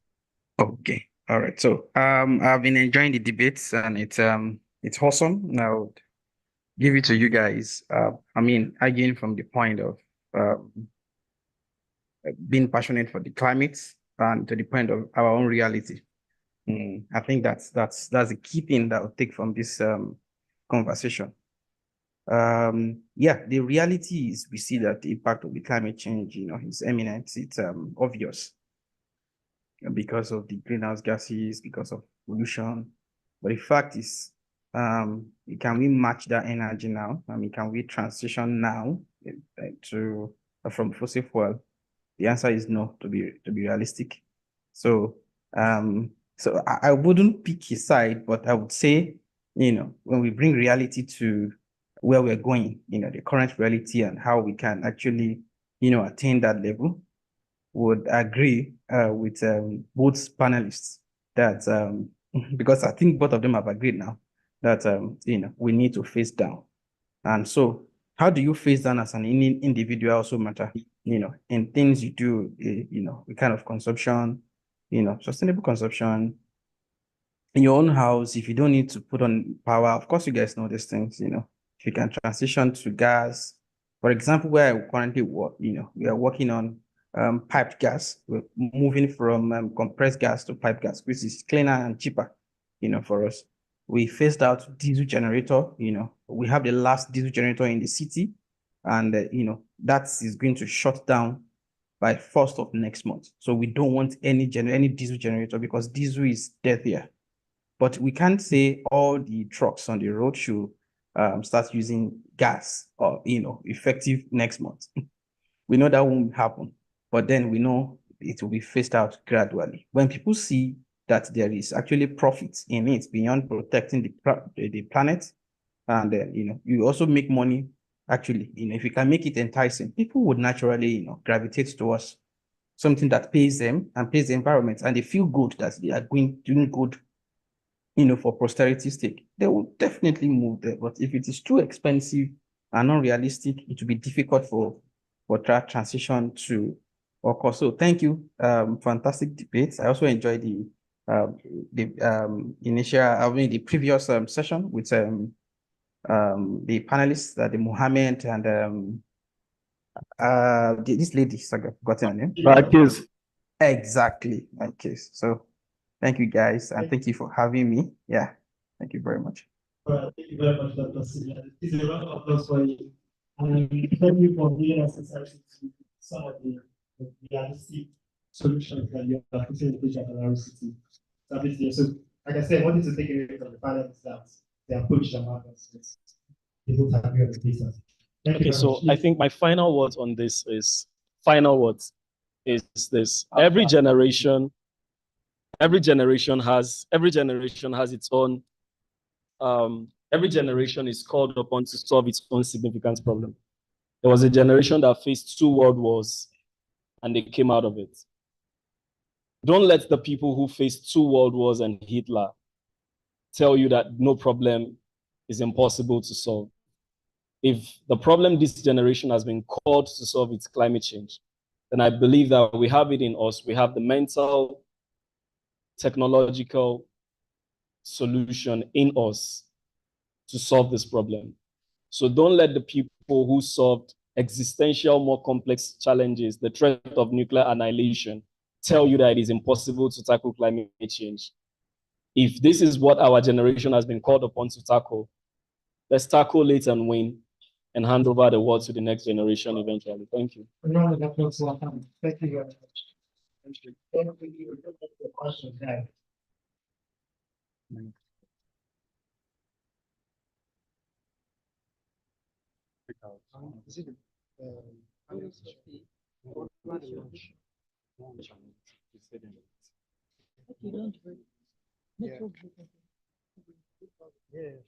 Okay, so we will proceed on our lunch and networking break. So please meet each other. I don't know. Hold on, please. How do you intend to do this? Table by table? Okay, all right. So look out for the principals, the chairs, and everything. Thank you very much to everyone who has waited this long and are still here with us. 15 minutes, right? Yes. Okay, it's a 15 minutes lunch and it's running break. Please speak to people, talk to them, people. If you have questions for the professor, please feel free to approach him.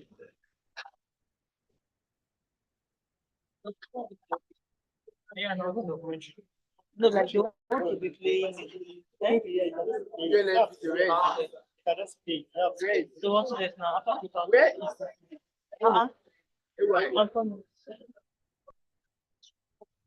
Go to.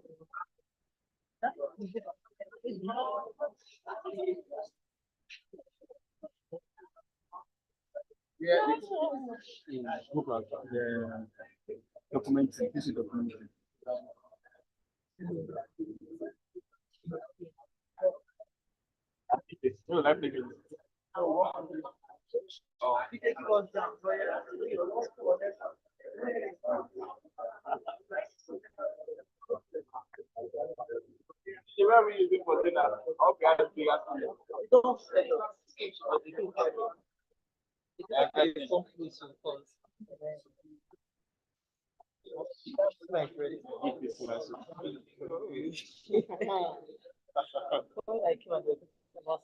Welcome to Nigeria, the vibrant nation that wants to get its hands dirty. The heart full of passion and the spirit that grows. Nigeria's a mission to make a difference. We're talking about a country that's always on board, always striving for greatness when it comes to pain, money, and business. Nigeria is all about community, about coming together to achieve something amazing. And with the infectious energy and the do attitude that inspiring us to join the planet. So all happens when a nation comes together to make a difference.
Probably direction. Direction.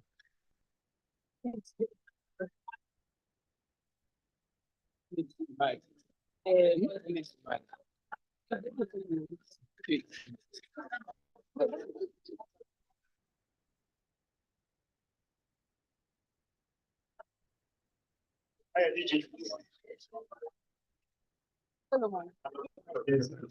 Yeah. I should go to Susan, please.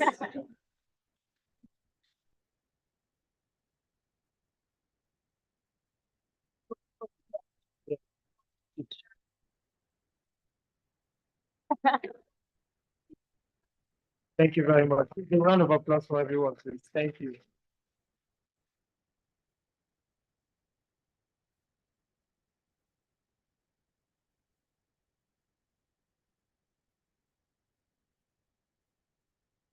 All right, thank you very much. Thank you so much. Thank you. We should safe journeys to your respective offices. Thank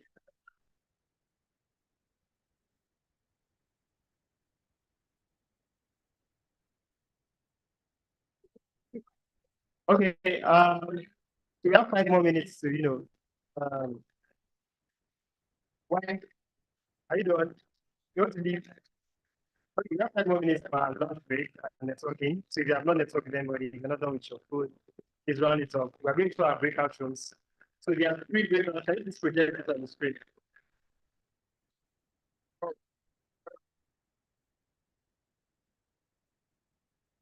So we know you have enough energy now to solve problems. You've been talking, solve problems, solve problems, you've been presenting solutions. It's your turn to do something for us as well. 5 minutes, please.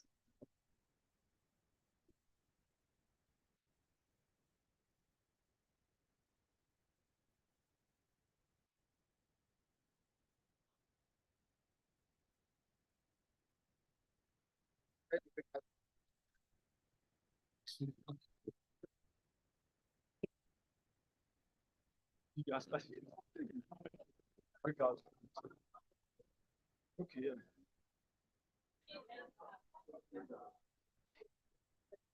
Everything.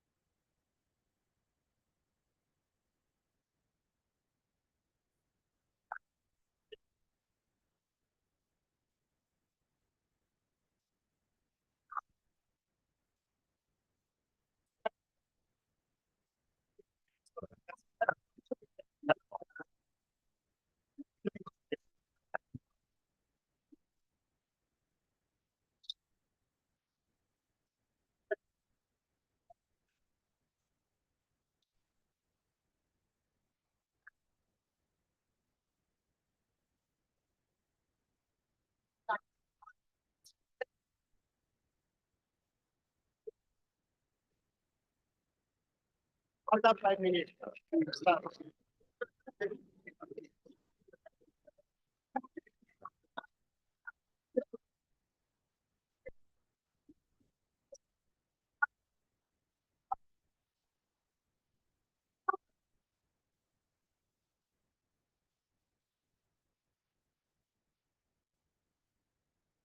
My phone, no.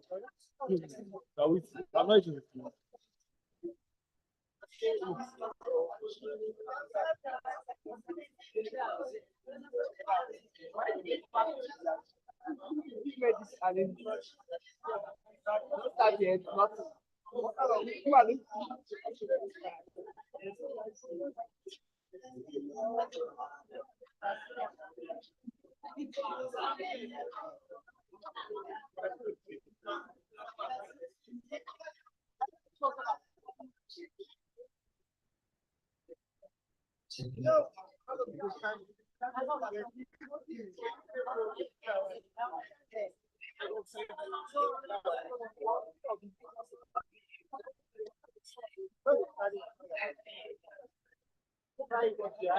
So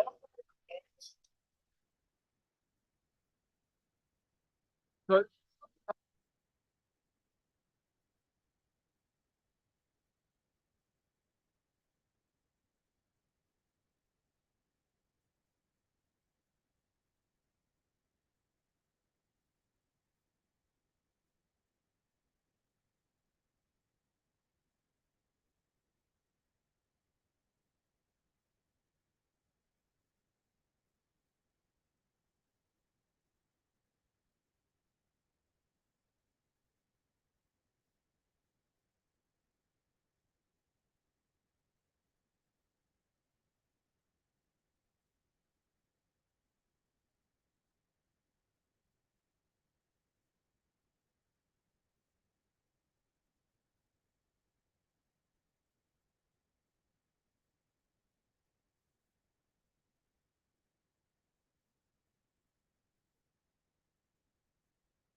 Sorry, sir. Sorry, sir. Always together. So that you can deliberate together. Not everyone. So that you can deliberate together and then you present your thoughts as a team. All right. So I will yield the mic to Group 1. So you introduce yourself. My name is Aremu so and so. I'm representing so and so breakout room. It's being recorded. Please, we need it. We need you. Then state what the challenge is. Maybe room 2, sustainable energy. Can we all be band A recipients? What are the prime opportunities for sustainable and accessible energy supply? Then you have 5 minutes to tell us what you guys want to do to address the challenge. Huh? Are we good? Are we clear? All right. Thank you very much. Gideon. Good evening, everyone. My name is Aaron Gideon, and I'm representing Ilorin, and we are talking about sustainable waste management. So the topic is beyond bins and cleanups. What are the innovative and policy approaches to building the Ilorin? Yes. So basically, I just want to give a shout out to my group first because it's contributed. So let me dive right in. So first of all, I'm going to establish the fact that please tell me what you think. I'm going to establish the fact that in Ilorin here we don't have the structure of waste management. So picking up from that leverage, I'm going to straight right to the point. So the first thing I'm going to talk about is the innovative method, innovative approaches to waste management. So first off, I'm going to reference what has been done in Lagos. So in the Lagos state government has actually started using their waste to power electricity, right? So in Ilorin, bringing it back to Ilorin here now, we can try to pitch the government that, okay, since this has been done, it has been tested and it's working. So we can bring that idea here to Ilorin and then implement it. So the idea regarding that using waste for electricity is that, so once those waste, for example, now in Ilorin here, most students here, especially in Santa here, we use item 7, item 7. So the plastic now, when we gather all the plastic, we can actually like go to a point where it's going to be recycled. When it is being recycled, then what is taken from those the particles that are taken from those recycles is going to be converted to electricity. So how it's done is that it's going to be shredded. We all know how the recycling works. It's going to be shredded, and then it's going to be that particle is going to be mixed with other particles that eventually return to electricity. So in Lagos, 200 tons of electricity. I mean, that's amazing. So the second innovative approach that we can give to the especially regarding Ilorin is that since Ilorin here we are more, it's very small minutes. I'm not going to say it's local, but it's very cultural in the sense of like we use I'm talking about the culture now, like we especially this Adire and stuff like this. So we can take our what is it called, our recycled the plastic, is it whatever it is maybe, and then turn them into things that we can upcycle. And then, for example, now we are seeing upcycled products. We've seen basically a plastic turned into beautiful ornament that we can hang in our houses. So let me dive into the policy. The policy that we can adopt for waste management, especially as regarding circular economy, is that we can the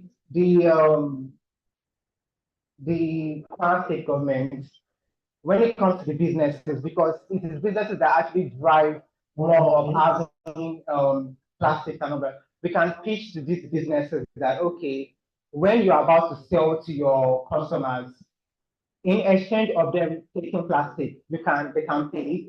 So that is like is going to like reinforce the customers. Okay, maybe not as much. They won't be using plastic as much or waste bags as much. So businesses is the core of actually driving all of these things. So once we can pitch, once the government can, we can, once the government can actually pitch this, then they can, because we can control waste. And the other thing is that regarding the apps. So one of our members said that once the app is designed, where the people who collect waste and households can actually, okay, once I have my waste, I want to dispose it. I can, like for example, people who live in Lagos know that they have apps they use and all of that. So those apps will actually, we can log on my app. Okay, I want to press the tools I have, the tons of waste I have, and then okay, send it, and then the government agencies will come and collect those waste. And so these are the policies that we can. Thank you very much. Before you do it, what question I'm very important. The first one is The running waste. yes. Using waste to generate electricity. Yes. What kind of waste? Inorganic or organic waste? And from where are they going to get those wastes from? From plastics, from recyclables. Is there a technology that allows you to turn plastic electricity? Organic. Organic. Yes. So where would the organic waste come from? Landfills. Landfills. Any other one? Any other place that you guys want? Only landfills. So you encourage that we should be dumping in landfill. Okay, the ones that are there now. Okay, that's one. Waste to electricity. The second one is using it for cultural artifacts, basically. Upcycling, yes. And we can do the business around that, Abby? Yes.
Prime opportunity for sustainable energy. So we talked about in Kwara State, generally, we have solar. We can get energy from solar. We can get energy from the hydro, that is from the dams we have in Kwara State, and from biomass. And even in Kwara State, there are companies that are actually using biomass to generate electricity. They use the rice husk and the sawdust. So those are what we discussed in our group. Thank you.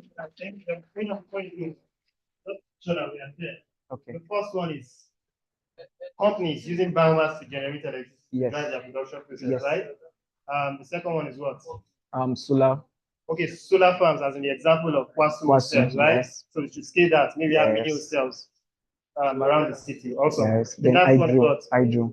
Hydro. We should explore Ilorin's Dam. hydro resources Yes. to generate electricity. Thank you very much. Now we're gonna. Good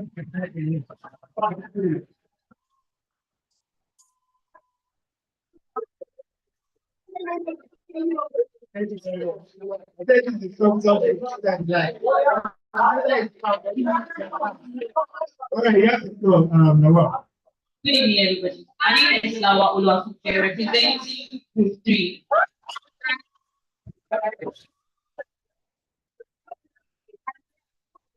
We are seeking solutions for self-sufficiency, food production, urban agriculture in Ilorin. Okay, so we just have to give solutions to how to have or like more food items for households and for more people to eat. Yeah. So I'll just go straight to the solution. And the first the one there is orientation. People need to be aware, people need awareness. We need to give awareness to the public and to the citizens in Ilorin, even before we start saying we want to go into urban agriculture. What we need to sensitize these people what urban agriculture is. And yeah, the government has a role to play in that they disseminate information maybe on the weather conditions, on how these people that we sensitize can be able to cut their way around the usage of these things that we've oriented them for. And we also talk about youth awareness. A lot of you stay in Ilorin, and it will be a very big advantage if the youth can go into urban agriculture, because it will enlarge the coast. It will enlarge the coast of the production of food items. And yeah, we talked about household farming, that the government should pass a bill that each household should have at least a plantation of a food items, maybe a wedu, efo, or stuff like that. And the government should empower these households with seeds and seedlings, and even with information on how to grow these crops. Because with that, the food items we buy in market will have a reduction in price, and they will not spend more expenses that we do when we want to buy food items right now. Then we also discussed the utilization of resources. Utilization of resources in what sense? One of my group members talked about using the prisoners, using them for work, using them for agricultural work. These people, they are there, they are serving terms, but you can also bring them and use them and supervise them to use to work on this agriculture for food production. And we also talked about hydroponics. That means using other methods instead of soil to grow food items. Hydroponics, you can use waste. We can use waste. We can recycle the waste to grow. We can recycle the waste to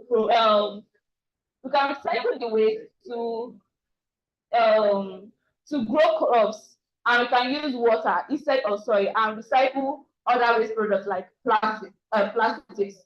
And yeah, we also talked about, I talked about household farming, that a law should be passed that each household should plant at least a food item, and the government should give them incentives and also empower them, like give them food and the seeds and the seedlings to use for these plants. Yeah, that's all. Thank you very much.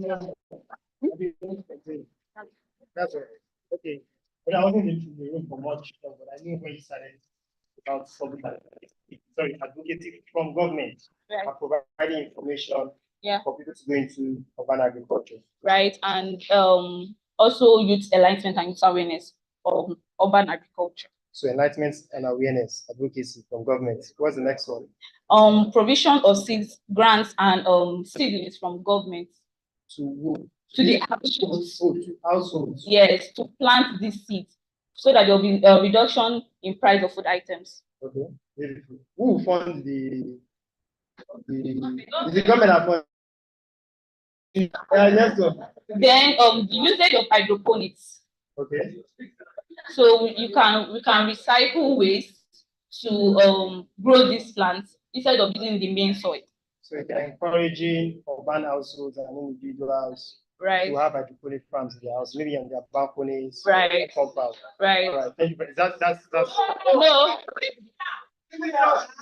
Prisoners should be equipped. They should be they should cut feed and to like plant crops, and there should be a supervisor to supervise that.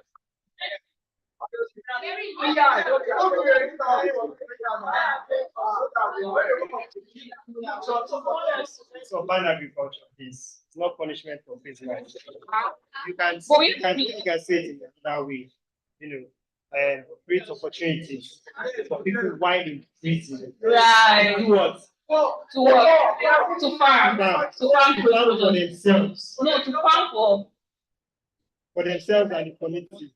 You pay for it and you pay. No, they're coming for so they should the community will pay on whatever they produce. Is it free? No, people will buy it at a subsidized rate. So you pay for what they produce, right? Right. So I just want to show that you are not using hard labor or cheating them. No. Because while they are doing it, they are also learning. Right. So this is the system they can start up their own, you know. Yes. Also, it's a round of applause.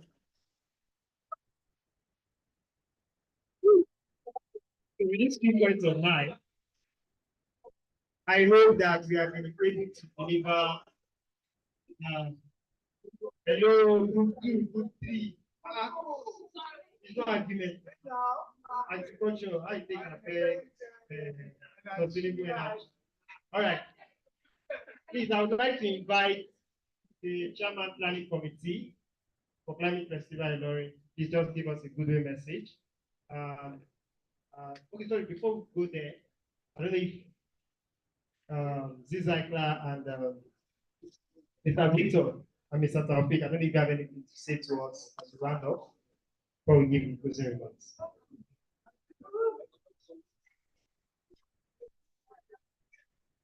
All right, please, a round of applause for Mr. Victor. Thank you very much. Thank you. Good afternoon, everybody. Really, I'm delighted to be here, coming all the way from Ibadan. I think we had a session in January. I don't know, a virtual session. I don't know what event or what program. Homecoming and several discussions, and now getting to name some of the places that I saw during the virtual session. But sincerely, I must commend the entire team. Oh, thank you. I must commend the team that put an event like this together. I said it, for us as an organization, though we are more inclined towards social enterprise than social impact, so to say. As much as we touch on social impact, we are more focused on the business of recycling. But having initiatives like this that encourage the next generation of young active citizens, the next generation of climate actors, it's a big deal. We've tried it several times. It's either we do for some months and we don't have the ability to sustain having energetic youth like this. So when you really have people that are doing things like this and still putting us together, it goes a long way to really commend the good works that they are doing. And more importantly, we as individuals agreeing and respectfully committed to the cause that Plug-in Nigeria is doing. And I believe tomorrow we'll also get to network again and interact. I like to meet a number of people. I like to know people's names. I like to connect. And I believe by the time we come together, collaboration, partnership, the last goal of the Sustainable Development Goals speaks about partnership for sustainable development. I believe we'll be able to create a sustainable environment that we all dream of. Thank you very much. Thank you very much, Mr. Victor. Please, allow. Yes. Please, with a round of applause, welcome Ramat Jadisola, Chairman of the Planning Committee for Climate Affairs, for both of sides. Thank you.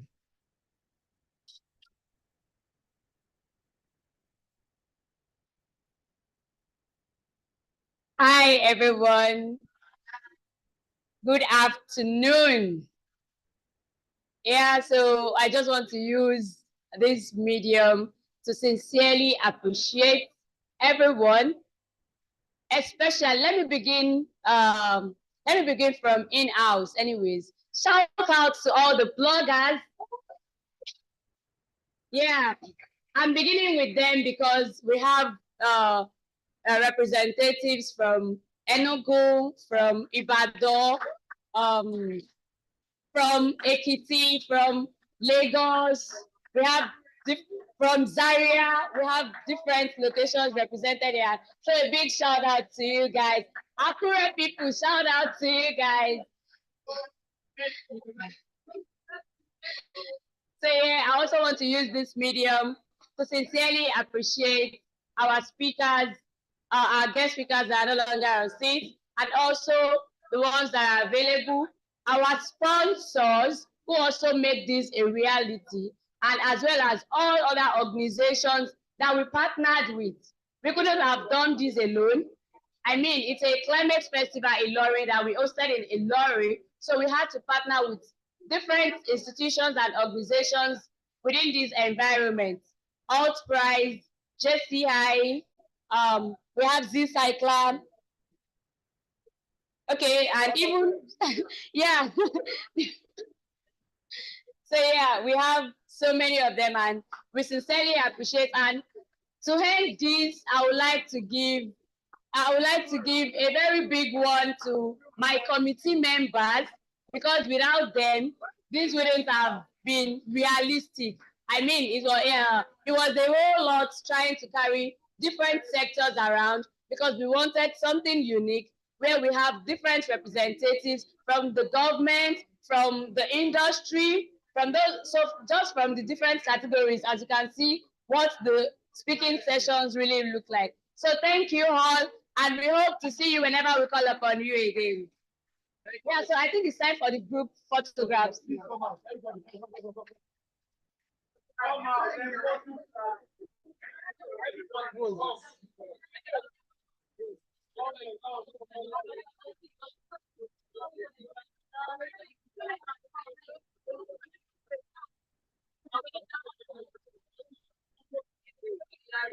have all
females first. Yes. Yes.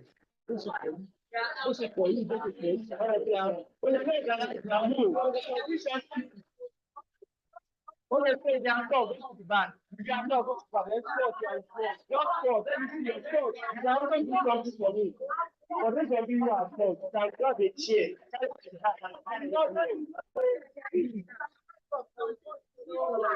If you are tall, grab a chair, put it at the back and stand on it. Hello. Grab a chair, stand on it. Make sure the chair is close to the banner.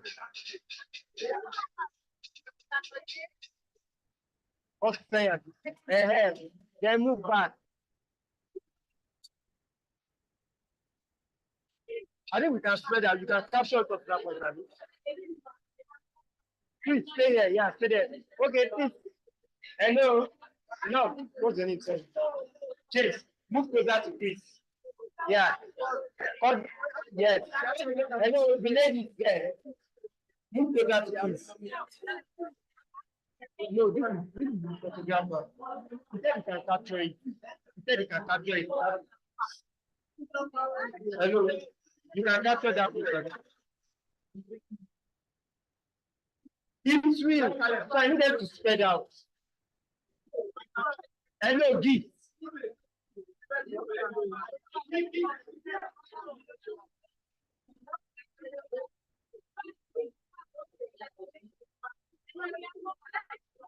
Are you going down? Okay.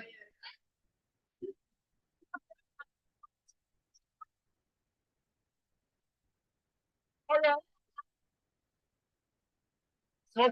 Small. Enter yo.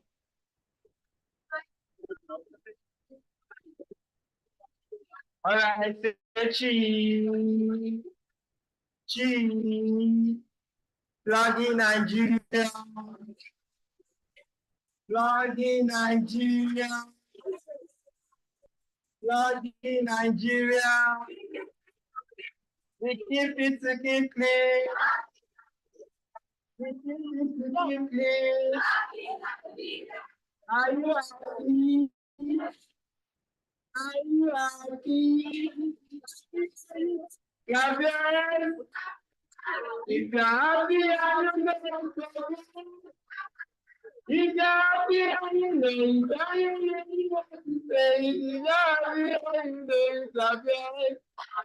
Plug in Nigeria.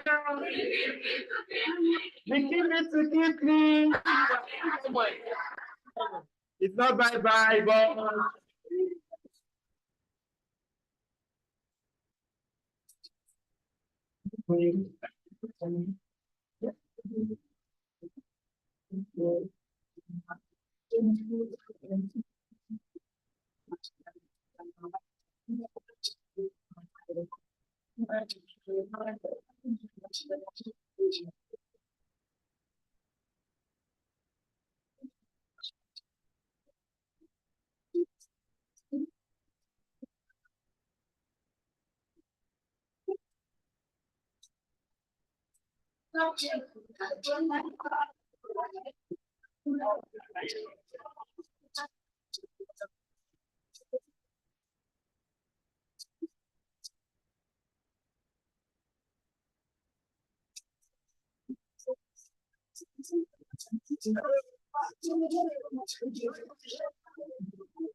okay, please.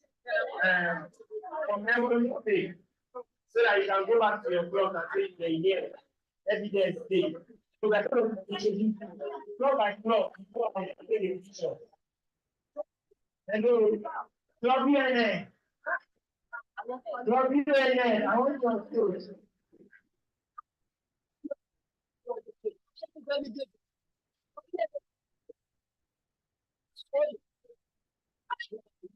Blog me in. What's the number?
Please take them.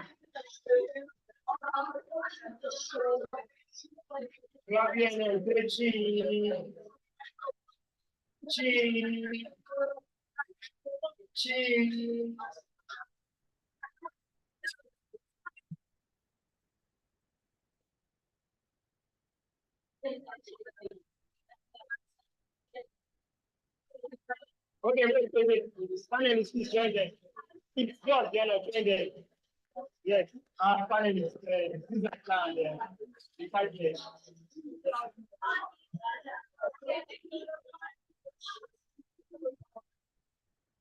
Yeah, hello.